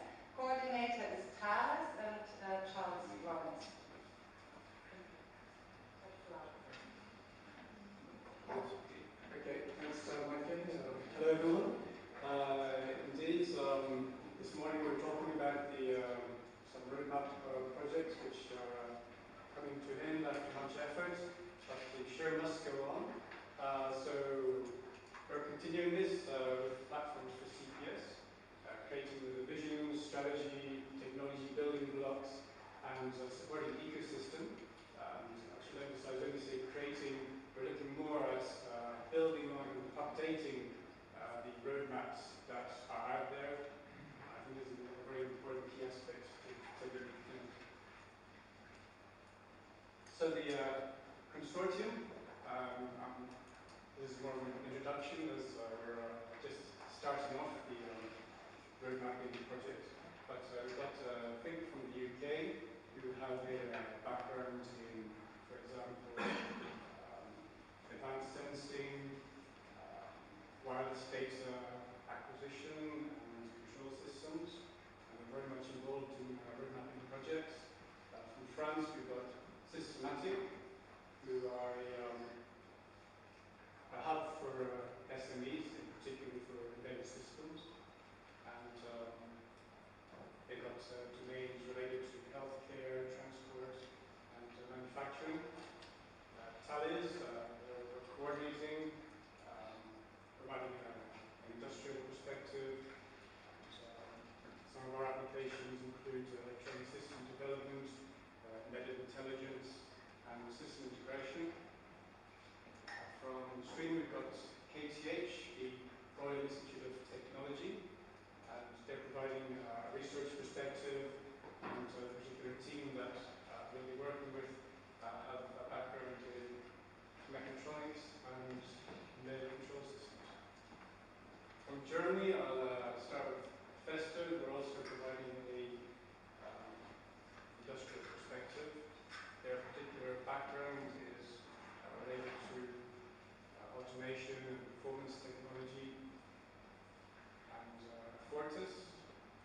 providing two perspectives. So one research and also one in terms of technology transfer, and in particular for software-intensive systems and services, if I remember correctly. And then to keep us on track, we've got Steinweiss continuing into this new project, and they've a strong focus in technology transfer.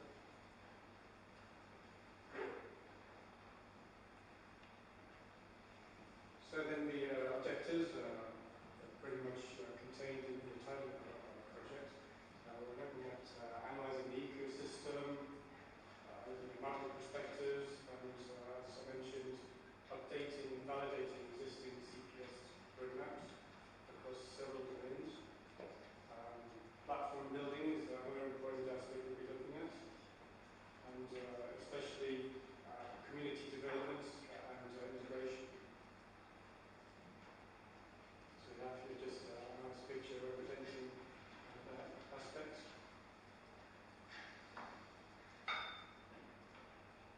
So the pillars for this project, the strong points that we're going to be emphasizing are the CPS and industrial IoT landscape, road mapping and recommendations, platforms and data-oriented activities, constituency building and collaboration, and of course the dissemination and exploitation of data. So these take up the work packages, which are led by Tally, Steinweiss and Fink, and then the particular tasks are shared out between the partners across the work packages. Outputs from the project include market analysis and recommendations for business opportunities, CPS community roadmap and recommendations for research priorities and innovation strategies. We're going to have a survey of CPS platforms. Also, we plan to have a repository of building blocks for platforms in the CPS domain. Showrooms for platform arenas. This will be looking at examples of platforms, and there'll be particularly a strong input from SMEs to indicate how they can take more participation in terms of industrial large platforms. We've also something we've got called the platform, which will be the engagements with the community and finally constituency building and clustering events. So impact is going to be particularly in the form of catalyzing nature, bringing together previously independent stakeholders, separated stakeholders and communities. We'll also be looking at connections with IoT, ICT, communications, 5G, and identifying gaps and strategic directions with respect to platforms, strategic research, and other important points that we discussed. Contribute to constituency building and thus promoting longer-term efforts and ecosystem building. And then the last 3 points, gathering and disseminating technology blocks and platform-intensive practices, steering initiatives and efforts towards identified strategic directions, and sustainable platforms for CPS alliance. So short and sweet.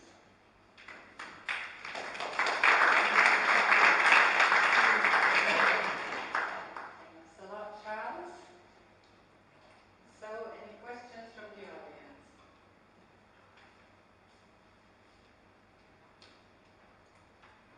Okay. All right. So then comes, last but not least, not one of the new projects, but one of the ones which has been running parallel to us, the third CSA of the 2014 calls, and this is CPS Summit. It's presented by Hannah Luce from Fortis, and it's also on US collaboration like the TAMS project has been. So they have been really running parallel with the same theme, but TAMS was more on modeling and simulation, and CPS Summit on CPS as a whole. Hi. Thank you very much. Always a pleasure to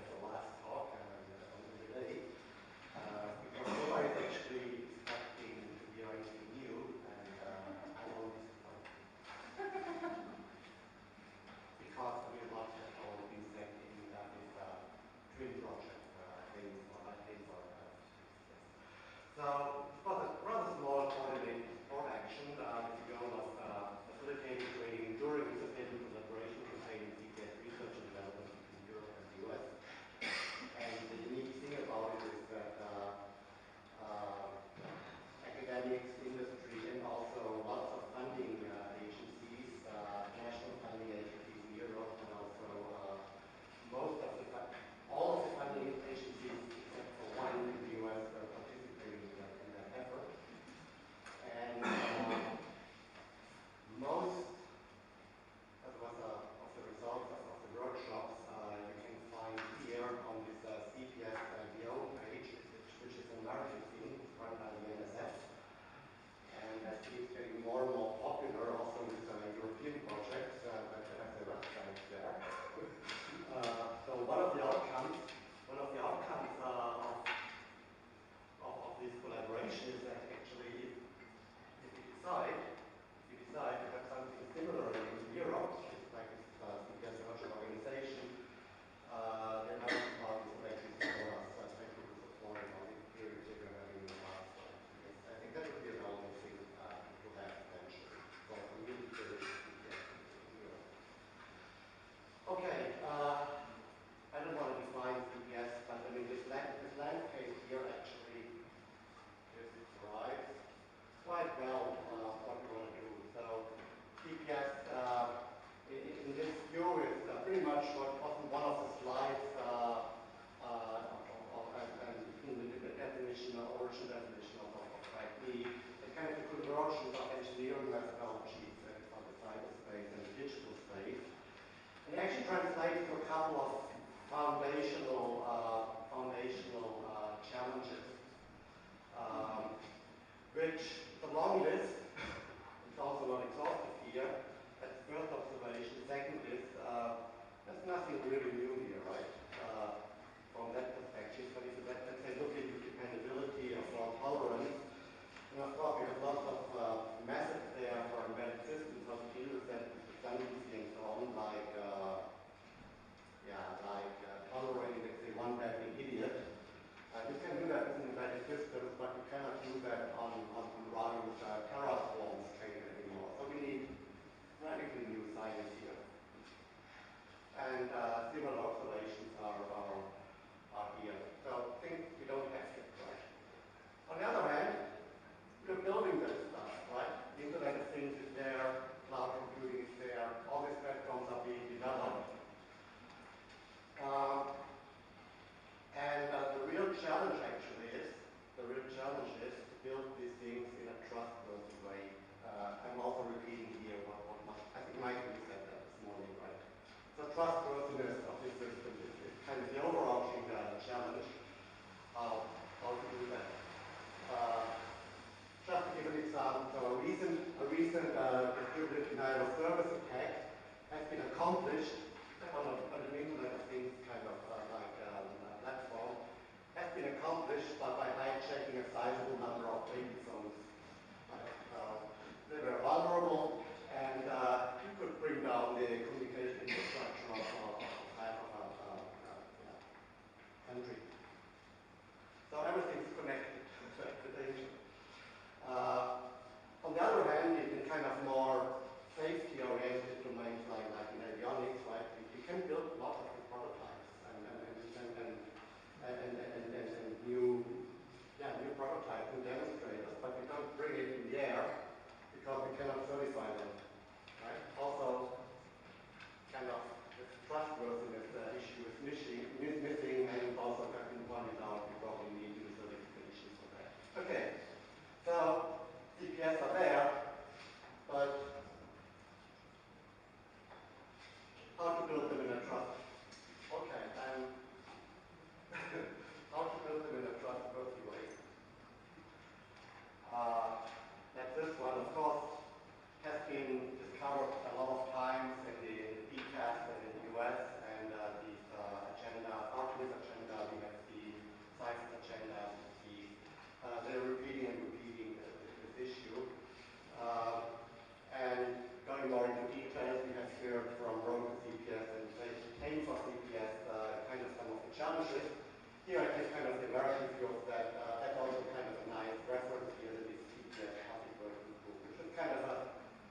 different perspective on the margarita as given before. Okay, so common challenges. So if we put a bunch of people together, what do they suggest? Yeah, this is a call to launch a synergistic research campaign for solving cross-cutting scientific challenges and cybersecurity systems for building trustworthy CPS. Okay, and I don't go into politics right now, what's going on right now. But that will change, don't worry. So we put up an action plan, actually how, kind of a blueprint of how such a collaborative effort should look like. A couple of contributors, editors, so it can be edited by Maradam on the European side and then Alex on the US side, and a couple of contributors are here. You can download it here. It has been a featured report on this EPSDO title page for the last half a year, which we are very proud of. So it also shows kind of the commitment of the Americans to make this thing happen. That's also one of the insights. And I don't go into details here why we should do it now. Maybe we should wait a couple of months, right? Looking at the newspapers. Why we need to join forces, and so on. And the main thing is it's distributed in 4 action lines, which already kind of joint research. Those are the topics: driving horizontal standards, open platforms, and living labs. So CPS is about building stuff. It's not about putting Greek symbols on the paper. It's about building stuff, and we need this large-scale experimental platform also to address Radu's concern that we stick with small use cases, not going to the Terraform. And exchanging best practices, also a very innovative concept here for connecting recent research with education in a very nice way. So also, I'm actually third time I should do that. So Radu is one of the causes on that one. If you have more details, it's next one. On it. And so the recommendations are, of course, implementing this action plan. For that, we need kind of a novel mechanism of strong collaborative effort with joint proposals and joint evaluations. Everybody who's ever suffered through one of these binational calls will know what I'm talking about. It builds on the shoulders of giants, right? Huge programs in the US and EU. Werner gave an overview on that one.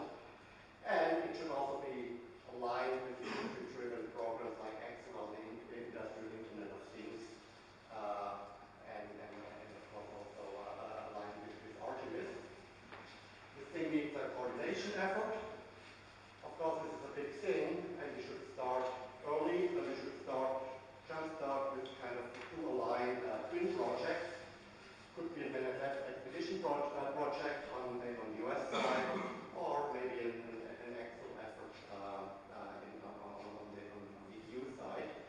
And the main thing of such a main result would be kind of a set of building blocks, real building blocks across domains, pretty much in line with what Martin Burke just said about the Artemis research agenda, right?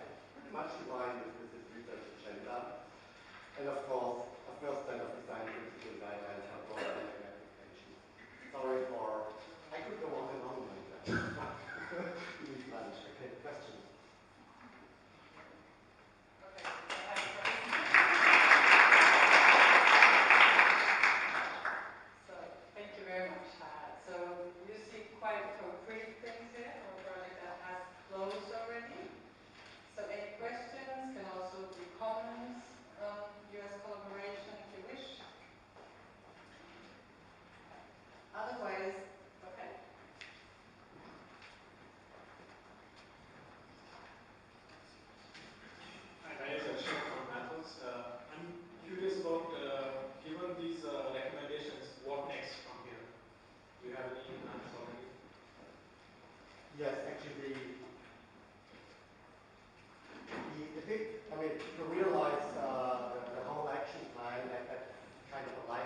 have to listen all day. I already asked him if his head is exploding already with all that information. But we have tested this in other events, and he is brilliant in that, I'll say. So you to see now. So summarizing everything, there will be a report. Of course, that report will be more detailed than what was captured right now at the moment. But for you to see, before 5:30, I think you will have heard everything from him. But then, even if the event closes, then you're still free to discuss until, let's say, 6 or something. So people who want to stay can stay, but you will have heard everything by 5:30. Okay. So, hey, Thompson. Okay. Well, good afternoon.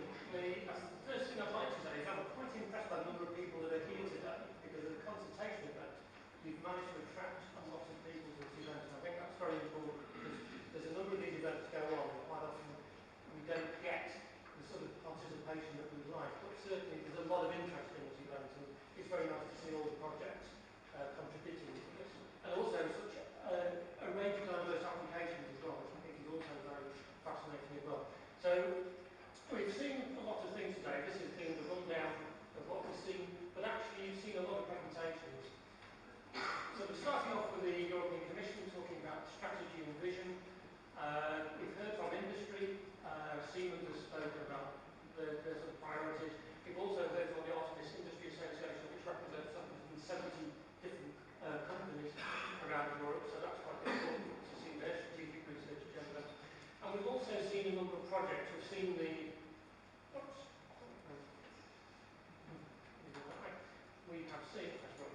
We've seen the project from 2014, we've seen the research and innovation actions, where there's a number of things going on there. We've also seen the latest project, which has just been funded and which has just started. And it's quite interesting to see the way the themes have changed over that time, because you can see subtle changes going on, which actually match some of the strategy which is going on inside of Europe. And we've also seen a lot of coordination actions here. I think there's about 6 different roadmaps, white papers, and various things, all trying to define which way Europe should go in the future. So that's quite interesting as well. I'm sort of involved in a variety of things, sort of base 2020 and also Framework 9 at the minute. Interesting stuff moving. But it's quite interesting to see all of these different roadmaps. And I think the key thing is really a lot of synergies between these roadmaps as well. So I can see a number of things that you're coming across. So Werner Steinvogel spoke about the drivers behind digital strategy in Europe. The thing which are coming, autonomous driving, smart factory, healthy ageing, are all key topics for Europe. And there's a big push for this leadership in digital value chains, and this trying to get the technology into the different members of the value chain. The large companies in Europe are very good at already adopting these technologies. It's actually trying to get it down through the value chain and get it into the SMEs and the mid-caps as well. This is one of the big worries for the Commission at the moment. And also skilling the workforce for digital change, and also trying to ease things by adapting legislation, looking at privacy, looking at autonomous driving and things like that, trying to come up with harmonisation in those to try and make it possible for companies to exploit the technologies. Now, one thing that Werner mentioned was less money for smaller projects and more money for larger projects now, and that's very much the case. So there's been quite a concentration on public-private partnerships with things like Excel, which is very large, multi-billion euro program. We've also seen there's a big push towards European leadership in platforms. So before Christmas, we were actually in one meeting about platforms, and really there's an opportunity there for Europe. And in particular, there's a lot of interest in large-scale pilots and test beds, and also innovation projects actually to reach out to the SMEs. And the key message really is that really the Commission wants to work in partnership with industry, but also with member states and regions. So it's not just money coming in from the Commission, it's also money coming in from industry and also from the member states as well. So it's tripartite. So Excel, for instance, is a tripartite public-private partnership. Okay, so we heard from Road to CPS. We've jointly organised the event today, and here they've looked at roadmaps and implications of the 60 building under these 3 pillars. Very interesting to see that they've analysed 72 projects. That's an awful lot of work. I appreciate that greatly. And also, it's very good that a tool was developed. I'd love for it to actually help with this. I think that's something which should be exploited in the future. The interesting thing coming out of this is actually that as companies face challenges, actually there's a lot of synergy in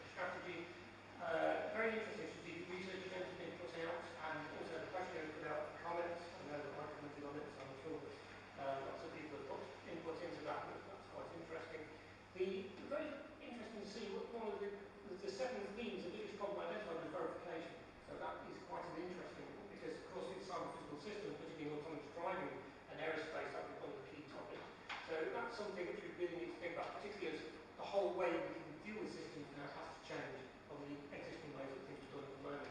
So there is a big opportunity there.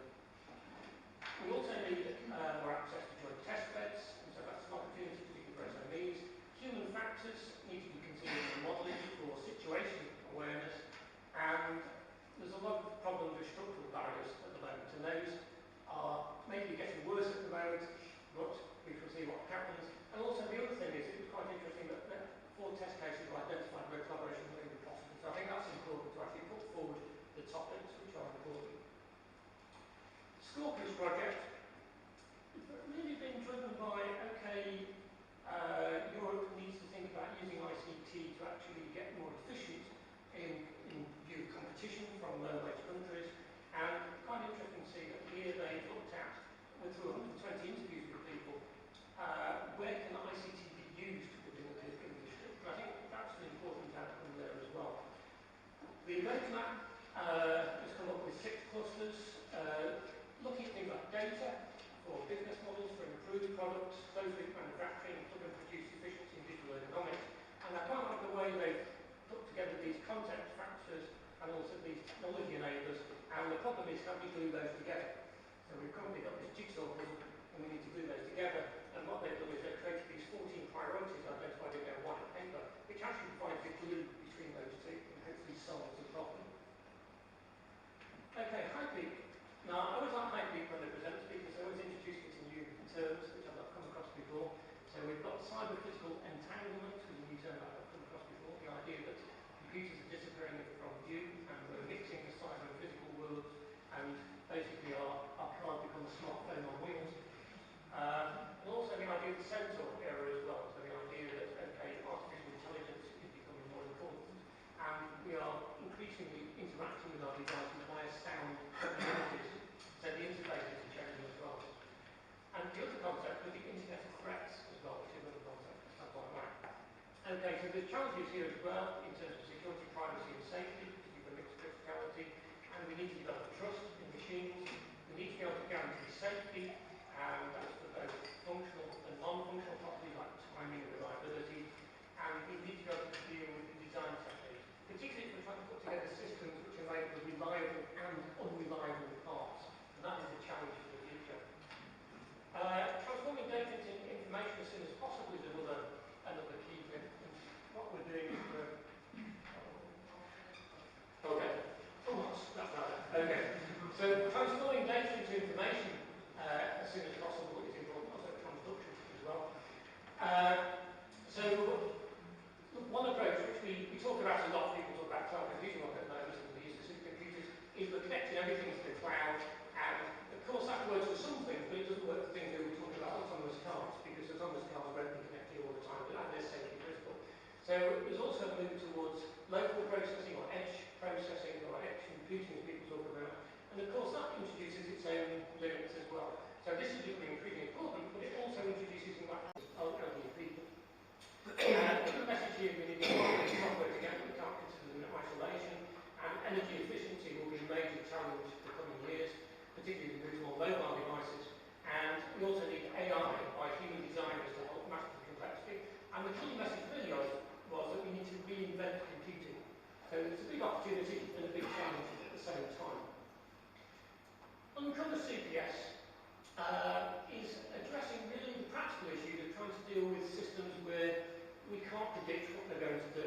And at the moment we're trying to verify systems where we don't know quite what they're going to do. So to produce formal guarantees that they're safe is quite a problem. So you can imagine that lots of these automotive applications, it's not possible to consider every single outcome or every single situation.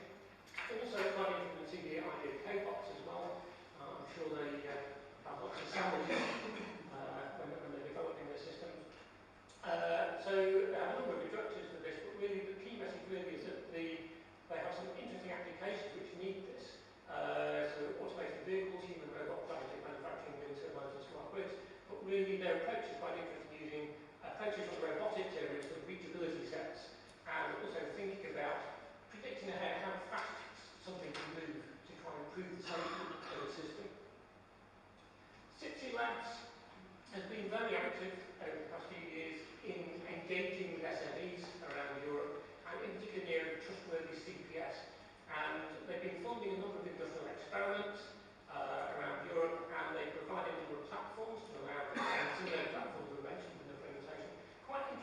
see that they received over 100 proposals, so that's quite a lot of proposals which were received. This shows that there is a demand for this sort of action, and actually it'd be nice to have more of them.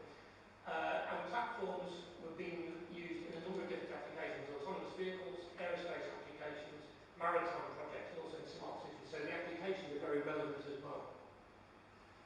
Okay, SmartCPS is sort of similar, but it's looking at providing technical platforms across 9 countries, and they have a range of different platforms, ranging from software platforms to integration systems to also hardware supply. But they also provide coaching and development plan definition and also some help with service review. And here they've had 3 open calls, and again they've had 118 proposals, and they've funded 34 of these in a mixture of smart topics. So the other message here is actually you get a lot of proposals, actually your chances of success are quite high. It's about 1 in 3. So it's quite a good scheme for SMEs. Okay, SCORPIUS. This is something that sort of came out of Artemis, and basically it's translated this European wide interoperability specification. The big problem really is that when you're trying to develop complex systems like aircraft, you use lots of different design tools together, and none of them are interoperable. And so we want to try and connect hundreds or thousands of software tools together to actually develop a system. And you can see that it's quite a complicated process to try and connect all these different tools together. So a number of projects went before: Caesar, NMAP, Crystal, and Leaders, and they all developed various parts of this. But basically, the aim of this project is really focused on developing standardization around the iOS for this. And as was said,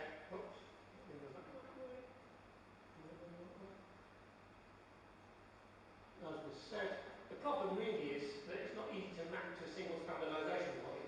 So how do you get that in? Someone mentioned de facto standard this morning. I think this is one of the cases where a de facto standard for tool interoperability is something which is maybe the way to go. And the other thing really is they have this iOS coordination forum, which I think is also a very powerful thing to do. Okay, that's the wrong way. Okay, the eyes of things, EOT. This is really considering the smart everywhere concept, and the idea that actually we want more complex sensors in the future and really moving towards vision sensors. It sort of fits with what people were saying about the interaction with systems.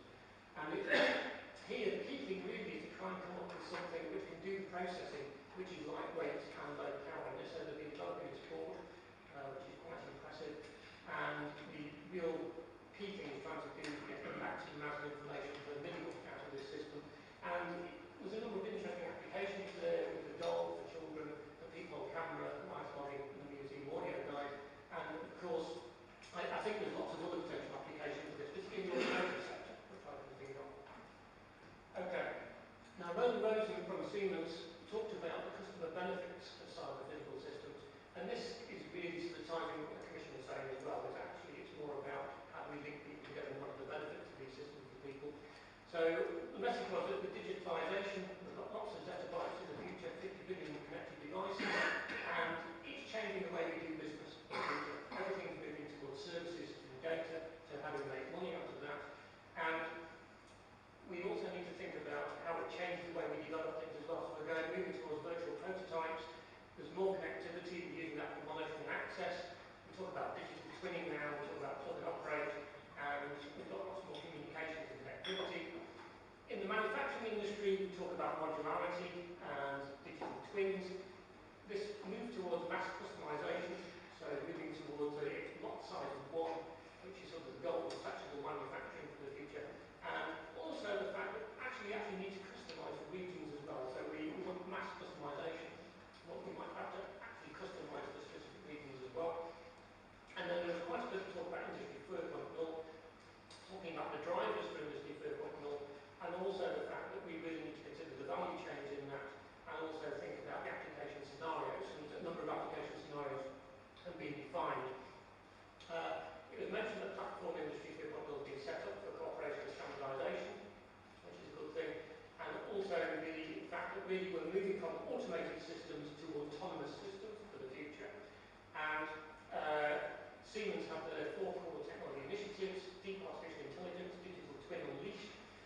tools which they have incorporated in this with power consumption, and also the developing security tools in this as well.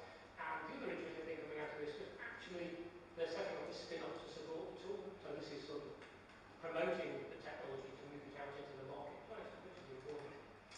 Into CPS, I notice their logo is pretty much what their project is doing, what their project is doing in the corner.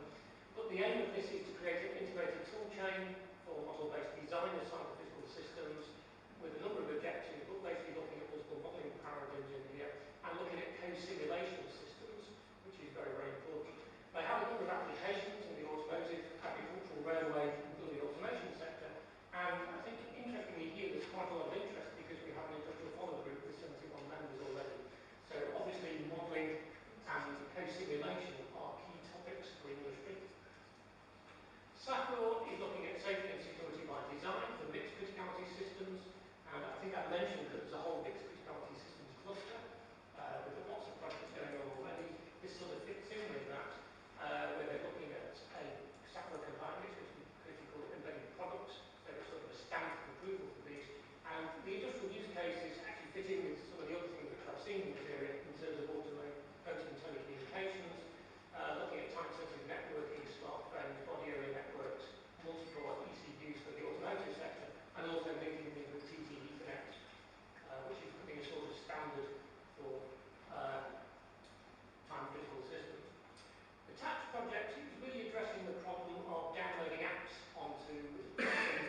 not just engaging with the large companies, but also with the SMEs and bringing all of the key actors together. CPS Summit, as was mentioned, CPS Summit finished last year. I don't remember when exactly last year, about October time last year, September, October time. And what it did was actually run a number of workshops between the EU and the US, where a number of ideas were discussed, where people could work together. And I think what it did do is really raise awareness between the EU and the US that actually there's a willingness for people to work together. It's just a matter of trying to identify how people work together, what subjects are the ones which are most interesting to both sides of it, and also how do we get past some of the barriers which are there, and do we need a large initiative with lots of investment, or do we do it in a smaller way and with mobility researchers? And there's different approaches to this depending on how much political will you've got to actually support this. Okay, to summarise all of that, we talked about industry engagement via Artemis and the strategic research agenda. Industry is very interested in tool chains, and so we find this project supporting the tool chain development in terms of into CPS and server area here. V&V was mentioned as a hot topic on the TAMS roadmap, and again, it is for industry in general, so here there's lots of interest in unifying control and verification of technical and service systems, which is really targeting the way things are moving. That we're moving away from the way we normally do this to ways where we can't do it in existing ways of trying to do certification, so we need to do something new and radical. Interoperability is important as well, to try and connect all these different tools together. In terms of the projects we've seen here, we've seen a mixture of different things. We've seen sensing in terms of the EOT, eyes everywhere. We've seen data in terms of Bond's eyes, with deep learning AI data marketplace. We've also seen autonomy with CPS Swarm, with collaborative autonomous CPS. And these are probably some of the hot topics which I've noticed which are coming out at the moment. We've also seen Siemens talking about their interest in deep artificial intelligence, digital twinning, autonomous systems, and simulation. So there's some synergy there. But also highlighting the fact that safety, security, and human interaction are important as well. We've also seen projects on hardware and software, directly addressing how we speed up hardware and get the best performance from hardware. We've also seen simulators to try and simulate some physical systems as well. Safety and security, we've also seen projects there. So Sakura is looking at safety and security by design. We've also seen TAPS, which is looking at trusted applications. And then there's a whole raft of projects on this side, which is looking at engaging with the community. So there's been a shift, partly from the technologies to actually engaging with the community. Outreach to SMEs, EuroCPS and C60 Labs have done a very good job of actually engaging with SMEs and getting projects going. Roadmaps, there's been a number of roadmaps which have been projects in terms of Road to CPS, SCORPIUS, Platforms to CPS is a new one, and IP.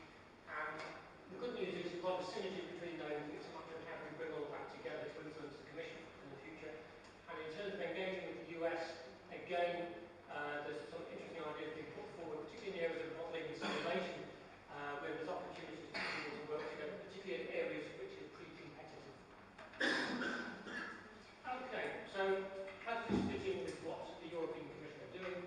Well, the big news really is that digitisation is the thing which is pushing everything. The big concern at the moment is this fragmentation across Europe, and the skills aren't there. And so a number of these projects are actually looking at trying to get those skills to people. We've got quite a few different roadmaps. I can see some overlap with those. Some of them are a bit more sector specific, particularly for the manufacturing area. We've also done some industry views, looking at Industry 3.0. Areas not addressed today, I'm trying to think what they were. The question did come up about scalability. So quite often we talk about developing this system, but actually the real world is getting more complex very, very rapidly. We talked about 50 billion devices, 44 terabytes of information flying around.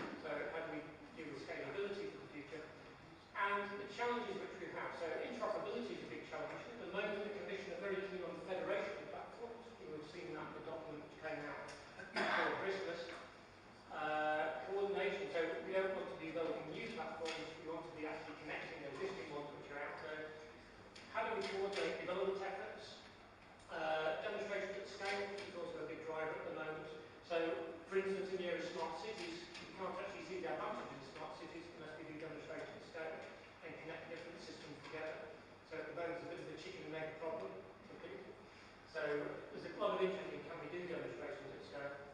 Connecting SMEs at the regional level, giving them access to technology. Part of it is actually connecting to the SMEs, and part of it is actually raising the awareness. And there's another push also in trying to engage with the non-technical sectors as well.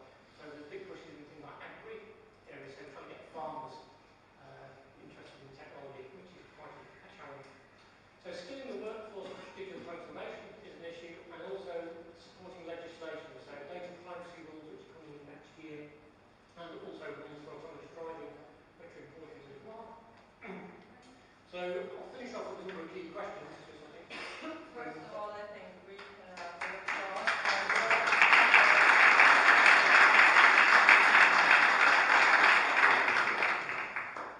These are the questions to discuss.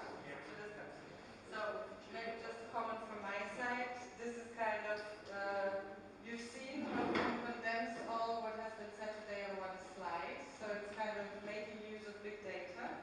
For the big data in your heads, I believe you will need some beers tonight to get all of that out of your head again. But I think this is now to really start a little bit of discussion with the audience already.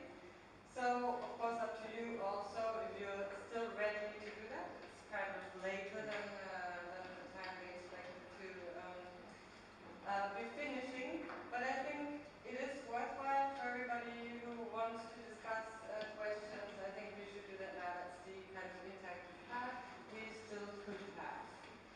So maybe, yeah, you can go through those questions. I think the three main questions. The first one is every research plan. So we've seen a number of roadmaps today, and 6 of them have some recommendations. Are there any gaps or anything missing that someone wants to jump and say, actually, why haven't we included that? Some of the things I think about are like cognitive systems and societal socio-technical issues, which I think are mentioned in roadmaps, but how we engage with those I'm not quite sure.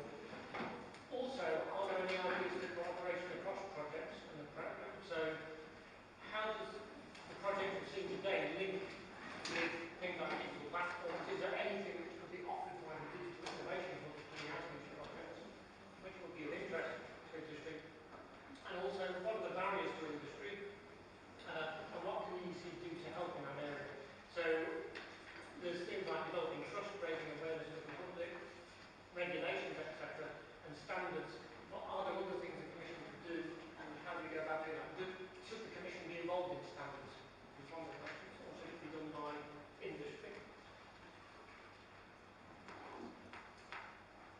So if you want to address the first one first, is there any burning topic which hasn't been talked about today? We talked about an awful lot of things, but is there something there which you think would have been missed, which you think should also be there on the topic?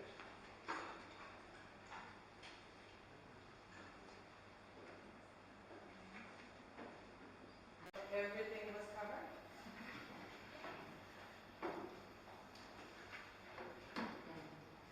If you wanted a focus for the future, what do you think the focus for the future should be? The current focus is very much toward platform, and will be for the next calls, and a lot of the funding will move into larger projects. Do you think that's the right focus, or do you think there should still be a focus on small projects as well?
certainly need this application validation for essentially bypass application.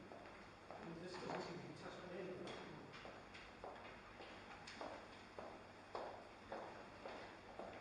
Yes, hi. Thank you very much. I don't know how you can do it. Of course, you are very professional doing this summary. My point of view is the same one. I think that the current case studies in labs projects and ongoing projects are still symbols to guarantee that the method that we are developing or have been developed can be extended. And this is exactly what I think about it. I think that it's necessary to explore, as you mentioned, more complex case studies in order to guarantee that just from the design we can guarantee that later these kind of methods that we are developing can be extended. This is basically my point. I don't know. So, right now there is a huge battle in the United States to get a piece of the IoT. I mean, all the companies, big companies are working on that. Google, Apple, Microsoft, IBM, you name it. I haven't heard much about that here, and so there are not many companies that are doing this in Europe, and who is making the platform for IoT is going to be the... I think I can answer that because I'm involved in the IoT side of the commission as well. So the commission has a whole unit that was set up mid last year that covers IoT now, and it's pure, its sole goal is IoT. And there's a lot of interesting platforms. They've done an analysis, and there are over 360 platforms out there. No, you just did one. Yeah, I know. The message is that the Commission don't want to develop a new platform. What they want to do is see which platforms survive in the marketplace. And the key is really in federation platforms, how you connect them together. Because the other thing you find... you're going to lose, Europe is going to lose the battle again. They lost the battle of the internet. Now if they lose the battle of the IoT, everything is going to dominate it. Again, the marketplace is going to make it US. But the reality is that when you talk to the smart cities people, if you talk to the mayors of cities and the people who govern cities, they don't want to go with one particular solution for this. They don't want the Google solution. They don't want the there is no European. What is one European solution? So what they want is to be able to mix and match and then get vendor locking, which is why there's a lot of interest in federated platforms at the moment to allow people to get access to these markets and make sure that they're not dominated by the big American companies. So there is quite a push at the minute to try and work out how we federate platforms and connect them together. So there's not money to develop new platforms. So Fireware is a big initiative to develop a new platform. There's not going to be something like that together, I don't think. What we're looking at is trying to connect different platforms together. And in particular, it allows SMEs What to do you get mean into by that platform? marketplace. What do you mean by platform? Because I hear all the time the name platform. Yeah. So what do you mean by platform? Yeah, there's different levels of platform. In Europe, we're very good at platform connectivity, which is wrong because the Americans are very good at platform connectivity and data aggregation. And the more money can be made out of the aggregation side of things, where you're actually dealing with data and where the added value is. And so Europe does have a particular strength in embedded intelligence and also in the networking side of things. And out of that, the interesting thing is, we heard it today as well, is that the move is towards edge computing. So the big companies of the world are considering cloud computing. So they move everything to the cloud, they do the number crunching and get the data back. Actually, the future is more towards edge computing. Europe is very, very good. 30% of the embedded system market is actually held by Europe, and we're very good at processors and doing the embedded computing side of things. So there's a big opportunity for Europe to capture that market and try and move the intelligence down to the edge of these systems. And so the data aggregation will be done locally, and it's the only way we can do it for autonomous car vehicles. There's no way we can transfer all the data we need to back to the cloud by the network. You can put it in the phone. Yeah. In the real-time phone. Yeah, no, but we won't have the fog available everywhere. No, but I mean, what is the internet? It's a real-time phone. I mean, you can put it there. Yeah, you'll have it available in cities, but it won't be available all around Europe. There are areas where connectivity